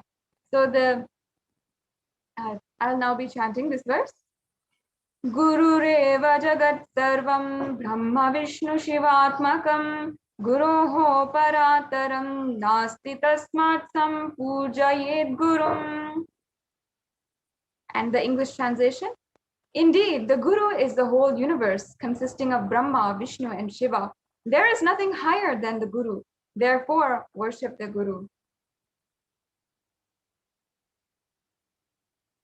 We can go on to the next slide. Oh, sorry. We'll just play this video first.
The next slide, please.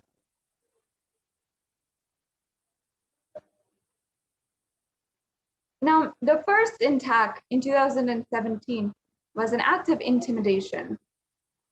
The next slide, please.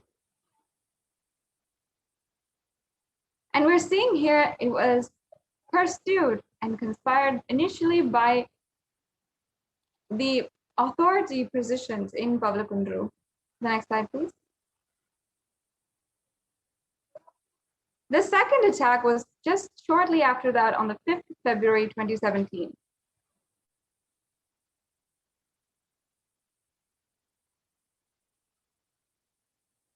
And here you're seeing some of the bloody repercussions, consequences, and attack of the sannyasis and the volunteers, the Adinavasis, the Kailasians, who were just there to serve. On the 16th of June 2017 was the third attack.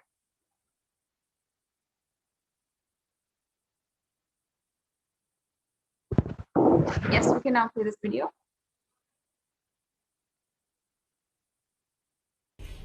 Annamalaiyar மலை மீது முருகர் கோயிலுடன் அமைந்துள்ள பவழக்குன்று இந்து சமய அறநிலைத்துறையின் கட்டுப்பாட்டில் உள்ளது. அங்கு நித்யானந்தாவின் சீடர்கள் பாறைகளுக்கு மஞ்சள் பூசி திரிசூலம் நட்டு வழிபாடு செய்துள்ளனர். பின்னர் படிப்படியாக கீற்றுக்கொட்டாய் அமைத்து அதனுள் பஞ்சலோகத்தால் ஆன முருகன் வள்ளி சிலைகளுக்கு இணையாக நித்யானந்தாவின் சிலையை நிறுவி வழிபாடு செய்ய ஆரம்பித்துள்ளனர். இதை அறிந்த உள்ளூர் மக்கள் பவழக்குன்று ஆக்கிரமிக்கப்படுவதாக கூறி கோட்டாட்சியர் உமா மகேஸ்வரியிடம் புகார் அளித்தனர். இதையடுத்து கடந்த 16ஆம் தேதியன்று பவழக்குன்றுக்கு சென்ற கோட்டாட்சியர் உமா மகேஸ்வரி அரசு இடத்தில் ஆக்கிரமிப்பு கூடாது என எச்சரிக்கை விடுத்தார். அதற்கு அந்த இடம் தங்களது பயன்பாட்டில் உள்ளதாக கூறி நித்யானந்தாவின் சீடர்கள் சில ஆவணங்களை எடுத்துக் காட்டினர். அதை ஆய்வு செய்த உமா மகேஸ்வரி இது புறம்போக்கு இடத்தை ஆக்கிரமிப்பு செய்ததற்காக வழங்கப்பட்டுள்ள எச்சரிக்கை நோட்டீஸ் என கூறி ஆக்கிரமிப்புகளை அகற்றிவிடுமாறு கூறினார். ஆனாலும் ஆக்கிரமிப்புகளை அகற்ற மறுத்த சீடர்கள் குடிலுக்குள் இருந்த சிலைகளை சுற்றி அமர்ந்து கொண்டு அதிகாரிகளுக்கு சாபம் விட ஆரம்பித்தனர். சாபங்களை பொருட்படுத்தாத வருவாய்த்துறை ஊழியர்கள் கூரைகளை பீய்த்து எறிந்து காவல்துறை உதவியுடன் அவர்களை வலுக்கட்டாயமாக இழுத்து வெளியேற்றினர்.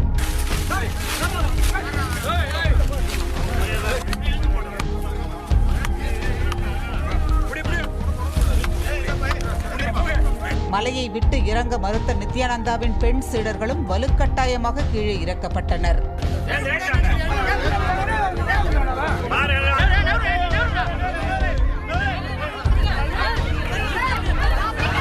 பின்னர் 5 நாட்கள் அமைதி காத்துவிட்டு கடந்த 22ஆம் தேதி பவழக்குன்று மலையின் மீது ஏறிய நித்யானந்தா சீடர்கள் அங்கு பூஜை மற்றும் தியானத்தில் ஈடுபடத் தொடங்கினர். இதையடுத்து அங்கு சென்ற அதிகாரிகள் காவல்துறை உதவியுடன் மீண்டும் அவர்களை கீழே இறக்கி எச்சரித்து அனுப்பினர். இதையடுத்து என்ன செய்வதென யோசித்த நித்யானந்தா சீடர்கள் மீண்டும் 5 நாட்கள் கழித்து கூலி வேலைக்கு செல்லும் ஏழை தொழிலாளர்களை பக்தர்கள் போர்வையில் பவழக்குன்றுக்கு அழைத்துச் சென்றனர். அங்கு பாறைக்கு மஞ்சள் குங்குமம் பூசி மலர் மாலையிட்டு மணியடித்து பூஜைகள் செய்ய ஆரம்பித்தனர்.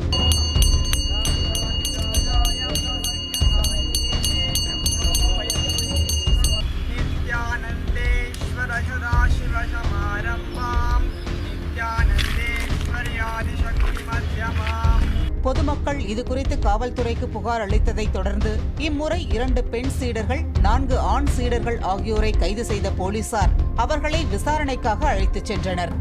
நித்யானந்தா பிறந்து வளர்ந்தது திருவண்ணாமலைதான். அவரது தலைமை பீடமும் திருவண்ணாமலையில்தான் இருந்தது. ஆனால் நடிகை ரஞ்சிதா பிரச்சனைக்கு பிறகு திருவண்ணாமலை பீடம் காலி செய்யப்பட்டு அவருக்கு இடமில்லாமல் போனது. எனவேதான் எப்படியாவது திருவண்ணாமலையில் இடம் பிடிக்க வேண்டும் என நித்யானந்தாவின் சீடர்கள் முயற்சி மேற்கொண்டு வருவதாக திருவண்ணாமலை மக்கள் குற்றம் சாட்டுகின்றனர்.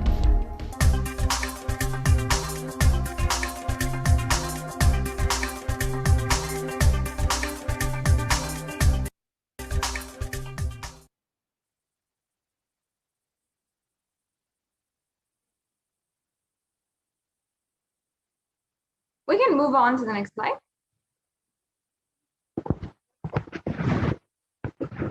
The next slide, please. Yes. So the attempt of murder was actually executed against the monks and female monks of the Pavlakundru Adinam and the initiated monks of the Sovereign Order of Kailasa. On the 16th of June 2017, all the sannyasis staying in Tiruvannamalai climbed up to Pavlakundru and began preparing for their evening rituals, and that is when the attack happened against them.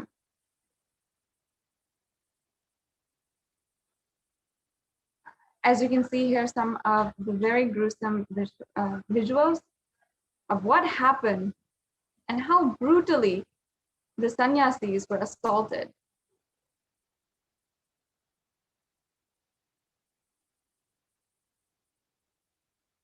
Sacred religious places of worship were literally destroyed by the casteist, supremacist, atheist terrorists and communist terrorist forces.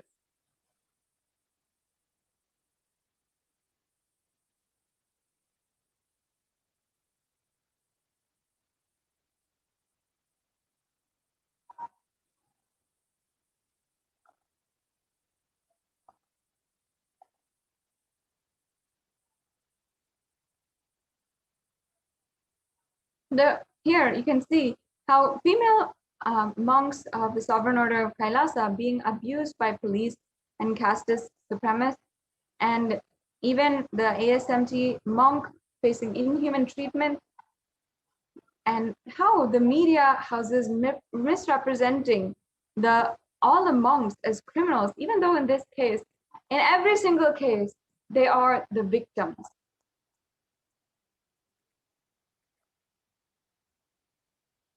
And here are a few of the actual evidences, the proof, where the female monks are being threatened by the government officials, and how one of the ASMT members was brutally attacked by the police.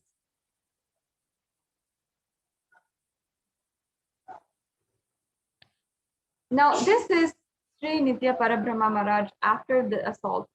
After the mob entered the premise and started assaulting all the male and female monks, they started throwing stones, and 10 different mobsters ganged up and started hitting him.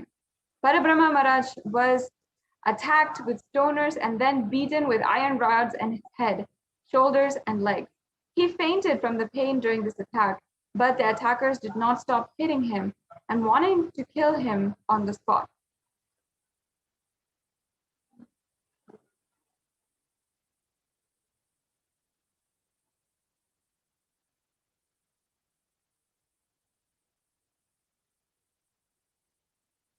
And a group of sannyasis were at Pavlakundru in Tiruvannamalai offering puja, the ritualistic worship, to the Paramashiva Shila. The district collector, without giving any prior notice, executed a planned attack with a clear intention to vacate us. He came with the police and the casteist forces and destroyed and pulled down the huts of the monks and manhandled them, physically injured them like beasts, and finally illegally arrested them for no reason. And mob attempts to lynch 3 innocent monks at Pavlakundru also occurred. Repeated attacks made assassins incited with hatred by caste supremacists and at the Paramashiva Shila. And on the 16th of June 2017, a mob of 80 plus people attempted the murder of 3 innocent sannyasis who were taking care of the Paramashiva Shila. At Pavlakundru, this mob was sent to drive them away, and the reason being the monks resisted the false accusations and the claims made by the police and other people. The mob was very well known to the authorities as the monks of Kailasa, and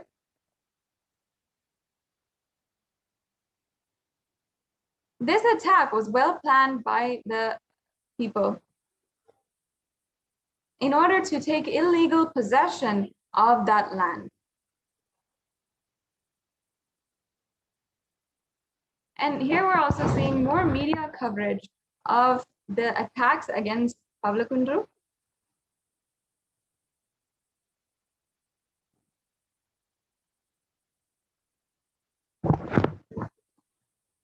And again, the attacks against Sri Nithya Parabrahmananda Maharaj. And yes, now let's go on into 22nd June, the 6th attack. On the 22nd of June 2017, without any reason, people started dragging the monks and illegally arrested them. Without any reason, the monks were dragged and illegally arrested, and 2 female monks were also among them. As per the law, women cannot be held in police station after 6 p.m. Completely violating this rule, they held the female sannyasis in the police station till much later in the night. And Hindu monks, Hindu rituals and sacred sentiments were treated in such a preposterous way, harassing and instilling fear inside of them to subjugate them.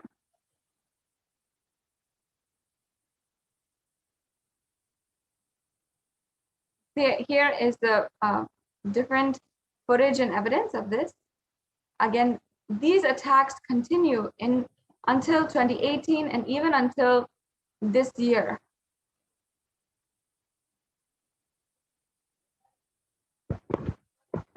The abuse of the Paramashiva Shila here is shown, where this sacred place, which is worshipped literally as Paramashiva himself, is vandalized, and they had literally attempted to lynch the ASMT community members when they could not reach the Supreme Court of Hinduism. The next slide, please.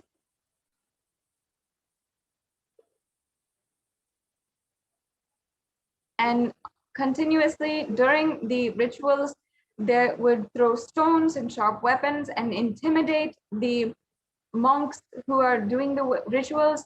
And even they had assaulted the aged caretaker as well. The next slide, please. And the persistent abusal of this extremely valuable, rare heritage site and the life attacks by these terrorist forces clearly reveals their demonic agenda to completely destroy Sanatana Hindu Dharma and the Adi Shaivite minority community. Kailasa itself. The attackers tore and pulled down the saffron robe, which was there to decorate and adorn and ritualistically placed on the Paramashiva Shila, bringing it down to the ground. And they also unearthed the sacred Trishul, which was absolutely degrading and ridiculing it.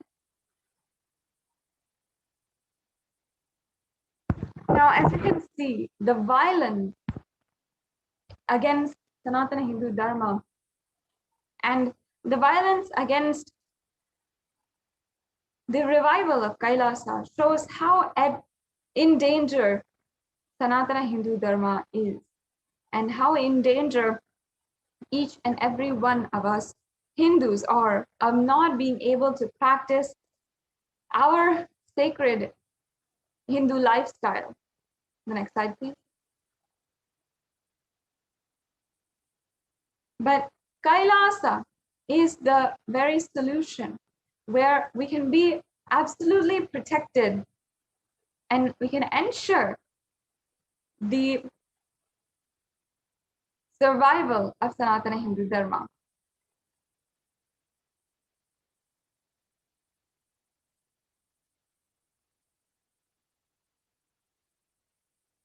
Yes, we'll just now watch this brief video.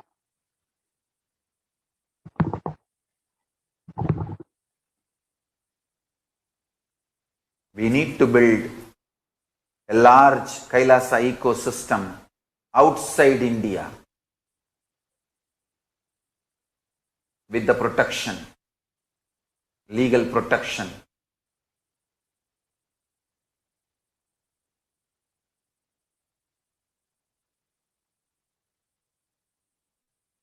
That's the only hope we have.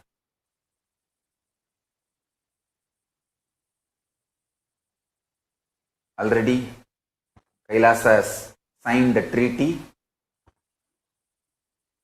with many nations.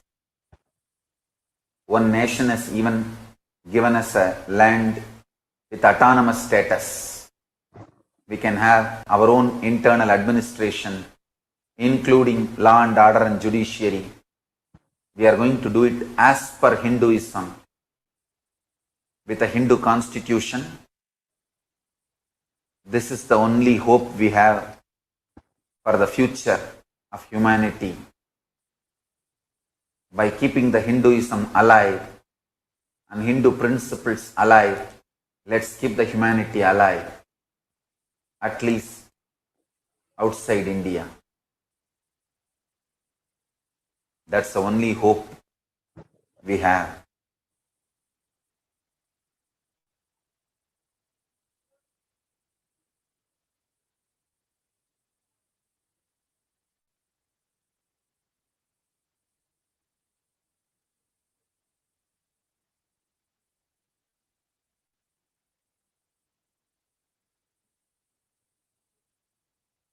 I will continue to do Tyaga,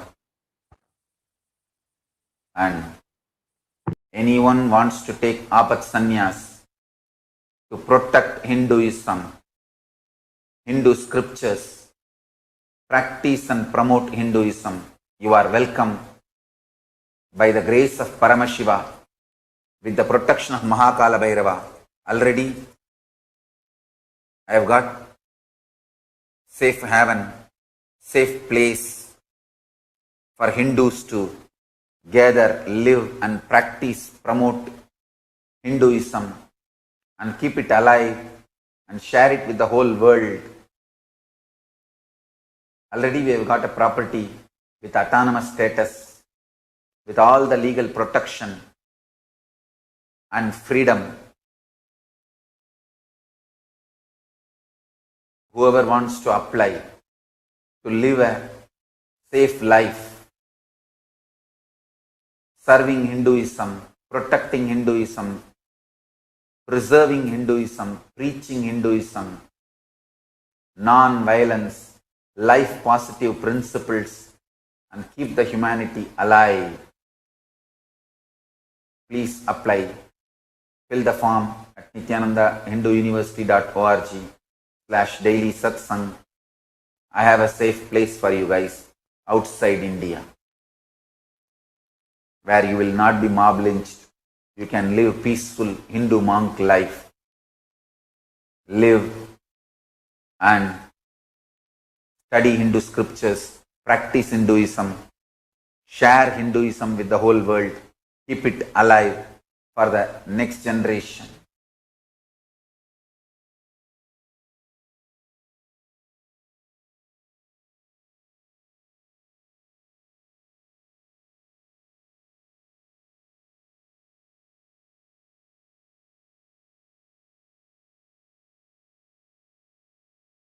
If Hindus are thinking Hinduism is going to be treated fairly, or Hinduism is going to be kept alive in India, you are fool. You are brainwashed. Neither Hindu sadhus nor Hindu leaders are going to be treated fairly in India. Wake up to this truth.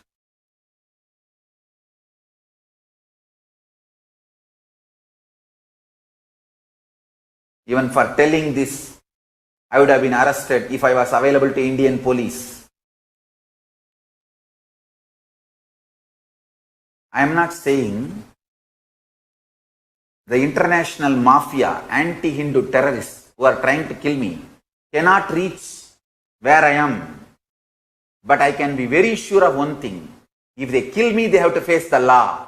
They cannot change the narrative into I was mob lynched because I was doing something illegal, immoral and all that. That changing the narrative cannot be done by them. That is the reason I kept myself away from the zone, from their area, their jurisdiction where they can change the whole narrative. Now I am in a place where they cannot change the narrative. If they kill me, they have to face the law. If they eliminate me, they have to face the law. They cannot do this changing the narrative. Oh, because of some illegal, immoral activity, antisocial activity, he got killed. You cannot do that narrative anymore with Nithyananda.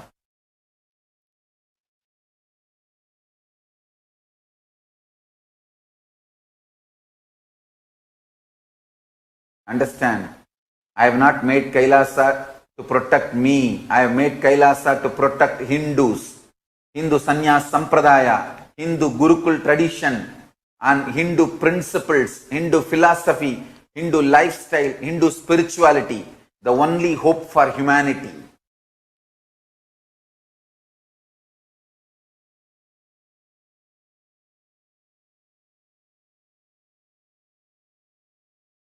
How they mob lynched my Yogini Sarvanyapita in Gujarat. The Sarvanyapita I made just for girls and women. How they mob lynched and destroyed the whole Sarvanyapita. Just see. Every day this is happening in India. But media twists and gives the absolutely different story.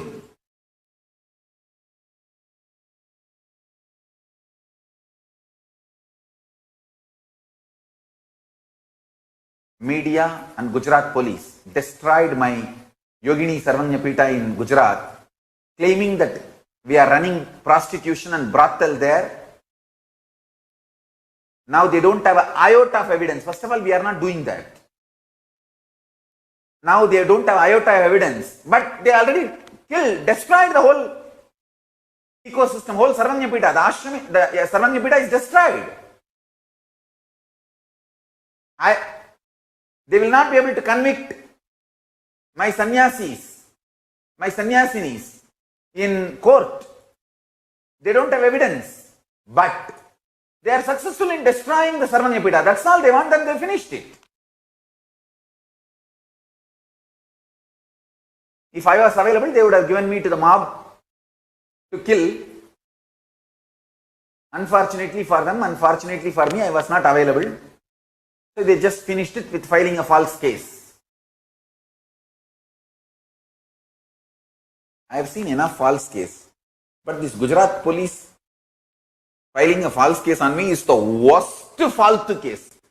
I never visited that Yogini Sarvanyapita even once. And for years I have not even gone to Gujarat. And I was out of human society at least for last 2 years. And they are filing a false case on me, saying that I don't know what all the sections they put. And they even filed a charge sheet.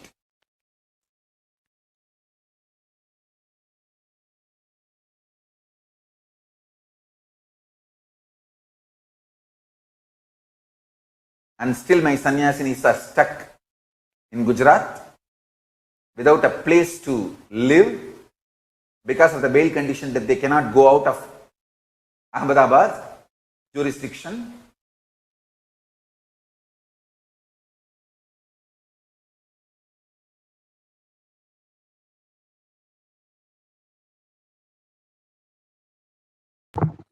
We can go on to the next slide now. Absolute false case.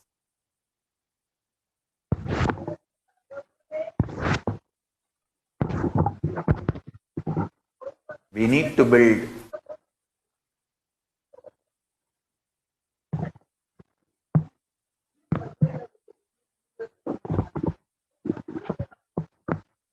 Yes.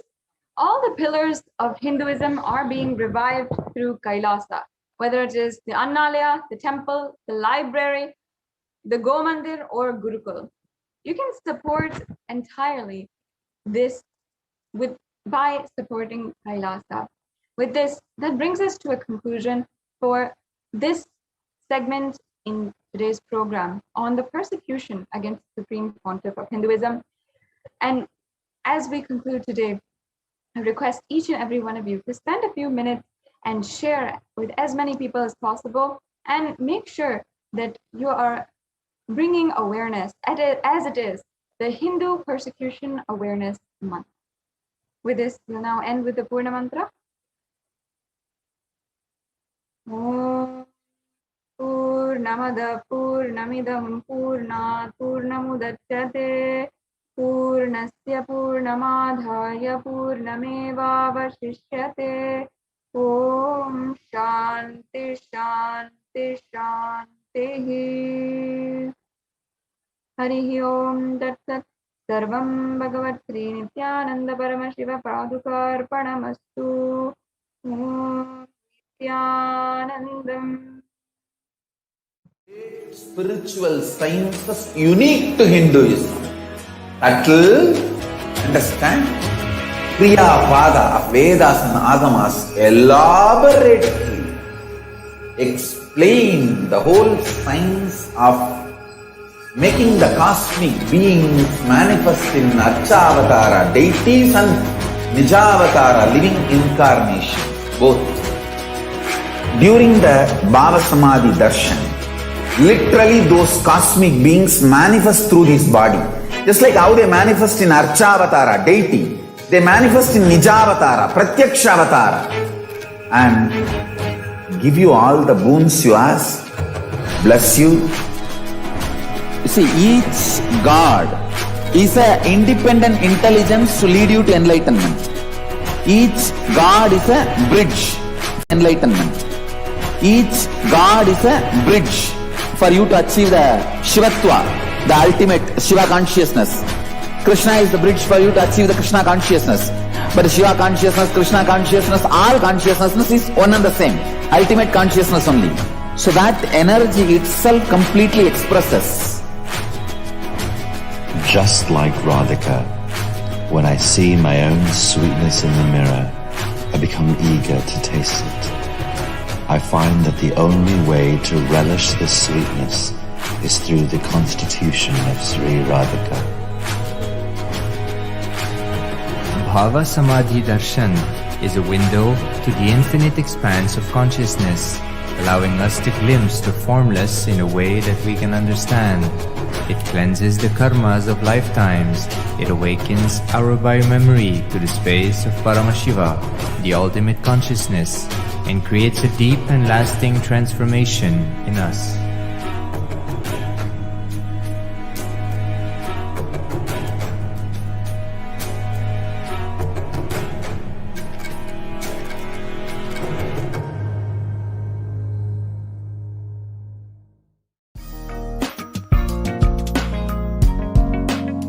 We get you health.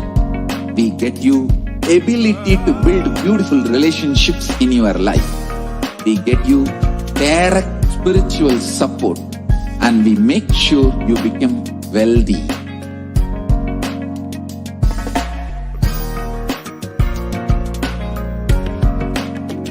We won't stop giving you just good life. We will literally not stop till you live enlightened life.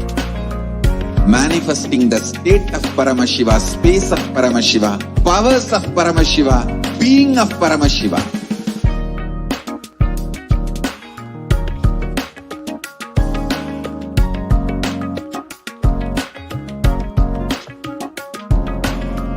Whole world should become Kailasians. I want the whole world to know Hindus have something great to contribute to the world.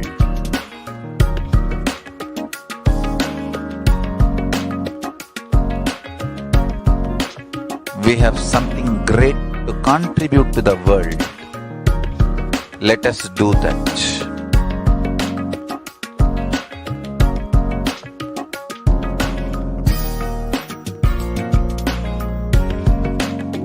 Kailasa is proper customized spiritual service helping you to identify your root patterns of suffering.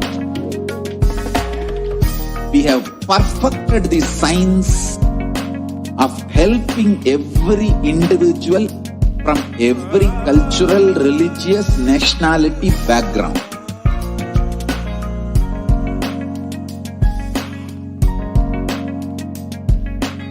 You will have lowest reactionary assumptions, highest awakened response, alive response for life continuously.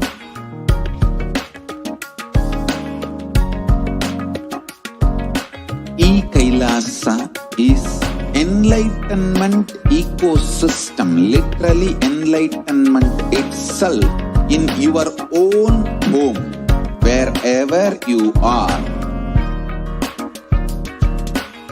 Proper customized spiritual service helping you to complete with your life negativity, withdrawal from life, self-hatred, self-denial, self-doubt, so much of tiredness, laziness. We can support you aligning your diet, your attitude, your aptitude, your understanding about life. We can help you with everything.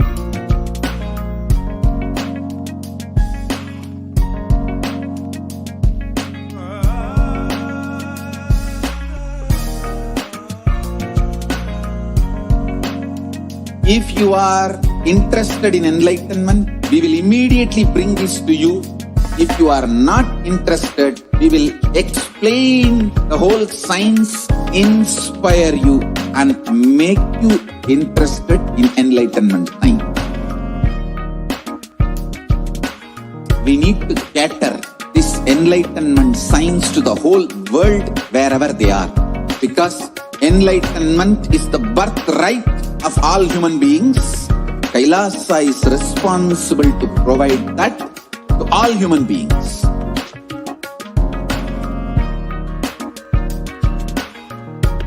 Kailasa is the totality of the knowledge I received from my gurus and practice manifested in my life, perfected by teaching millions of people from all cultures, time zones, backgrounds, genders, nationality, race, from every creed.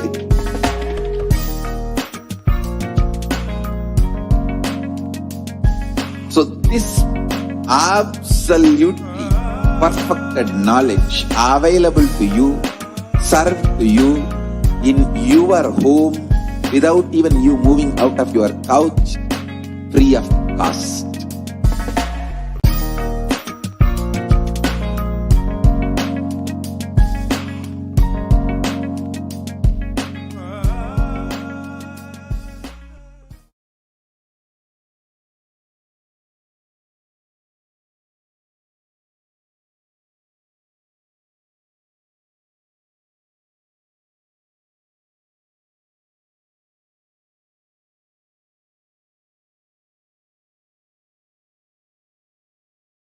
There are some great spiritual sciences unique to Hinduism. Subtle, otherworldly, but definitive sign. Manifest the cosmic beings in Archavatara, deities in Nijavatara, living incarnations is possible. Understand? Kriya Pada of Vedas and Agamas elaborately explain the whole science of making the cosmic beings manifest in Archavatara, deities and Nijavatara, living incarnation, both. During the BHAVASAMADHI darshan, literally those cosmic beings manifest through this body. Just like how they manifest in Archavatara, deity, they manifest in Nijavatara, Pratyakshavatara, and give you all the boons you ask, bless you. You see, each God is an independent intelligence to lead you to enlightenment. Each God is a bridge for you to achieve the Shivatva, the ultimate Shiva consciousness. Krishna is the bridge for you to achieve the Krishna consciousness. But the Shiva consciousness, Krishna consciousness, all consciousness is one and the same. Ultimate consciousness only. So that energy itself completely expresses. Just like Radhika, when I see my own sweetness in the mirror, I become eager to taste it. I find that the only way to relish this sweetness is through the constitution of Sri Radhika. BHAVASAMADHI darshan is a window to the infinite expanse of consciousness, allowing us to glimpse the formless in a way that we can understand. It cleanses the karmas of lifetimes. It awakens our biomemory to the space of Paramashiva, the ultimate consciousness, and creates a deep and lasting transformation in us.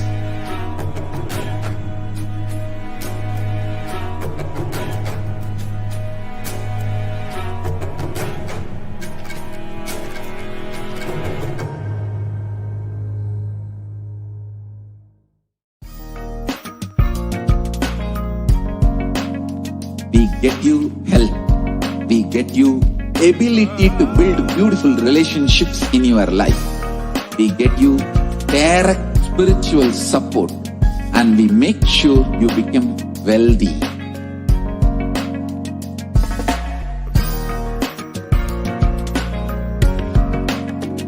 We won't stop giving you just good life. We will literally not stop till you live enlightened life.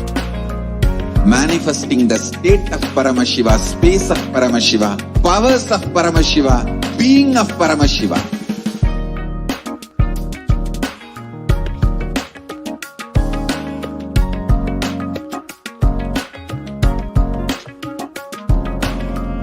Whole world should become Kailasians. I want the whole world to know Hindus have something great to contribute to the world.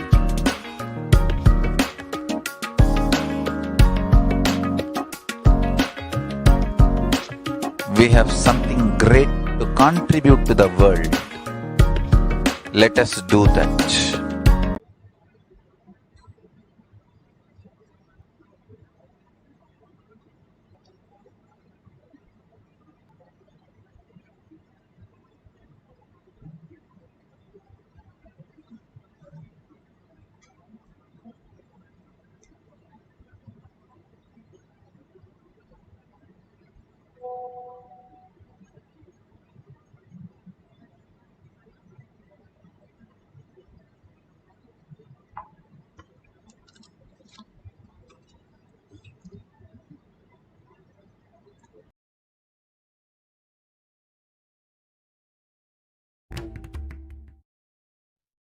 Let's start with the Sadguru Vandanam.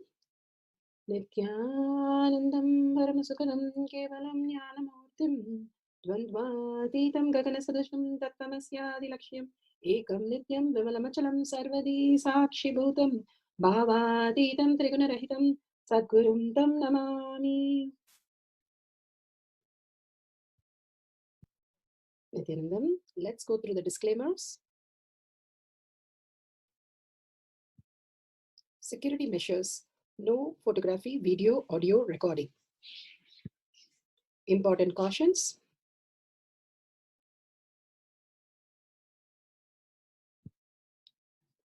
Please be aware of the important cautions.